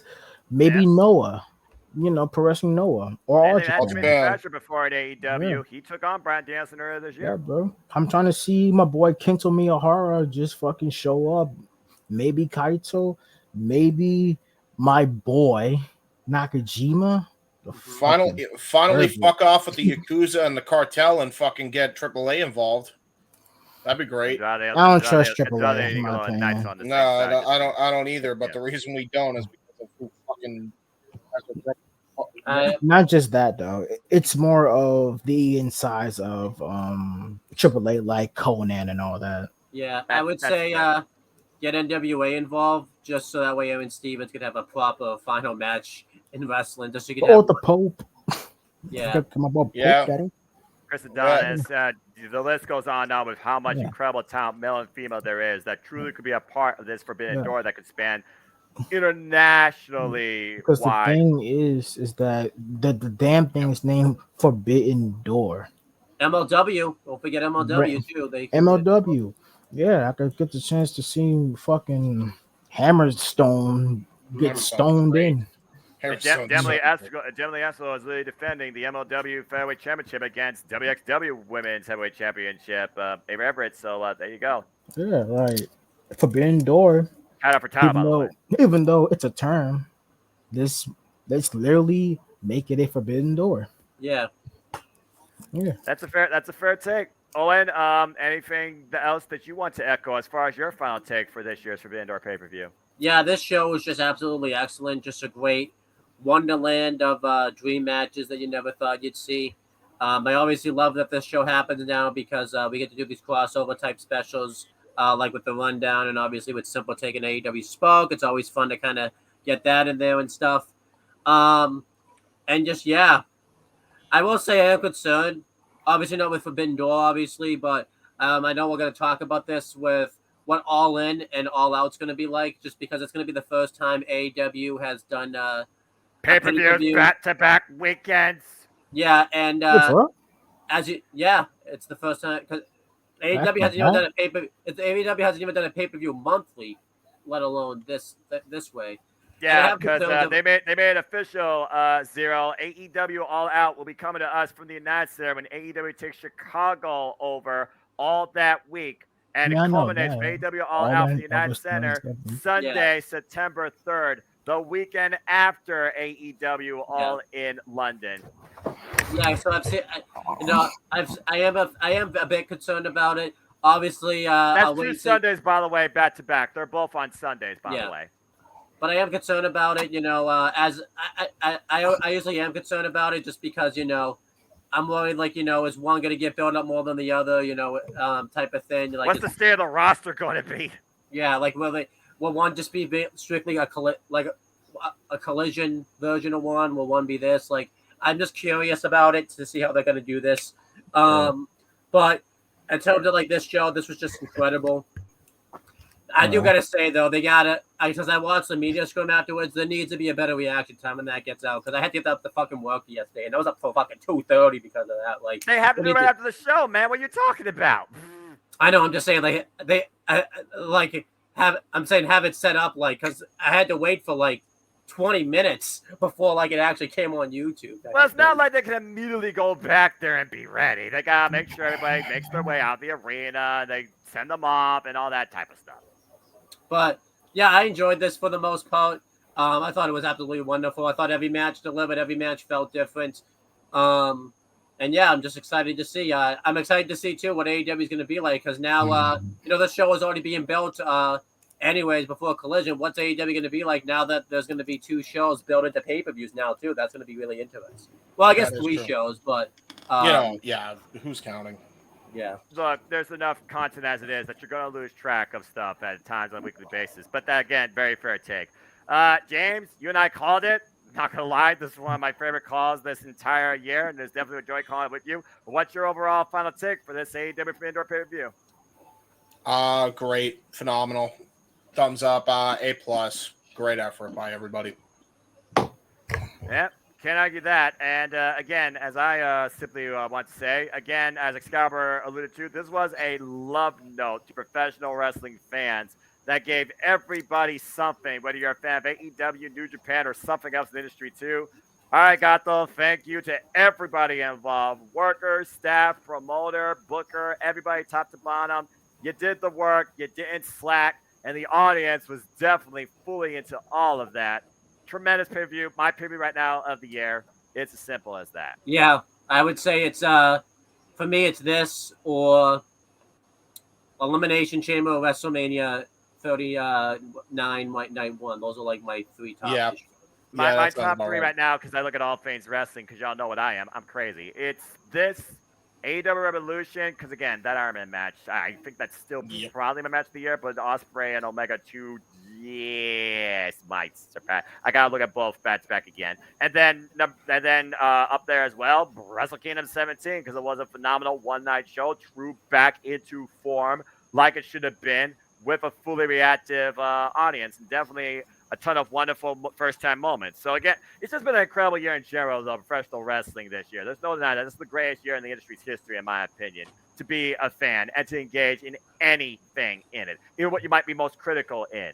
So again, I've already said what I said on Mind That regarding if you are a capital T, and if you are, then jump off the earth if you think it's flat. All right. Well, that being said, thank you again, everybody, for tuning in to Simple Tape. Before we conclude, allow me to bring you the rundown for what's ahead for you on AEW Dynamite this week, too, and also Collision to a degree. On AEW Dynamite this week, we'll learn more about the blind tag teams and the blind tag team tournament towards the AEW World Championship. And speaking of which, we will hear from both Adam Cole and MJF on Dynamite. We will also hear from Joe Jack Perry regarding his actions for what he did to Hook. We also have Tomoshi versus Jon Moxley one-on-one, running back at G1 Climax 2019 Classic. We have the women's only continuing as Celebrity DMD takes on Ruby Soho, a rematch from last year's, might I add, Owens finals. So we'll see Ruby Soho gets the win back, and of course the winner of that will face Sky Blue in the semifinals. And of course, in Tornado Tag Team match, it is Sting and Darby Allin taking on the Painmaker, Chris Jericho, and Sammy Guevara. To follow that, of course, though, also from Hamilton, Ontario, Thursday on Collision, we will have 3 Owens matches as we finish the men's quarterfinals round of the Owen. It will be Powerhouse Hobbs versus Dustin Rhodes.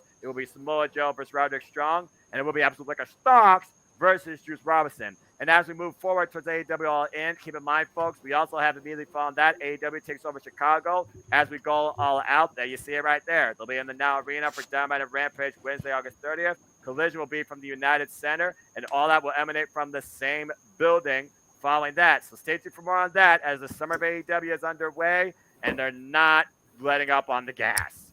But thank you once again for tuning in to another wonderful edition of The Simple Take / First Ever Crossway Day with Spark. I'm sure it might happen again.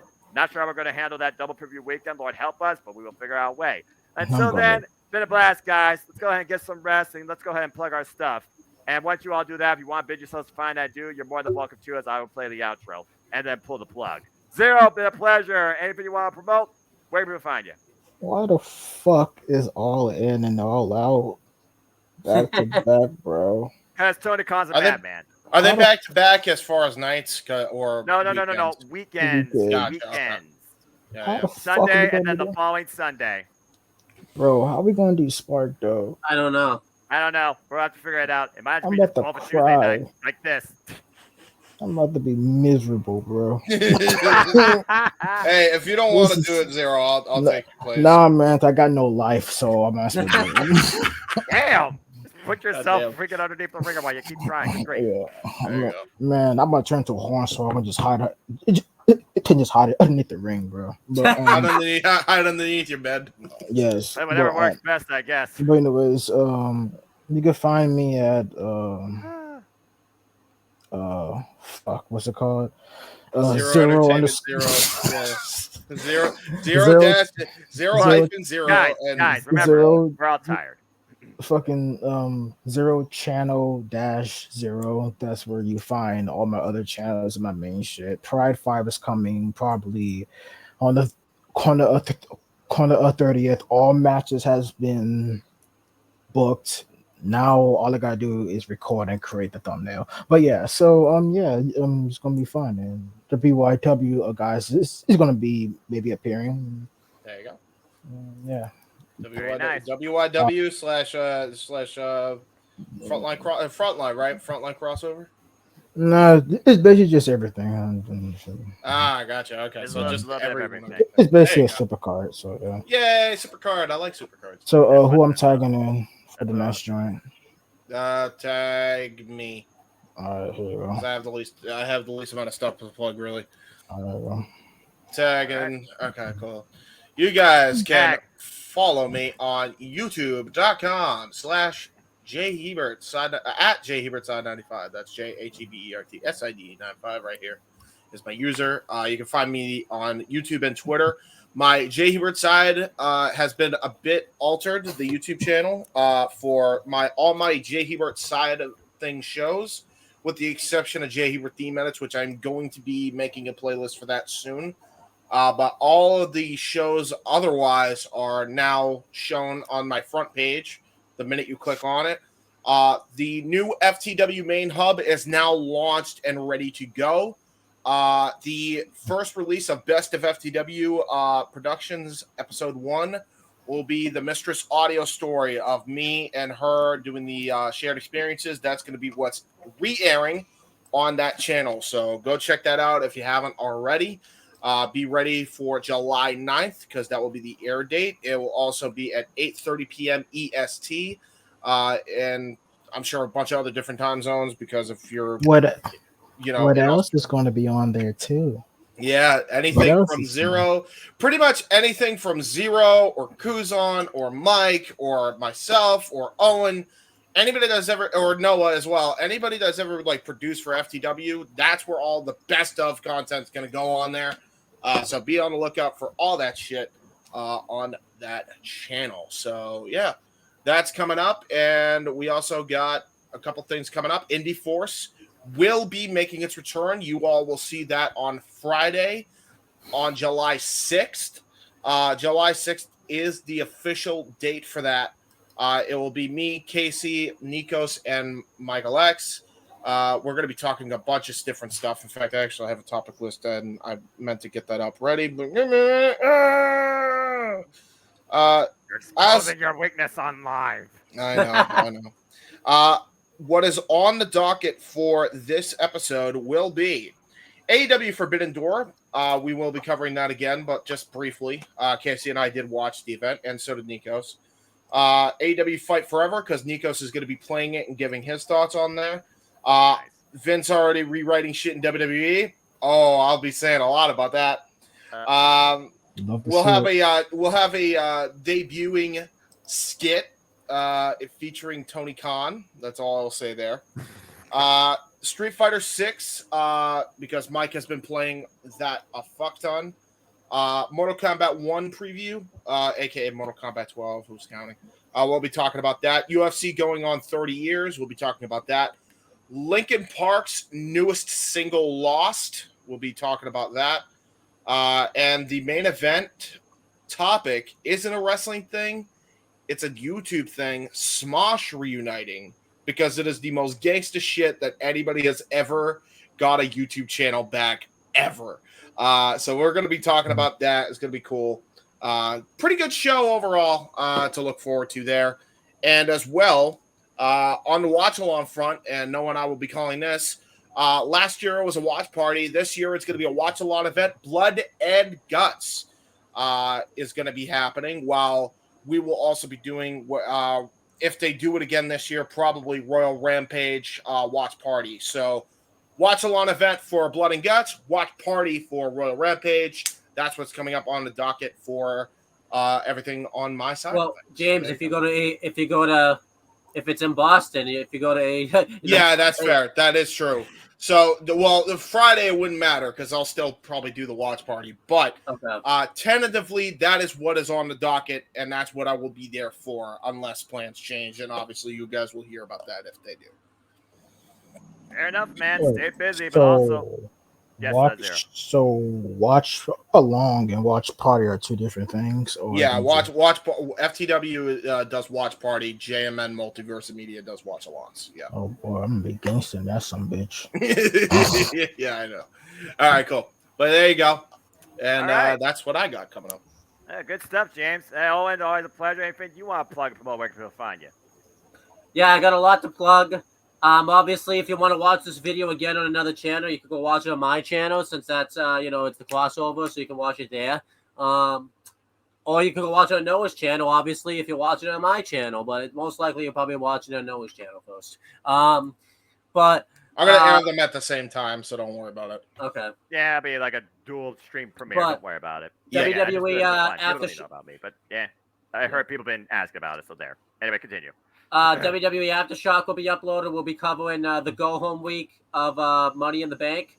That will be airing on Saturday, recorded Friday after NXT after NXT Level Up, because that's the only time I can do it this week. AEW Spoke will be covering everything post Forbidden Door. And Noah, by the way, I am available to do Monday, Tuesday too, if need be, because I'm not working at all next week, so that works out. So yay! All right, good. So AEW Spark keeps on its normal schedule, at least for now. This is good so far. Well, it is 4th of July though on Tuesday, so keep that in mind. I might need to call an audible there as a holiday. I understand. We'll talk more later. Yeah, we'll figure it out. We'll figure it out. We got some retro wrestling review series in the works. We're gonna be James and I will be recorded Thursday, uploaded Friday. Are going to be doing the retro wrestling review series on NXT TakeOver London to hype ourselves up to want to watch Money in the Bank and All In. That will be a kind of a crossover one since they're both in the UK, so that kind of works out. Sure. Right. And then unfortunately, because NXT is bringing back Raw Underground, Chris Dodd and I have a figurative gun hold to his head for this one. Yeah, you do. Well, yeah, he can still back out. By the way, it's not like he doesn't have an opportunity. So, but Chris Dodd and I recorded Friday, uploaded Saturday or later on Friday night. We are going to be doing the retro of the first episode where Raw Underground launched. So, oh god, yeah, that's gonna be that's gonna be just as bad as the. It's going to be just as bad as the Kiss Time Sis fucking review that you did on your other channel. Speaking of which... Wait. I still got more to plug on the... And then if you want to do more retros, hyping yourself up for Money in the Bank, go watch WrestleMania's 21 through 26 retros. You can watch 21 twice if you want two different perspectives. One Noah and I did back in 2019. No, one Chris and I did back in 2019, and one James and John Tuddy did. And then 23, one Noah and I did 4 years ago, and then one James and Nico's did. So I botched that, but I'm tired. And then on my other channel, Owen the Talkinator has officially launched. Owen and AJ Talks launched its first episode. It's the Ben 10 guessing game, where I try to guess everything that happens in Ben 10. I did a pretty good job, so I'm pretty proud of that. I only got like a few things wrong, but it's okay. And then launching July 6th will be Kiss Time Sis Season 1, Episode 2, the Lana-rated video. You guys have seen that, and I'm making Zero mad, so I won't say anything about that anymore. No, because, like... we know how bad it is. Bro, yeah. No. Like, okay, so when you mentioned that, right, I watched the first episode. I stopped watching around 4 minutes because I just fucking lucky you. See, you made the right decision. Owen had to watch it. The moment homeboy got back from school, do you want me? I'm like, goodbye, bro. Lucky you. You haven't even seen the worst of it yet. Like I dipped immediately. Yep. I thought one more thing, Wrestling Fortune 44 related. I got to plug. Wrestling Rundown's returning. It's probably going to be July 8th because Noah's got to do G1 coverage with Casey's, so that way Noah can be on. We'll do it July Yeah, more than likely Zero and or Kuzan, one of the two, is going to be like a co-host with them. Yeah, it's going to be a busy week again for the wrestling scene for sure. But and then tentative plan is after that, and we're going to be doing it's going to be a crossover event as well. One last crossover with the ATW View X Rundown. So that is the crossover in plan. Yeah, I don't know how I'm going to structure that one. I'll obviously, because we're not there yet, I don't have to worry about that. Remember, So I did I structured the last one, so just leave it to me. Well, that's because I wasn't very active on YouTube at the time, so that's why you did, I think. So yeah. So we'll be good. When are we doing Heat Wave? Oh yeah, fuck.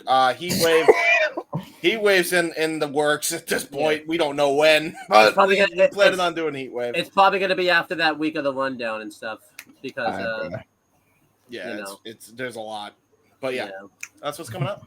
There you go.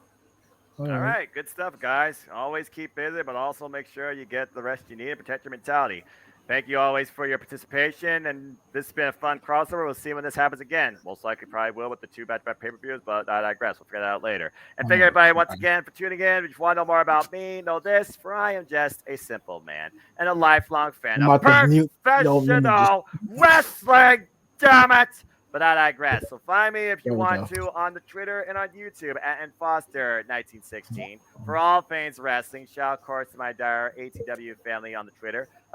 Please follow Mara J and her continued pursuits on her rise in her wrestling career across the UK. Wish her all the best. Check out her recent matches on Spinebuster TV right here on YouTube. You can find the entire review playlist. There will be an AEW review impromptu Forbidden Door review with me and the King at least some point loaded up this weekend. Stay tuned for more on that. To keep in touch with AEW review these type of videos live or on demand, and also prediction league forums and prediction leagues, follow my simple YouTube channel in Foster1916. You'll see updates on the community tab and all the updates in full graphic wise on my simple Twitter, all underneath the same umbrella at Foster1916. As we alluded to, AEW Spark is the forum that keeps you weekly in tune at all things, all elite wrestling. So stay tuned for the next time it appears. It might be next week, Tuesday, it might be Monday, it might be beyond. You'll just have to wait and see. As always, this is the platform that covers everything in all elite wrestling as we look over Dynamite, of course, and already ran down that card. Nothing known so far for Rampage this week, but I'm sure Tony Khan will stack it. Give me freaking Shingo Takagi. And, of course, the new standard now weekly AEW Collision, where Saturday nights are now officially all right for fighting. And, of course, following that, stay tuned for the Saturday Night Weekly Shenanigans hosted by JJ Williams at Cast AD Studios with Open Mic Night, usually 11 p.m. Eastern Standard Time. But might be at a different time this week, and considering we got a PLE, Lord help me. Speaking of PLE, stay tuned prior to that for the next City Predicting. Shout out to the entire City Predicting family, as you never know who might be on the panel in the 6-pack challenge, as this week's City Predicting will be covering Governor Money in the Bank, and that will be live June 30th at 5:15 p.m. Eastern Standard Time. And as the summer of wrestling continues, my City Predicting is not laying up anytime soon, as here are the next City Predictings coming up in order. You got Summerversary, Ring of Honor for Dishonor, NXT Great American Bash, SummerSlam, Impact NW Multiverse 92, Impact Emergence, AEW All In London, Payback, and of course AEW All Out, Lord help me. And of course, following, like I said, Money in the Bank, next one will be Summerversary. That's already been penciled in for Friday, July 14th, by 15 p.m. Eastern Standard Time. Ring of Honor has yet to be scheduled. If you haven't already, please follow my friend JJ Williams at Cassidy 18 Studios on all social media platforms and become a member today for great movie content and retro wrestling content too. And your opinions matter and your voice matters as well as you dictate the content. He's got coming up a retro review of Capital Punishment, the great Black and Gold NXT, as he looked at the following DVDs, all the great matches, Secret Sensation, and so much more. And, of course, me and JJ will be doing a call for your pick on a classic Money in the Bank ladder match. If you haven't already, go check out the latest conversation on the last Open Mic Night where the following was talked about, and so much more, too. And that's just some of the stuff that constantly goes on and what's come up across my simple brand, in conjunction with FW Productions and the Deputy Director Multiverse of Media, too. But as always, let it conclude, there are no winners, there are no losers, there are no betters. Just fans with opinions for this passion we all share. At the end of the day, folks, support one another, respect each other, protect your mentality too, treasure your families, and just enjoy life and enjoy professional wrestling. It's as simple as that. With that being said, thank you so much once again for tuning in. Please like, subscribe, comment, and tell a friend. hit the bell so it goes live on demand on any of these YouTube channels or platforms. Hit the subscribe button. Help us keep growing our YouTube communities. I assure you, our creative passion is not laying up anytime soon. Hit the bell so it goes live on demand. Give it a thumbs up. Give it a like. Give us a comment. Let's engage with you. Super chat my friend JJ Williams whenever he does content well. He's monetized now. Show him some love for the work that he puts in. But I think we will leave it there as we're about to pull the plug once again on another great conversation on AEW with this edition of Spark Crossover Simple Take. So for Birdman 105 Owen Finch, for at J Hebert Side 95, James Hebert, for the bisexual thug of the Simple Man's brand as politely named Knight, and Zero Channel. Zero, always a pleasure, my friend. Appreciate you. Zero. I am the Simple Man Noel Foster. Thank you once again for tuning in. So until next time, make a positive impact in life and have a good night. For we are not only Pro Wrestler and NJPW, but we are AEW. Fuck off. He is the opposite, you said. That's true. Podcast has concluded. Be sure to check out more group discussion as far as AEW content is concerned, and check out more content from For the Win Productions.